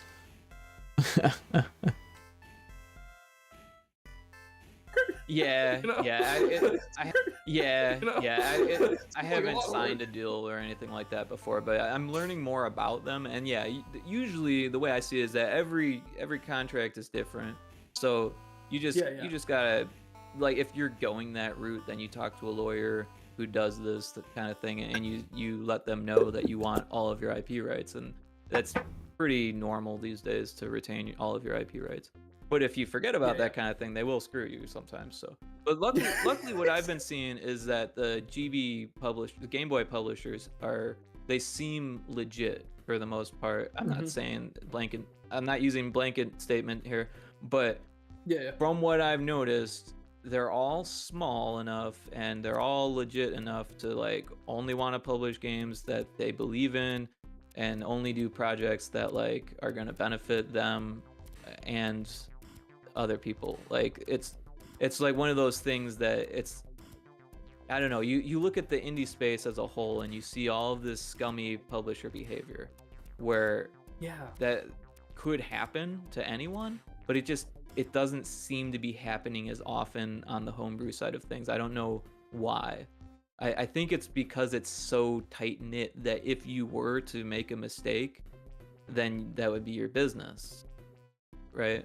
Yeah, I'm sure that there's definitely an element of that where it's like I said, it's kind of small towny. Everyone knows everyone, so it's like if you're having trouble with your publisher, that'll become obvious whether you're going out and telling everyone or not. Like it'll leave an impression. Yeah. That definitely I think helps. Because it seems like the world of indie games has really like exploded over the last decade, and now it's like.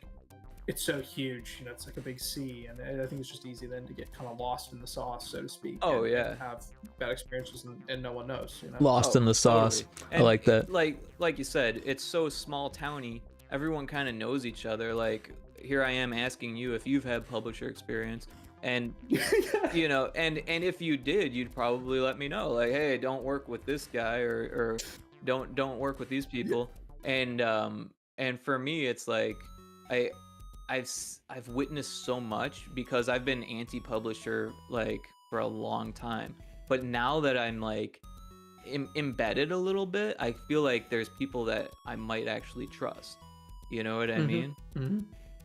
But you really gotta check these people out because I don't know. I mean, there's so much bad stuff that can happen, right?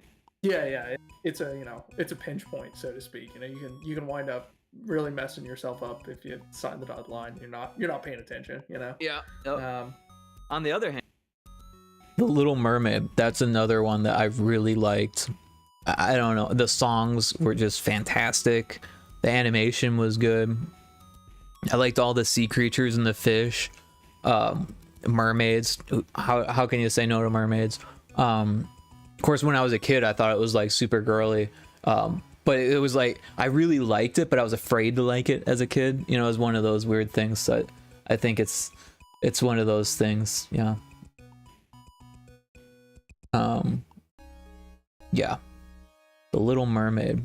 Interesting stuff. I didn't see the sequels though. I'm pretty sure there were sequels and I did not see those.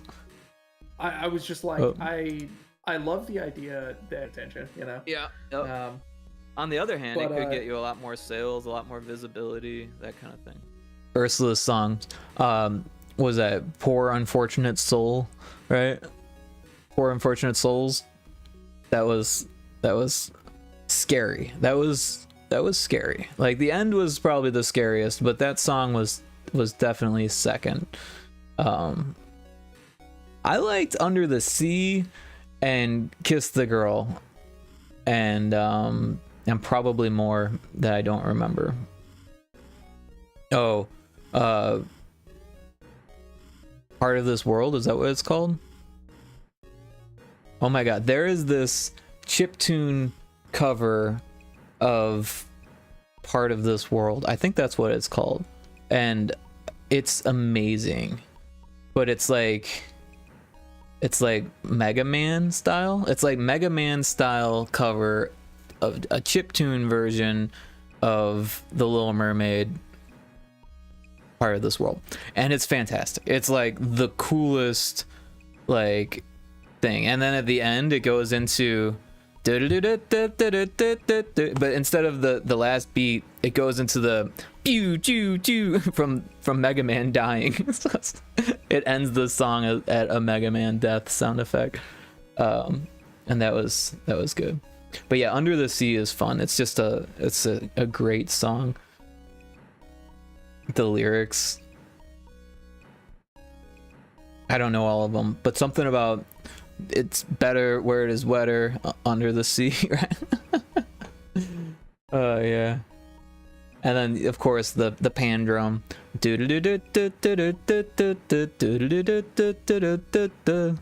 I messed up the ending there. It's close.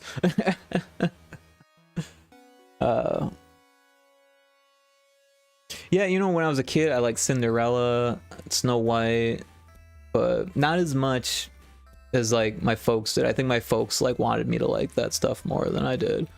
But Robin Hood, I like that one a lot. What 101 Dalmatians? I didn't like that one as much.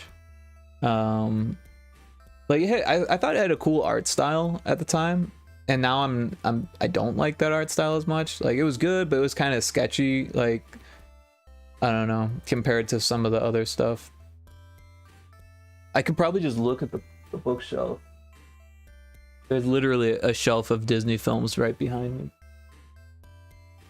Oh, Fox and the Hound. Oh my gosh, that movie still makes me cry. Like seriously. There was like a whole tear-jerky song in that one. Was it Goodbye Sounds Like Forever? Oh my gosh, I'm tearing up just thinking about it.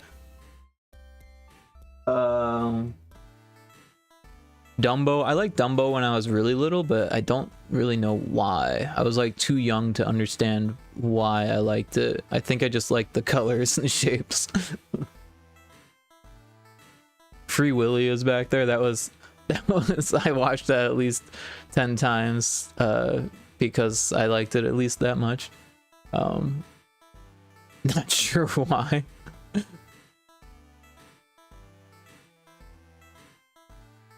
The Lady and the Tramp. I had a Lady and the Tramp poster in my room for the longest time, where they were like eating the spaghetti.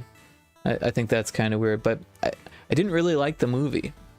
But I had the poster. I also, what was the other poster? The Uncle Scrooge diving into the silo. I thought that was hilarious. The silo of money. I don't know if you've ever seen this show, Mythic Quest. It's like it's hilarious. It's like It's Always Sunny, but it's a game developer studio, and it's like got some of the same actors from It's Always Sunny, so it's like it's funny. Anyways, they bring that up. What's his name from Community? Abed from Community is in Mythic Quest. He's whatever his name is from marketing. I can't remember his character's name, but he wants a silo of money built so he can dive into it or something. I'm like, I knew exactly what he was talking about because I had the poster in my room of silo of money. Dumbo makes me cry, but I like the pink elephants. Oh, Alice in Wonderland. That's another good one. I loved Alice in Wonderland. But also, I had a VHS. Actually, it wasn't VHS. It was a beta copy of Through the Looking Glass. I don't know if you've ever seen Through the Looking Glass, but it's like a live action Alice in Wonderland, but it's creepy. It's so creepy, but also like I was a little kid, so it's not that creepy. And it was like the late 70s or early 80s when it was made, so they use like an inflatable dragon for the bad guy.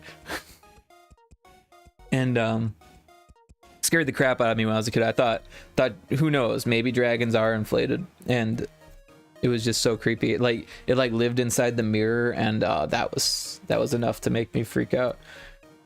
But yeah, no, I don't remember Dumbo well enough to like. I remember the pink elephants because I've seen that animation prior, but also maybe, you know, I'm thinking of Winnie the Pooh, because Winnie the Pooh had like heffalumps and woozles, and I think that's what I'm thinking of. But Winnie the Pooh, that's another one. Watch the crap out of that movie and the series.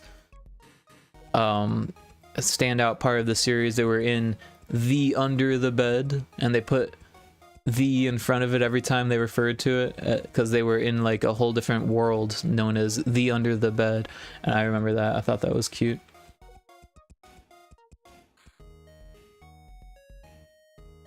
Gordy the pig. That was it was. I always felt like it was a Babe knockoff, but I think it was the other way around. I think Babe knocked off Gordy, but Gordy's animated and Babe wasn't.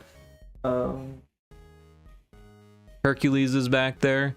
I liked Hercules, but I didn't really like the character Hercules. I like Greek mythology, because I was already reading Greek mythology at that point, like from the school's library and stuff like that, and I was watching Kevin Sorbo's The Legend of Hercules, right?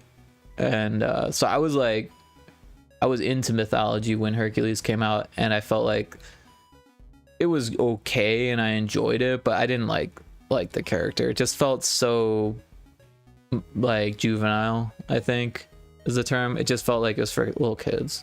What else we got? The Aristocats. That is still top tier if you ask me. Did you ever see the Aristocats, Kixie? I love that movie. Again, song that I still sing in my head probably every day. Everybody wants to be a cat because the cat's the only cat who knows where it's at. Words to Live by. Oliver and Company. It was okay. I didn't really get into it. It had like weird music, I felt like, because it wasn't, I don't think that's a Disney movie. Or if it is, it doesn't feel like one. It was more rock, which reminds me, All Dogs Go to Heaven. Again, not a Disney movie. Also, I wasn't really a dog person. Like, I'm more of a dog person now than I was when I was a kid. You did see Aristocrats. Yes, it's good. It's amazing, Kixie. Don't undersell it. It's amazing. Okay, you got the Jazz Cats who play jazz and they're cats, right? I mean, that's awesome. You got isn't the alley cat named Tom, right? I think that's his name. Maybe I need to rewatch this. Yes, I do. Live that love that cat with the standing bass. Yeah, the cat with the upright. Totally. I mean, that whole band is like getting down, right? Yeah, they like fall through the house because they're like they start in the attic and then they're falling through the story. Unless I'm making this up, I need to rewatch that show, right? Or that movie, because I watched it a whole bunch as a kid and I just don't remember it. Yeah, the kittens were so cute and they were animated like perfectly. You can tell that they like rotoscoped a cat or a bunch of cats. And the story was good too. I like that. The evil butler, like, I mean, it's you know, kind of short and not a lot happens, but there was that scene where the butler is like on the motorcycle and there's like the dogs and he's on a windmill and he gets like stuck in the windmill and then he goes around. Like, that shit was good. I liked that stuff. What else we got back here?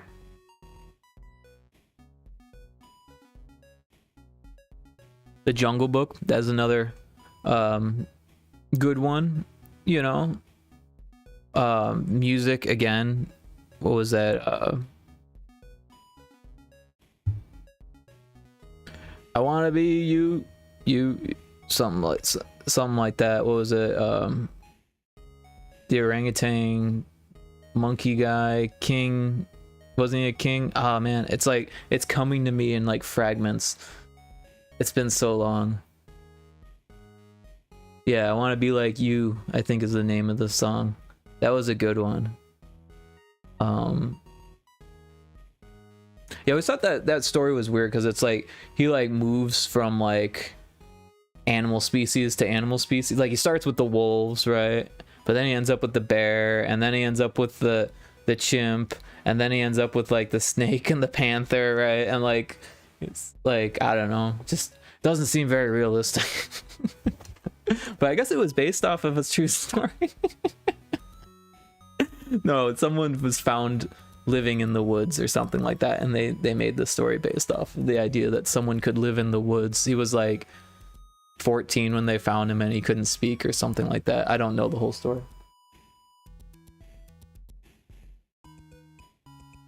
James and the Giant Peach. That's another one that I still loved, although I don't know if that's Disney or not. But that was fantastic. Animation, top notch. I think that was like in that point where they were still using some clay, maybe, or maybe they just moved away from using clay, but it still looked like clay. Like, that was cool. In fact, I kind of want to look up if they use clay or not on that, because yeah, James and the Giant Peach was fantastic. I'm glad you liked that one too, Kixie. What am I clicking on here?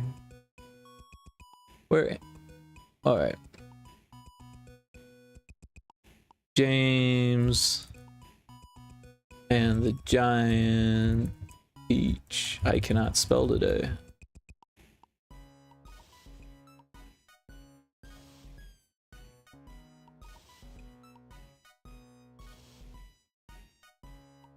We'll pull up the Wikipedia here real quick.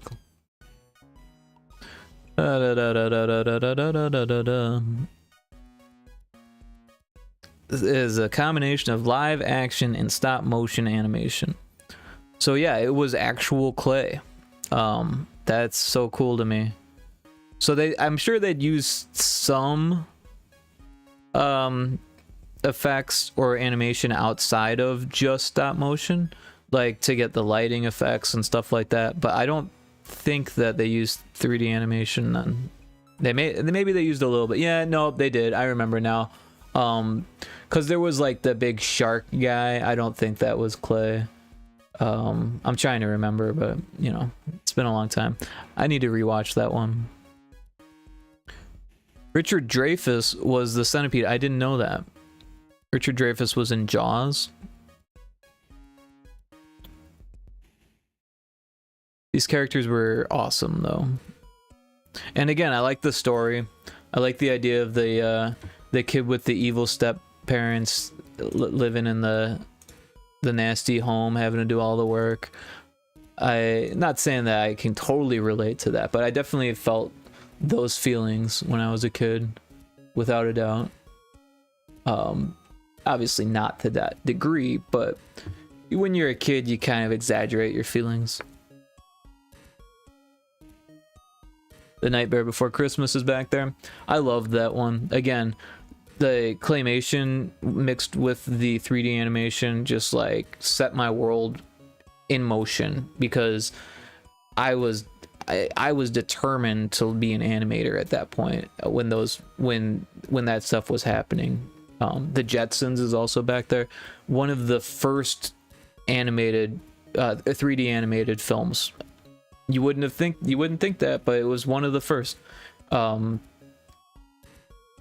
Yeah, Nightmare is such a good movie. It really is. I mean, and it was very groundbreaking. The art style was super unique. The songs were good.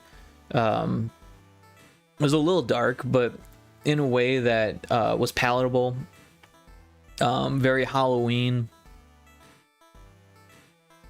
Yeah, no, I liked it. And you know, also, like, because I've always been this kind of person who's like I don't know, I kind of don't like when things get popular. Like, if I like something and then everyone else starts to like it, I start to like that thing less, just naturally, because other people like it. And that kind of started to happen with Nightmare Before Christmas, because that hit, you know, terminal velocity and was just huge. It was blowing up. They had, you know, clothes, and like you could still get that stuff. Probably you go to like Spencer's or something, you could probably still get Nightmare Before Christmas stuff. Maybe, I don't know how far out of touch I am, but the last time when I worked there 10 years ago, it was 10 years ago. That's weird. Yeah, when I worked there 10 years ago, they still had Nightmare Before Christmas stuff on the shelves, so it wouldn't surprise me if you could still get it. Yeah, I didn't get far in claymation, but I did actually make a claymation on a couple occasions. I had a lot of fun with that. It's something that I still want to get into again. Actually, I really want to get my clay out and start doing like a sculpture stream. I think I'm going to mention that before. I don't know what I'm going to draw yet. The one thing holding me back is I don't have like a spinny, like Lazy Susan thing. Because normally you want to spin your sculpture so you can kind of like see it from all angles. But, you know, if you're cheap and you don't have that, you can just walk around it, right? But when it's on camera, like, you're gonna want to see all of the angles too. So like it just makes sense that instead of moving the camera around the sculpture to get the different angles, or like this big heavy sculpture, which is the other option, like moving it by hand manually, you know. But thinking maybe if I start with something small, I don't have to worry about that. But also, like, I could probably make or buy a cheap Lazy Susan device thing to spin it. Or I could just put a hole in it and ruin my turntable. No, that's not gonna do that. Probably would be okay, especially the CD ones. Those are really sturdy, but I don't want to get clay on them.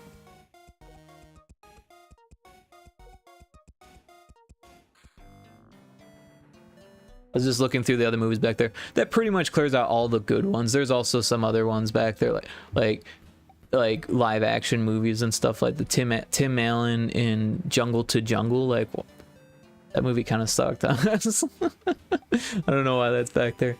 I you know, my mom really liked Tim Allen. He had like come out with a book, and there was that what I want to call it Tool Time, but it's not Tool Time. What the hell was that show called? Home Improvement. My mom was really into that. Yeah.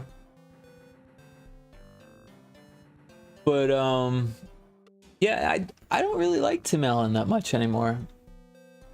It's kind of like one of those things, like I feel like it was good for Toy Story and like maybe the first Santa Claus movie, and like some of his early stuff was pretty funny, and maybe even some of the Home Improvement stuff. But I feel like the bigger his head got, like the worse his stuff got. Like that's the way I felt about Tim Allen.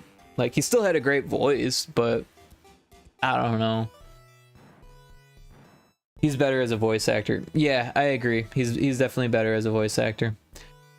He's funny, but his voice is funnier than him. Even no matter how hard he tries, like his face and his actions, just, you know. Buzz Lightyear. I mean, come on. How can you beat Buzz Lightyear? You might as well just give up. I really liked the first Toy Story movie. Not that I didn't like the other ones. I don't really remember them very well. What happened yeah, I don't really remember them at all. The first one was really good though. I watched the crap out of that one and I remember it very well. Yep. Of course, that's not Disney either. Yeah. It's you know, it's funny, like that's kind of been like an ongoing struggle I go back and forth about, where it's like for me, one of the big goals I've had for the project is obviously it's available for free to play right now. You can play the version of Meadow that stands you know, as it currently is. But I've also wanted to have the game be available for free, like a version of it in perpetuity. I know when I was growing up, I really loved the fact that there were some games I could go online and play for free. In particular, I don't know if anyone listening will remember the game Sauerbraten or Cube 2. It's I remember. Open source, like, you do? Yo! Yes! Yeah, I love this part. Because it was a game that came with the engine, right? Oh, yeah. It's like a kit and caboodle. Like, yeah, it was all one. Cube 2 and Sauerbraten were one thing. That's yeah. right. I didn't actually play Cube 2. I just played with Sauerbraten. Yeah. I think it's. I'm kind of maybe over describing it.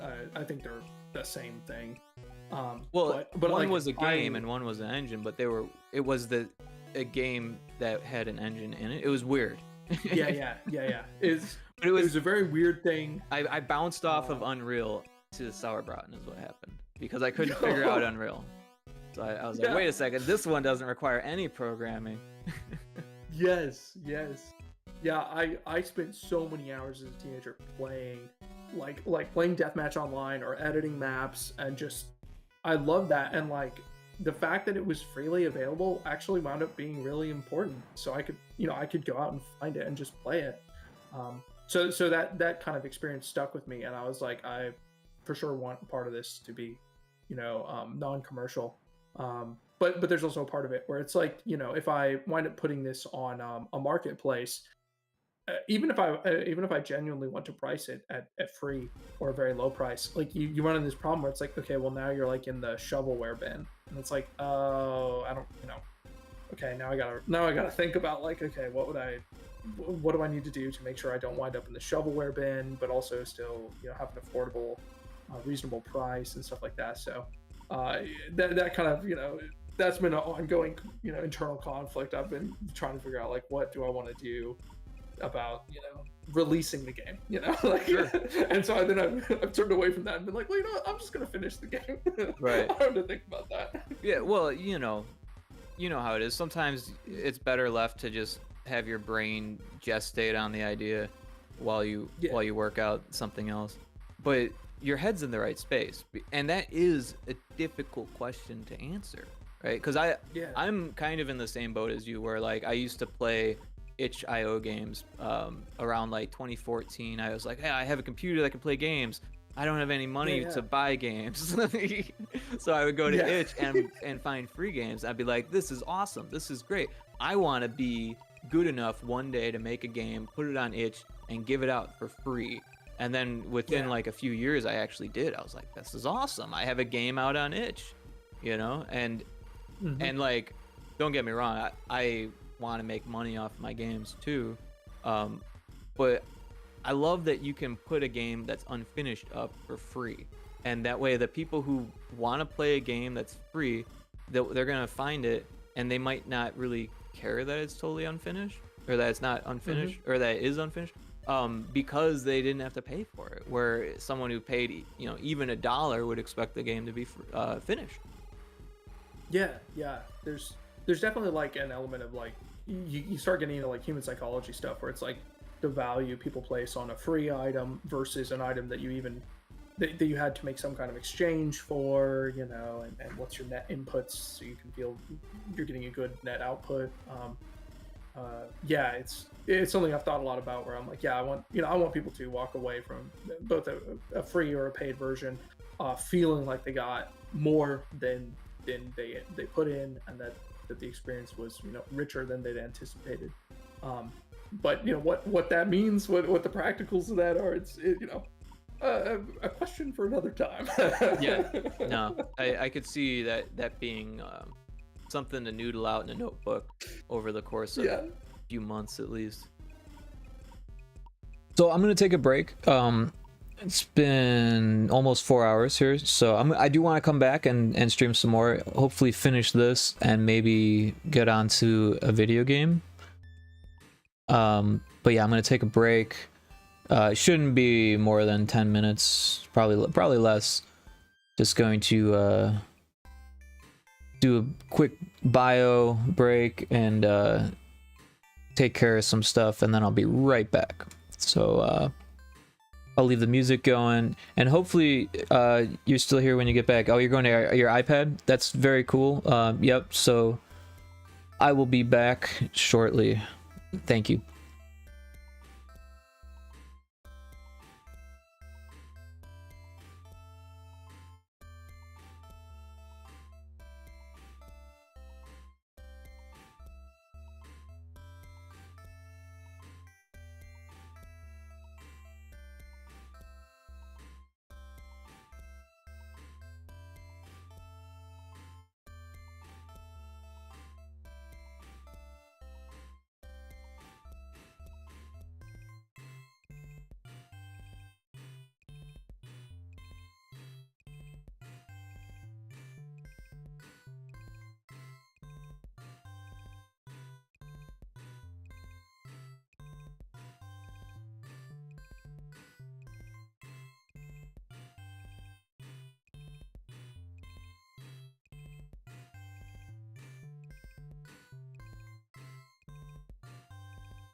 Okay, I am back. My foot got caught on a cable when I got up to get up and walk away, and I like kicked the mouse cable thing. It's weird. It's like this. It's like a cable that has a dongle at the end. So like, yeah, it's a little weird. But my foot got caught on that and somehow knocked the receiver out of the dongle thing. Yeah. So I was like, why isn't my mouse moving? Well, it's moving now. Yeah. So they're trying to assimilate you. The cables. Oh my god.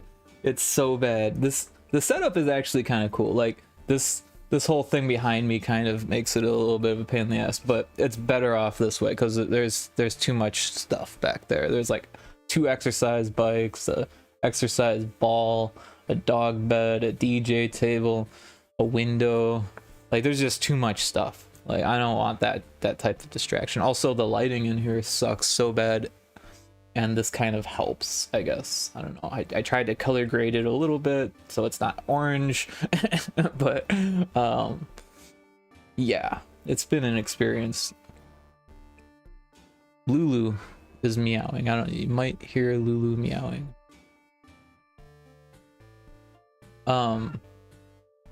Everything okay in there, Lou? She's meowing about something. Oh, that's weird. She doesn't meow like that normally. I'm worried. Lulu. I heard her go to the litter box, so I think... Hey, there she is. Hey, what's up, Lou? What happened in there? What? She's meowing. Probably can't hear it in the mic. There's a lot of noise cancellation on the mic. Poor kitty. You streaming somewhere else too? I am streaming to YouTube as well. Oh, Lulu. She does this thing. I think it's after she drops a deuce that she puffs out her tail and prances around, and she was just playing with a piece of lint that was floating by on the floor. She gets in hunt mode. It's a new thing for her. She was recently diagnosed with diabetes, and now she's recently been told that we're being told she's in remission. So we fixed her diet and hopefully turned it around, but she was never used to be this active, so it's strange to see it. But I guess it's good. It's a cat behavior. I think it freaks her out to have this amount of energy. I think that's what I'm witnessing. Yeah, I hope it's a good sign. I'm not a vet, so it's like, you know. But yeah, I do restream to YouTube. I was affiliated with Twitch at one point, and then I decided that I didn't want to do it anymore, and canceled that, and then so I could restream. And I feel like, you know, the YouTube, they get views. No one chats on them. I have it pulled up in case other people do, and I pulled the restream bot because I know Twitch changed their terms of service. Now you can't have YouTube chat on your Twitch stream. They're like, no, you can't do that. But they did change the affiliate rules. I think affiliates can restream now. I don't know. I would have to look at it again, but they did change the rules on restreaming. Sorry, I'm distracted by the cat running back and forth. It's really, well, first of all, it's cute, but second of all, it's just strange behavior for her. It's like she's been possessed. But now she's back in her normal spot.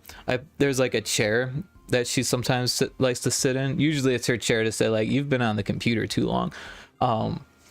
But I put a blanket on there, so now it's like her, all right, I'll sit here and watch chair.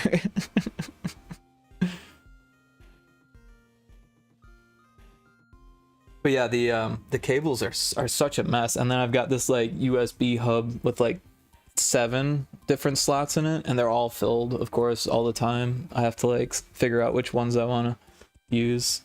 And then the external camera, so like all of these cables, and then but I don't know if you can tell, but I have a really strange desk, and it's like they're like modular things. I can actually find the website and show you what they look like. Yeah, just give me 1 second here and I'll pull it up. It's called an Air Desk, and their website is hilarious because it's like straight from the 90s or something, or early 2000s. Yeah, so this is airdesks.com.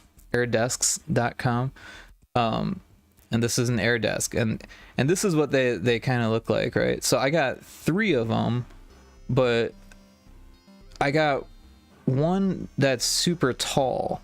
I don't know if they got a picture of it, but yeah,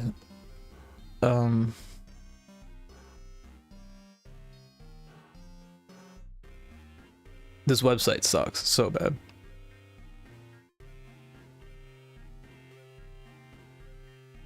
So what I pretty much did was I went through the accessories and the parts and just got what I needed.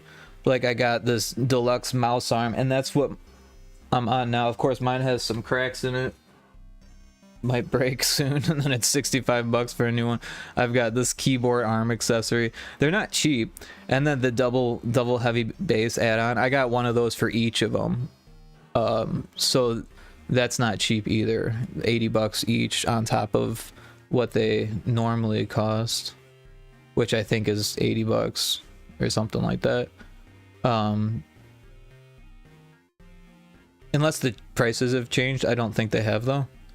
And some of these, like, this looks ridiculous. $31. That just looks like it's gonna, first of all, break. Second of all, like, hurt someone when it falls. Like, how does that even work? And then these, if you don't put these on hardwood, or like, you really want a flat surface. Like right now, mine are on carpet, and they kind of wobble. And I've just gotten used to this like wobbliness of it. And just like avoid like I don't let that happen when it doesn't need to. Right? It's really difficult for drawing and stuff like that, but I have like one entire stand for my mouse thing. I can even probably get that to, yeah, see if I can get that on camera. I don't know if that made it. I didn't have it pulled up. Hold on. This setup is crazy. But yeah, so this Air Desk site, like, I saw this when I was actually thinking about getting a drum set, and I was like, I want to get a desk that, because I wanted to get a desk, but I also wanted to get a drum set. I never got the drum set, but I wanted to get a desk that you could put behind a drum set or take on stage, use a computer on stage and stuff like that. And I actually have done that before. I brought one of these with the double weighted bass to a show, and just one of the shelves, the laptop shelf and the keyboard shelf, and I used the keyboard shelf for my my MIDI controller, and I did a show that way, and that actually worked out really well. But I don't know, I'm pretty happy with the desks, but at the same time, it's hard for me to like say like, oh yeah, they're awesome, you should get one, because it really is only, it serves your purpose really. It's like, they're kind of cool looking, but they're also kind of weird looking, and they're not super practical. Like, they seem like it. They're great for moving. That's what they're really practical for, like, because they don't take up much space. Like the floor things are heavy, and like they're hard to move and stuff like that. They'll even hurt your hand if you're carrying them and stuff like that. But as far as like me being able to take my desk to another state, like, that would be easy. I don't have to get a moving truck or even a bigger car or anything like that. I could just put them in my car and move with like all of my stuff, because the bases are flat and these rods are just rods, so you just stick them on the side. It's like virtually not there beside the weight, which of course is quite heavy, so that would add to the gas mileage or whatever. But yeah, it's not a bad desk.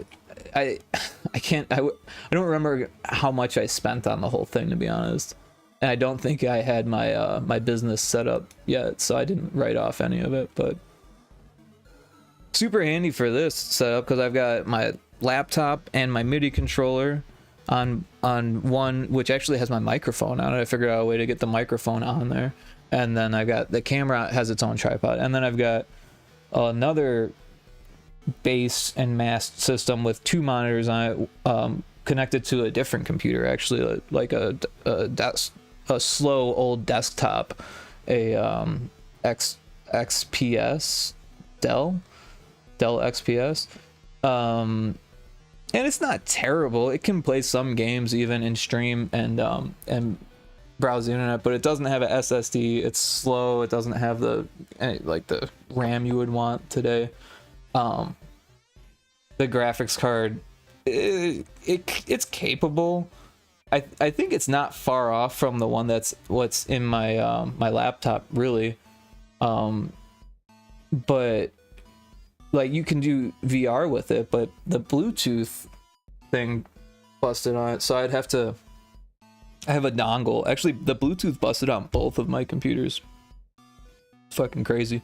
Bluetooth just breaks apparently on computers, and then you have to get a dongle. That's some bullshit.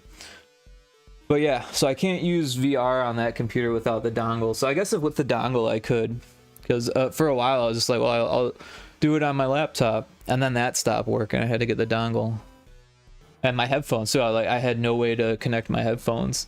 So maybe it's the headphones that was breaking the shit, which sucks. They were like $700 pair of headphones.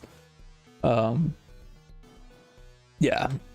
Anyways, I'm gonna get back to editing this because I'm just talking now. I actually wanted to get kind of far into this. You know, and what's your actually inputs so you can feel you're getting. If I don't finish this, I won't feel that bad because most of the time it takes more than one day for me to do this stuff. Usually I get too bored of it. I'll be like, I need to do something else, because it's like listening to the same thing over and over again, and then listening to it again once you get it to make sure that it still sounds good. And then usually when I'm done, I'll listen to the whole thing again. So it's like you end up hearing it over and over and over again just to make sure you get it right. So it's not a bad idea to break it up, is what I'm trying to say. Not really care that it's totally unfinished, or that it's not unfinished, or that it is unfinished, because they didn't have to pay for it. Where someone who paid, even $1 would expect the game to be finished. I don't know if I can even fix what I said there. Like they didn't have to pay for it. Where it's like I want to edit it because it seems editable, but I don't even know what I'm saying there. It's care that it's totally unfinished, or that it's not unfinished, or that it is unfinished, because they didn't have to pay for it. Or that it is unfinished. Who paid, is that the one that I want? $1 would expect finished, or that it is unfinished. Or that it is unfinished. Doesn't sound natural. That it's totally unfinished, or that it's not unfinished, or that it is unfinished. Totally unfinished. Or that's not unfinished, or that it is unfinished. I'm trying to wrap my head around what came out of my mouth there. I don't even know what's the best way to edit it, or if I should just like leave it. Finished, or that it's not unfinished, or that it is unfinished. What am I even talking about? That it's totally up for free, and that way the people who want to play a game that's free, they're gonna find it, and they might not really care that it's totally unfinished, or that it's not unfinished, or that it is unfinished, because they didn't have to pay for it. Where someone who paid, I'm just gonna leave it, even $1 would expect the game to be finished. Yeah. There's definitely like at least he understood. You start getting into like human. I'm gonna take that space away though. Just record yourself now saying it again and put that in. I don't want to do that. Just like I could, but every time I try to do that, it's like way harder than it seems. I'm really bad at matching my own inflections and stuff, like or especially in that situation where like I couldn't even say it right when I knew what I was trying to say, and now I'm looking at that like I have no idea what I was trying to say there, like, but he got it, so like there's hope yet is my thinking on that. I think what I was trying to say was Was that the end of it? Yeah, that was the last one. I think what I was trying to say is that when you have a game that's unfinished and free, no one's gonna get upset. But if it's $1 and it seems unfinished, then people get upset. But yeah, I was in the moment and I was passionate, so I'm just gonna leave it. You know, I don't think it's lazy to just leave that. I think, I don't know, it's a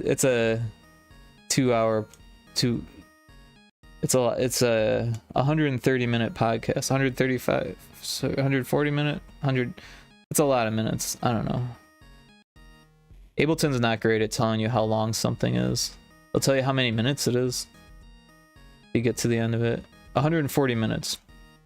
I think the calculator on Windows has time conversion on it. If you go to the side, I don't want it. I don't really care to. It's shorter than most of them, so it's shorter than the 2.5 hour ones, so that's good. Yeah.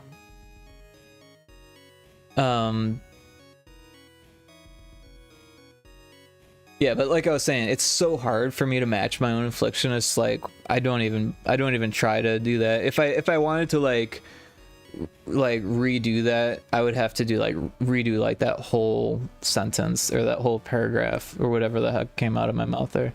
Like this whole thing would have to be redone, and then I'd have to like read from a script, and then I'm not good at script reading either. I don't know if you've ever tried script reading, but it's like difficult. You can hear me do it on some episodes. At the beginning of the episode, I'll write notes, and I'll try to make them like not scripts, like just notes, so that way I have to like fill in the gaps so it doesn't sound scripted. But like when I sound scripted, it just sounds bad. You can get app games that are finished for $1, so people might compare. Yeah, no, that's the thing. And honestly, I don't really know the Apple Store, and I know that most people do, right? Because I don't know if it's 50-50, but it's probably close maybe to Apple's Androids of people with phones. You know what I'm trying to say. Yeah, so I feel like most people probably have bought something on the Apple Store these days, and I have myself. Because when I had an iPhone, there's just not a lot of free stuff on the iPhone store. Is there? I don't think there is. Is there anything that's free on the iStore or whatever the hell it's called? Because everything costs money, it seems like. I was kidding anyway with the voiceover. I was picturing it in a comedic way where it was obvious. Oh, you know, honestly, that would make more sense if it was comedic and obvious. But yeah, I would rather just stumble through my words and have it not sound professional than to do some type of TikTok cut or something like that. I don't know. I'm not unfunny, but I'm bad at like forcing comedy. But it's funny when other people do it, so I see the value in what you're adding here. The baking game is free. Oh, the baking game is free on iPhone. Okay, cool. So yeah, I haven't been on the store for a long time, but my memory of it is that like most things cost money. But yeah, no, there were a few free games I had. I remember there was one that was like, it's like bacteria, and it was like you matched them and then they became other bacteria. That was pretty good. But yeah, I bought like a Korg app. What was it called? It was a Chaosolator app is what it was. And it's kind of a shame because I don't have any iPad or any Apple stuff to use this app on, and it was a really cool app. It was like $20 too, because it's Korg, you know, everything Korg is super expensive, or at least high end, you know. Your fashion gotcha game is free in theory. That's cool that they have at least that stuff. Like Gems of War is the same way. It's free in theory if you can manage to not spend money. I can. I'm pretty good at saving money, to be honest. Like I have trouble spending money is my issue. Just 1 second.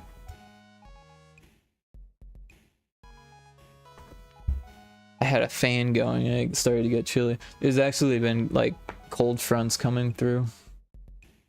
But yeah, this one of these monitors is like, it gets pretty warm, and it's just like it's like a heater.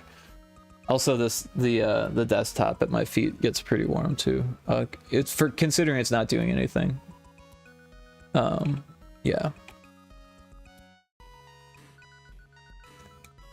So I was about here. Finished. Yeah. There's definitely like an element of like you start getting into like human psychology stuff where it's like the value people place on a free item versus an item that you had to make some kind of exchange for, you know, and what's your net inputs so you can feel you're getting a good net output. Yeah, it's something I've thought a lot about where I'm like, yeah, I want people to walk away from both a free or a paid version feeling like they got more than they put in, and that the experience was, you know, richer than they'd anticipated. But you know what that means, what the practicals of that are, you know, a question for another time. Yeah, no, I could see that being something to noodle out in a notebook over the course of a few months at least. Yeah. Essentially, like a marketing campaign. Yeah. That's a great way to put it. Yes, sir. A marketing campaign. So, do you ever do side projects or anything like that? I know as a solo dev, or as a dev in general, there's always some type of pull to head to a new project. But you've been working on your project for 3 years, you say? Yeah. I kind of pinned the start at like January of 22, so we're in the third year. So 2+ years. So how long did it take before you started on a new project? In like November of 22, after I'd worked on Meadow for like 9 months, I'd done the initial release, and I was like, okay, maybe I'll put this down and like go work, you know, take what I've learned and go work on another game. And I started working on that, and I kept being like, you know, kind of going back and saying, okay, well, maybe I should polish up Meadow. But it's been so hard because I've had the next game, quote unquote, rattling around in my head for like 2 years now, and I've part of my motivation for getting Meadow done is so I can like move on and work on the next game. Because I was like, if I start the next game, I won't come back to Meadow, and I was just like, I'm not ready to do that yet. Kixley, I don't know if you've played Meadow yet, but I'm gonna pull it up because it's right up your alley, I think. And if you already got the Game Boy emulator to play, what was it, Source Hack, my game? Like, it's the same kind of thing because he's using the same engine. This game is called Meadow. I'm looking it up.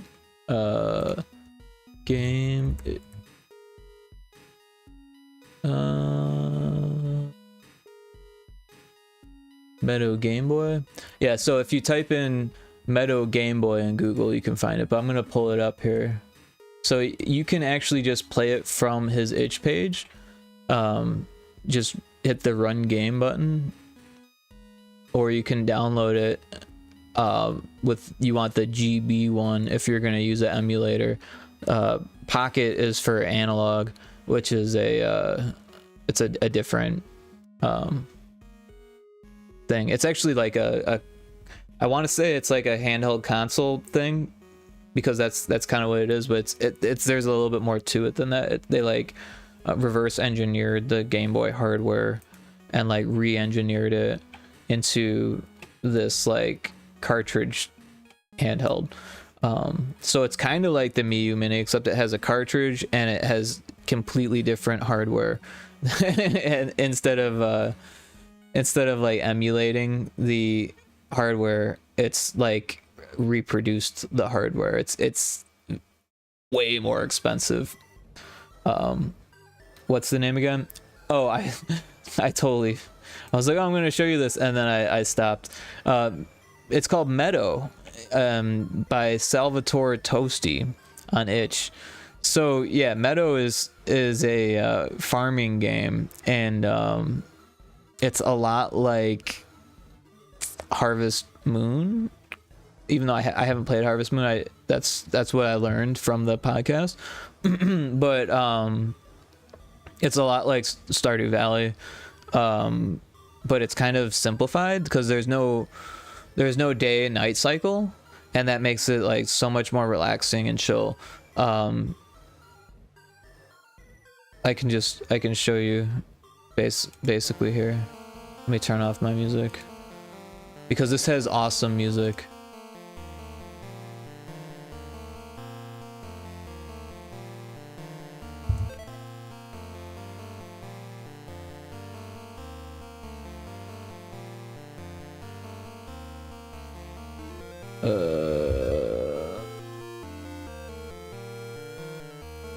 Yeah, so you can pick your character here. Trying to remember what buttons to press.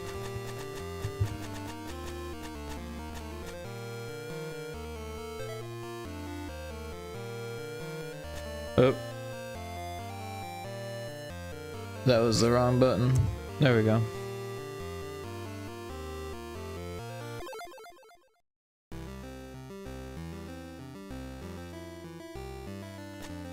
So you have your inventory here. Start with some seeds. Oh. Yep.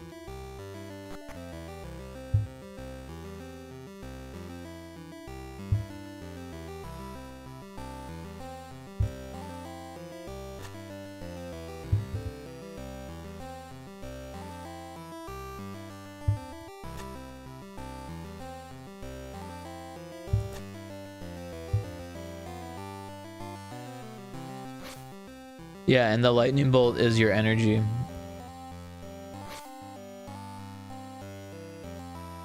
Yeah, it's super cute. And there's like a lot to it.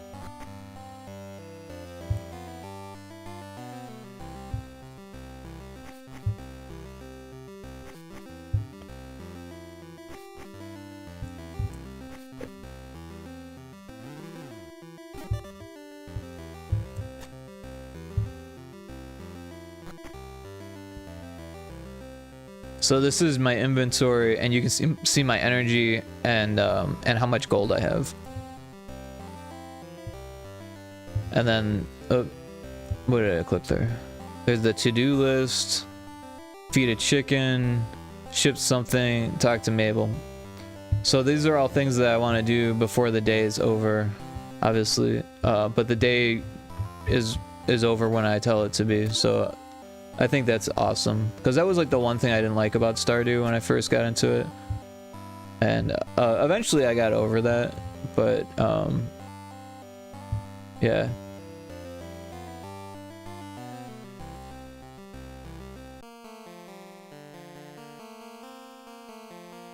I love the music.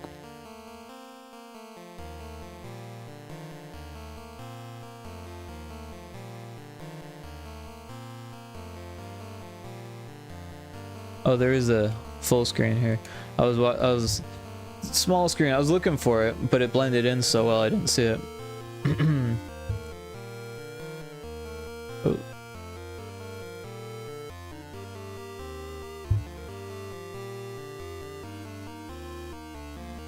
Yeah, so I played this on my Mew Mini pretty far, and I was really impressed with how much stuff was unfolding, and he's updated it since then, so there's even more stuff. Did I talk to the chicken? Yeah, I did. Oh, but I didn't put any feed in, did I? Oh no, I did. Second guess myself, triple guess myself. Yeah, so this one, there's like a seed maker here. I like how the things are like blinking if you haven't done it yet, or they'll put like a star there. These are achievements.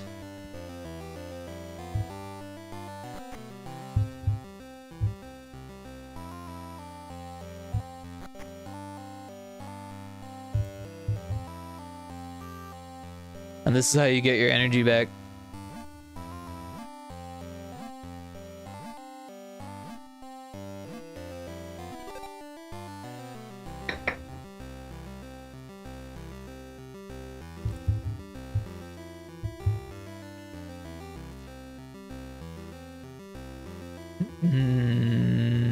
Yep.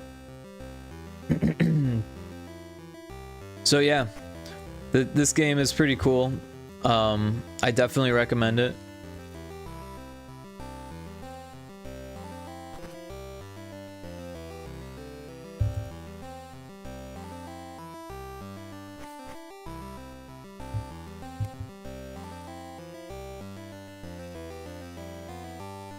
Looks like I got all the things.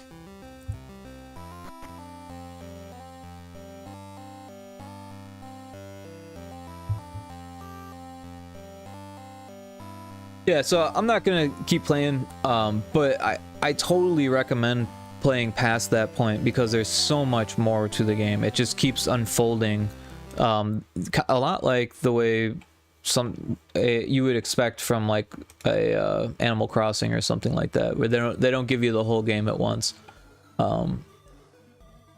but just enough to keep you going to where eventually it becomes this thing of like remembering all the things you have to do. Obviously you've got the list to help you, and then there's like a town, not to spoil it or anything, but different days of the week different stores are open and stuff like that. There's a lot to unlock in the town.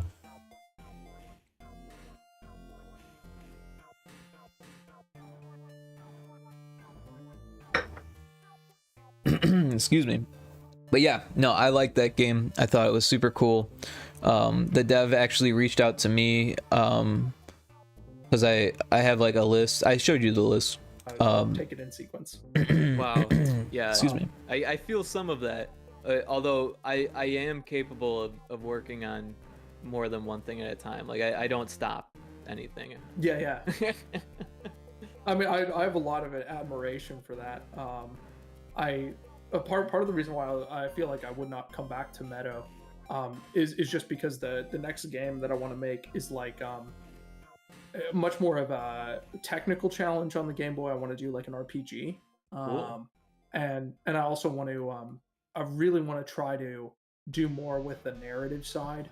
Right, Meadow is I think a delightful experience, and it's very focused on like positive emotions, but it's not very deep narratively. I really do not have a deep story to tell in the kind of traditional narrative context. But the next game I make, I want to really like challenge myself to tell a very complex and mature story using the form factor of the Game Boy, and like then definitionally kind of running against the grain of like the toyetic nature of the platform, to say like, okay, how would you tell something that's like maybe a little grisly and grim without, you know, getting too cheesy or kind of, you know, spilling over. And then because I think that will be a massive task in its own right, I would feel like I'd absolutely get sucked into it and then be unable to get back to like the kind of light charm of Meadow. Awesome. Yeah, no, I could see how that would be difficult to jump back and forth, but also, you know, you never know until you're there, because sometimes when you're in the thick of something, you're like, man, I wish for a juxtaposition just for a little bit. You know what I mean? Yeah. And sometimes that's enough. Kixie, I know it's getting late and that you have to sleep eventually. So if you ever just drop out or you need to say bye or whatever, that's fine. Also, I don't want to give you nightmares, you know, or I don't want you to like sleep to my face again. I mean, unless that's what you're going for. But yeah, no, I just you know, I appreciate you hanging out, and you can hang out as long as you want. You can sleep on stream if you want. But yeah, don't feel bad if you feel like you need a dip, and you know, get some good sleep, because it's hard as hell for me to sleep watching something. So I totally understand. That's all I'm trying to say. I definitely appreciate you hanging out. Yeah, headed to bed now. Okay. Yeah, I didn't mean to shoo you away from the stream, but at the same time, yeah, I hope you have a great sleep and that you enjoy your day tomorrow as well as tonight. So yeah, thanks again for dropping by. Really appreciate it. I love the idea that with my game so far, That's enough. But that's really interesting. So you didn't mention what type of RPG. I know that with RPG people, the letter in front of the RPG makes all the difference. Yeah, that's true. I envision it being something maybe like a JRPG. Oh, okay. Initially, I batted around the idea of trying to really push the technical chops and say like do a tactical RPG. Something, wow. you know, like a Fire Emblem, but I don't have the requisite skills necessary to do that right now. And I think even if I did, the Game Boy as a platform makes that. Thanks, Kixie. I hope you have a great night too. Talk to you soon. I love the idea that with my game RPG, something, you know, like a Fire Emblem, but I don't have the requisite skills necessary to do that right now. And I think thanks. Even if I did, the Game Boy as a platform I don't know if I'll finish tonight. It's already pretty late. So I was like, I'll try and step back. I wanted to play more of that game. Maybe do a JRPG. It might hilariously. Oh, yeah. I was gonna say it might raise some eyebrows, but yeah, that sounds very, very difficult. Yeah. There's just fundamental things having to do with like the way number of sprites you can have on the screen and stuff, where it's like I think you'd have to get very advanced to be able to do a full tactical RPG experience and really get into to knowing all about It'd be hard to do on how Unity. the Game Boy does stuff. yeah, exactly. Yeah. So I was like, I'll just go ahead and maybe do a more traditional JRPG experience. I really like the aesthetics of like the Shin Megami Tensei games. Oh, I don't know those. I've not. They're like a set of JRPGs that were kind of, in particular on the Super Nintendo, I think, and some other like maybe the MSX. But they're like the aesthetics of the game are really interesting because they're like kind of techno-futurist, but also there's like a lot of like demons and esoterica involved, like religious esoterica. So it's a super interesting kind of aesthetic milieu, and I definitely would want to look to those for guidance on that. But, that's interesting. So are you thinking like what they call a fighting screen, right? Yeah, exactly. Yeah, a fighting screen, 100%. That's kind of what I'd be looking at. Maybe, you know, if I was going to draw like a good Game Boy analogy, something like the Dragon Quest games. Okay. You know, just kind of a fighting screen, and you kind of wind up getting limited because, you know, how much detail do you want to put in the enemies and stuff. So there's it's still at a very early prototype stage. So I mean, a lot of that's to be hashed out. But something like that. Did you play the Final Fantasy Game Boy games? That's what they were called here in the States, anyways. It was Final Fantasy. I didn't. There was Adventure, Legend, 1, 2, and 3. And Legend 3, they pushed the boundaries. They pushed the envelope. They pushed the hardware so hard that it was just insane how much is in there. Okay. Yeah. Nowadays, I'll have to check that out. You can find it labeled as the Japanese name, which was Saga, right? Okay. So they're all those three with the fighting screens are sold because it was Final Fantasy Legend that had fighting screens, and then Final Fantasy Adventure was Seiken Densetsu, so Secret of Mana 1. Right. So that was action adventure, and the other two were fighting screens. But nowadays it's called Saga Legacy or something like that. I'll have to look that up.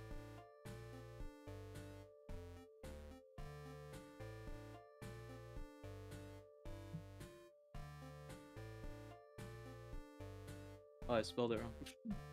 Safa? What the heck is Safa? You gotta get that deep Game Boy lore. The Safa series. I think they just call it the Saga trilogy, which is weird because there's more. So there is a gap there. Or something like that. Excuse me. I'll have to look that up.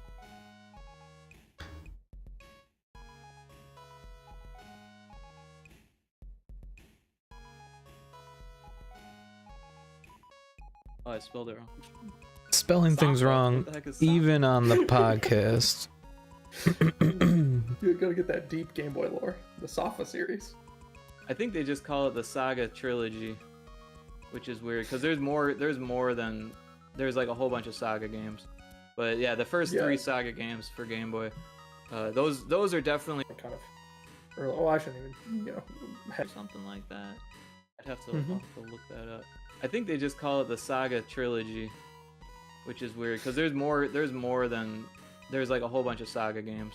But yeah, the first 3 Saga games for Game Boy, those are definitely worth checking out. And like I said, the third one, like they fit so much into that little cartridge. It was mind blowing at the time, and it's still mind blowing today.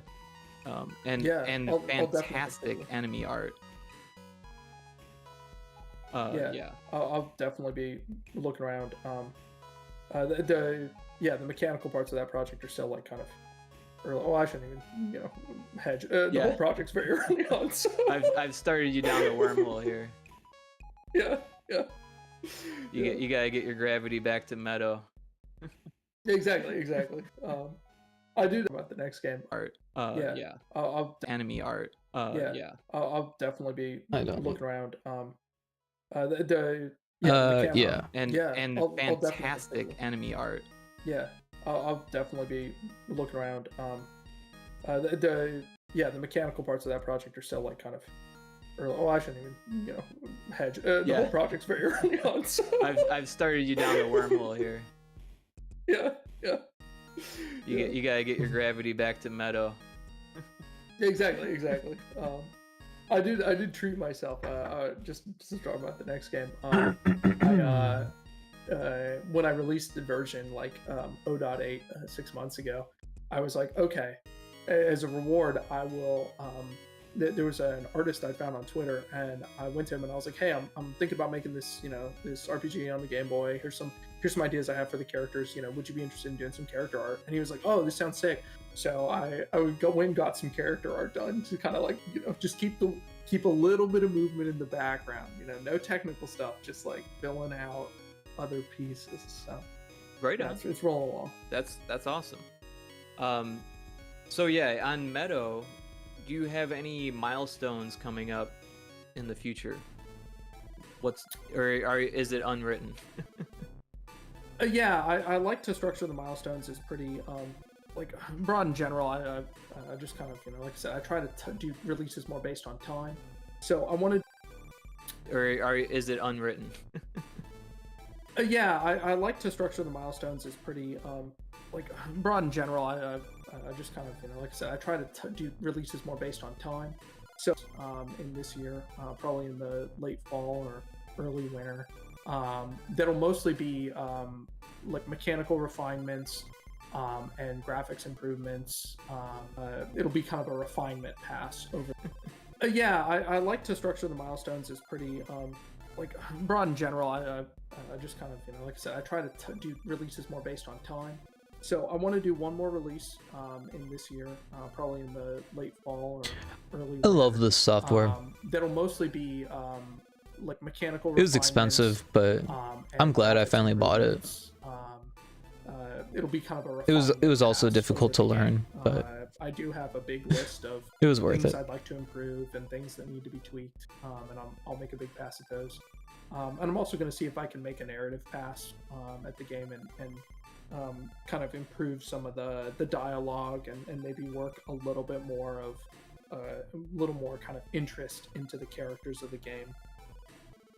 And then my goal is to get a 1.0 release completed.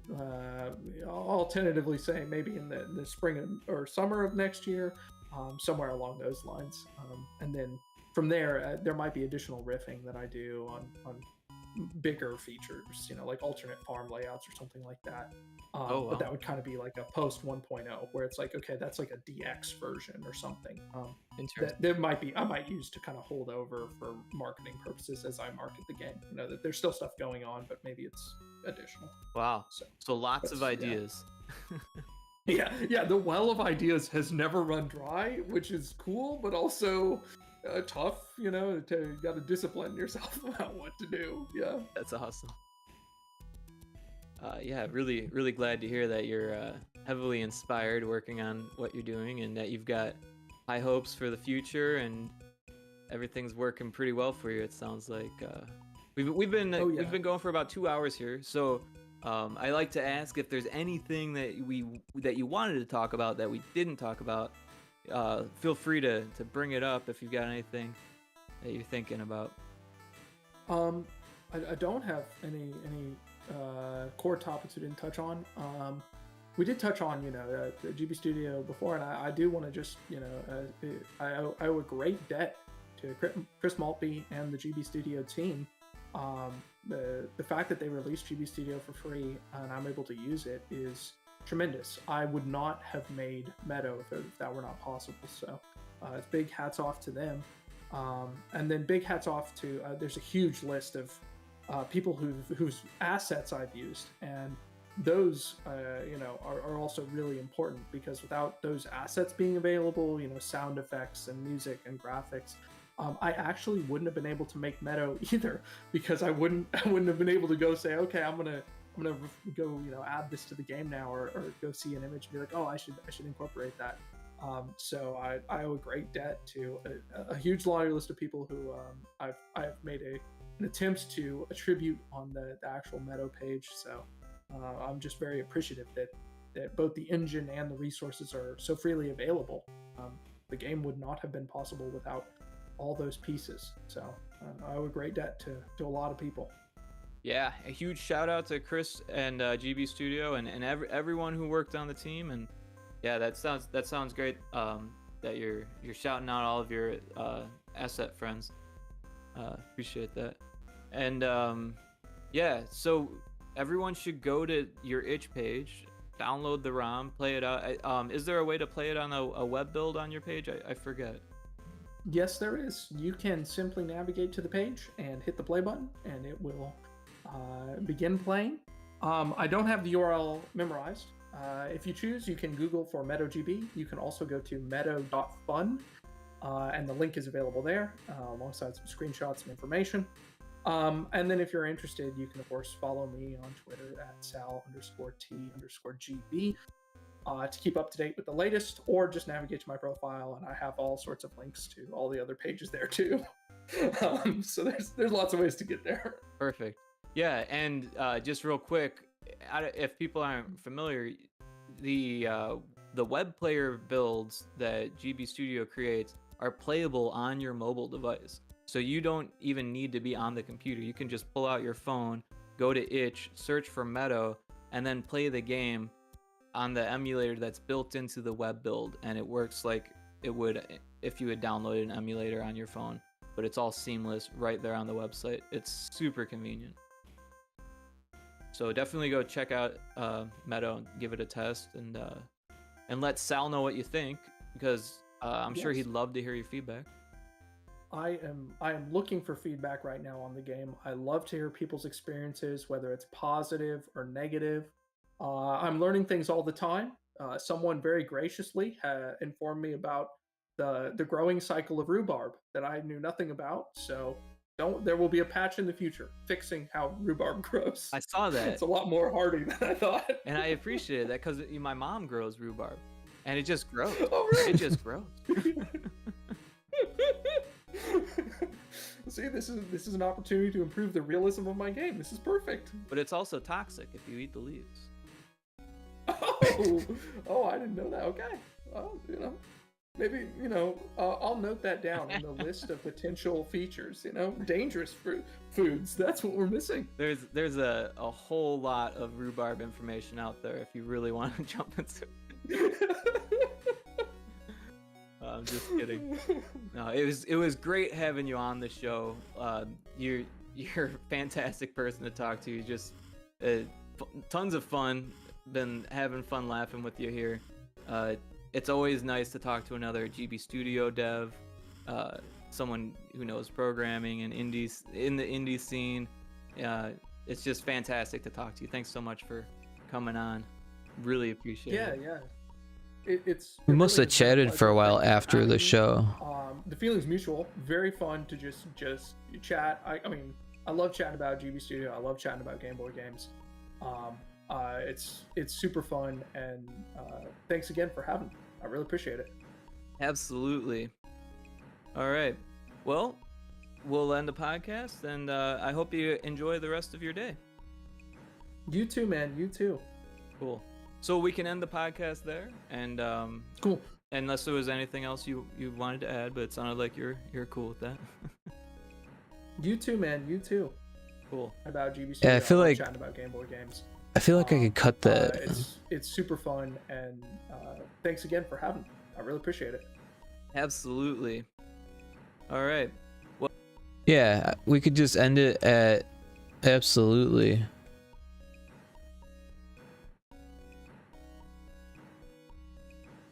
Because that just sounds weird. all right. Well, All right. Well, we'll end the podcast, and I hope you enjoy the rest of your day. You too, man. You too. I don't think I need to listen to anything else. I think it's just banter. Yeah. No, this was fantastic, man. I Yeah. really appreciate you having me on. As fun as it is for me to listen to, I don't think anyone else needs to listen to all of that. I don't know what we talked about either. Probably GB Studio or something. I'm sure I'll listen to it again eventually. But yeah, that's cool. That's the whole thing, the whole shebang. Hey everybody, I've got an awesome interview today. I've got Sal, who's working on Meadow, which is a Game Boy game. Sal, would you like to introduce yourself a little bit here? Yeah. I could get my rid of name's that Sal at the Tosti. start. I'm a Game Boy developer. But I've there's a been lot working of with, us, GB so Studio I don't want for to get about carried away 3 with years like, now. oh, do a And pass I've got on my the maiden us. game, Meadow GB, coming up to fruition here. Awesome. Yeah, and I had a chance to play one of the more recent builds. I know you're still working on it, so I do it too. things are still getting done. There's- Yeah. But I had a lot of fun, both with the build that I had prior to that, I'm not- and with all And of you know, these I new listen to them changes. in other And it's podcasts, just and they amazing how many happen. changes you made there. Yeah. As of recording, version Sometimes I feel like I edit more than was most released this morning. podcasts. So that has all the. Anyways, the latest this is looking changes, all good. the latest minigames, I'm gonna all save that. it and call it a night. I don't think I'm gonna play any games on stream. It's already 1 o'clock in the morning.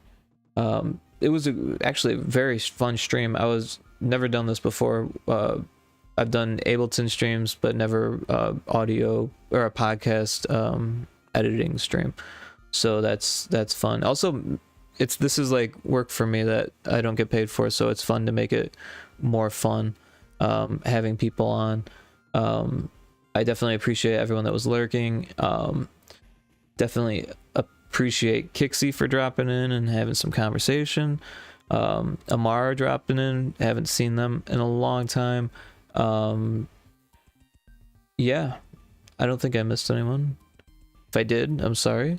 But yeah, it was fantastic stream. So maybe I'll do that again sometime. I don't have another podcast interview lined up, and I usually don't stream those because it's a lot of pressure to be interviewing, and then usually if there's a stream involved, there's either like a game involved or like someone else needing a camera involved, and that it's always a can of worms, and I'm not advanced enough to have some type of like multi-stream thing going or podcast service thing or anything like that. So I am just going to keep doing it the way that I'm doing it, which is audio only.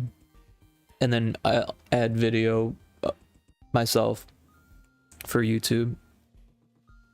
Spotify's been asking me for video. I don't think I'm going to do that though, because I don't want it to get like lumped into like a only video category kind of thing. I don't know if they take the audio from the video to the audio only stuff. I don't know how that works. Spotify is not great. I kind of miss Anchor quite a bit. Like, I didn't use Anchor for their tools or anything like that. Anchor is a podcast service. They were a podcast service, and then Spotify bought them out. Now it's called Spotify for Podcasters, and that's different. So yeah, it's falling apart now that Spotify took over. I don't think they're paying attention like I was trying to look at the analytics and it just was loading endlessly, like it wasn't gonna load. I tried again later, same thing. So it was like, I don't know if maybe they just need to fix some things or what, but it seems like they're out of touch.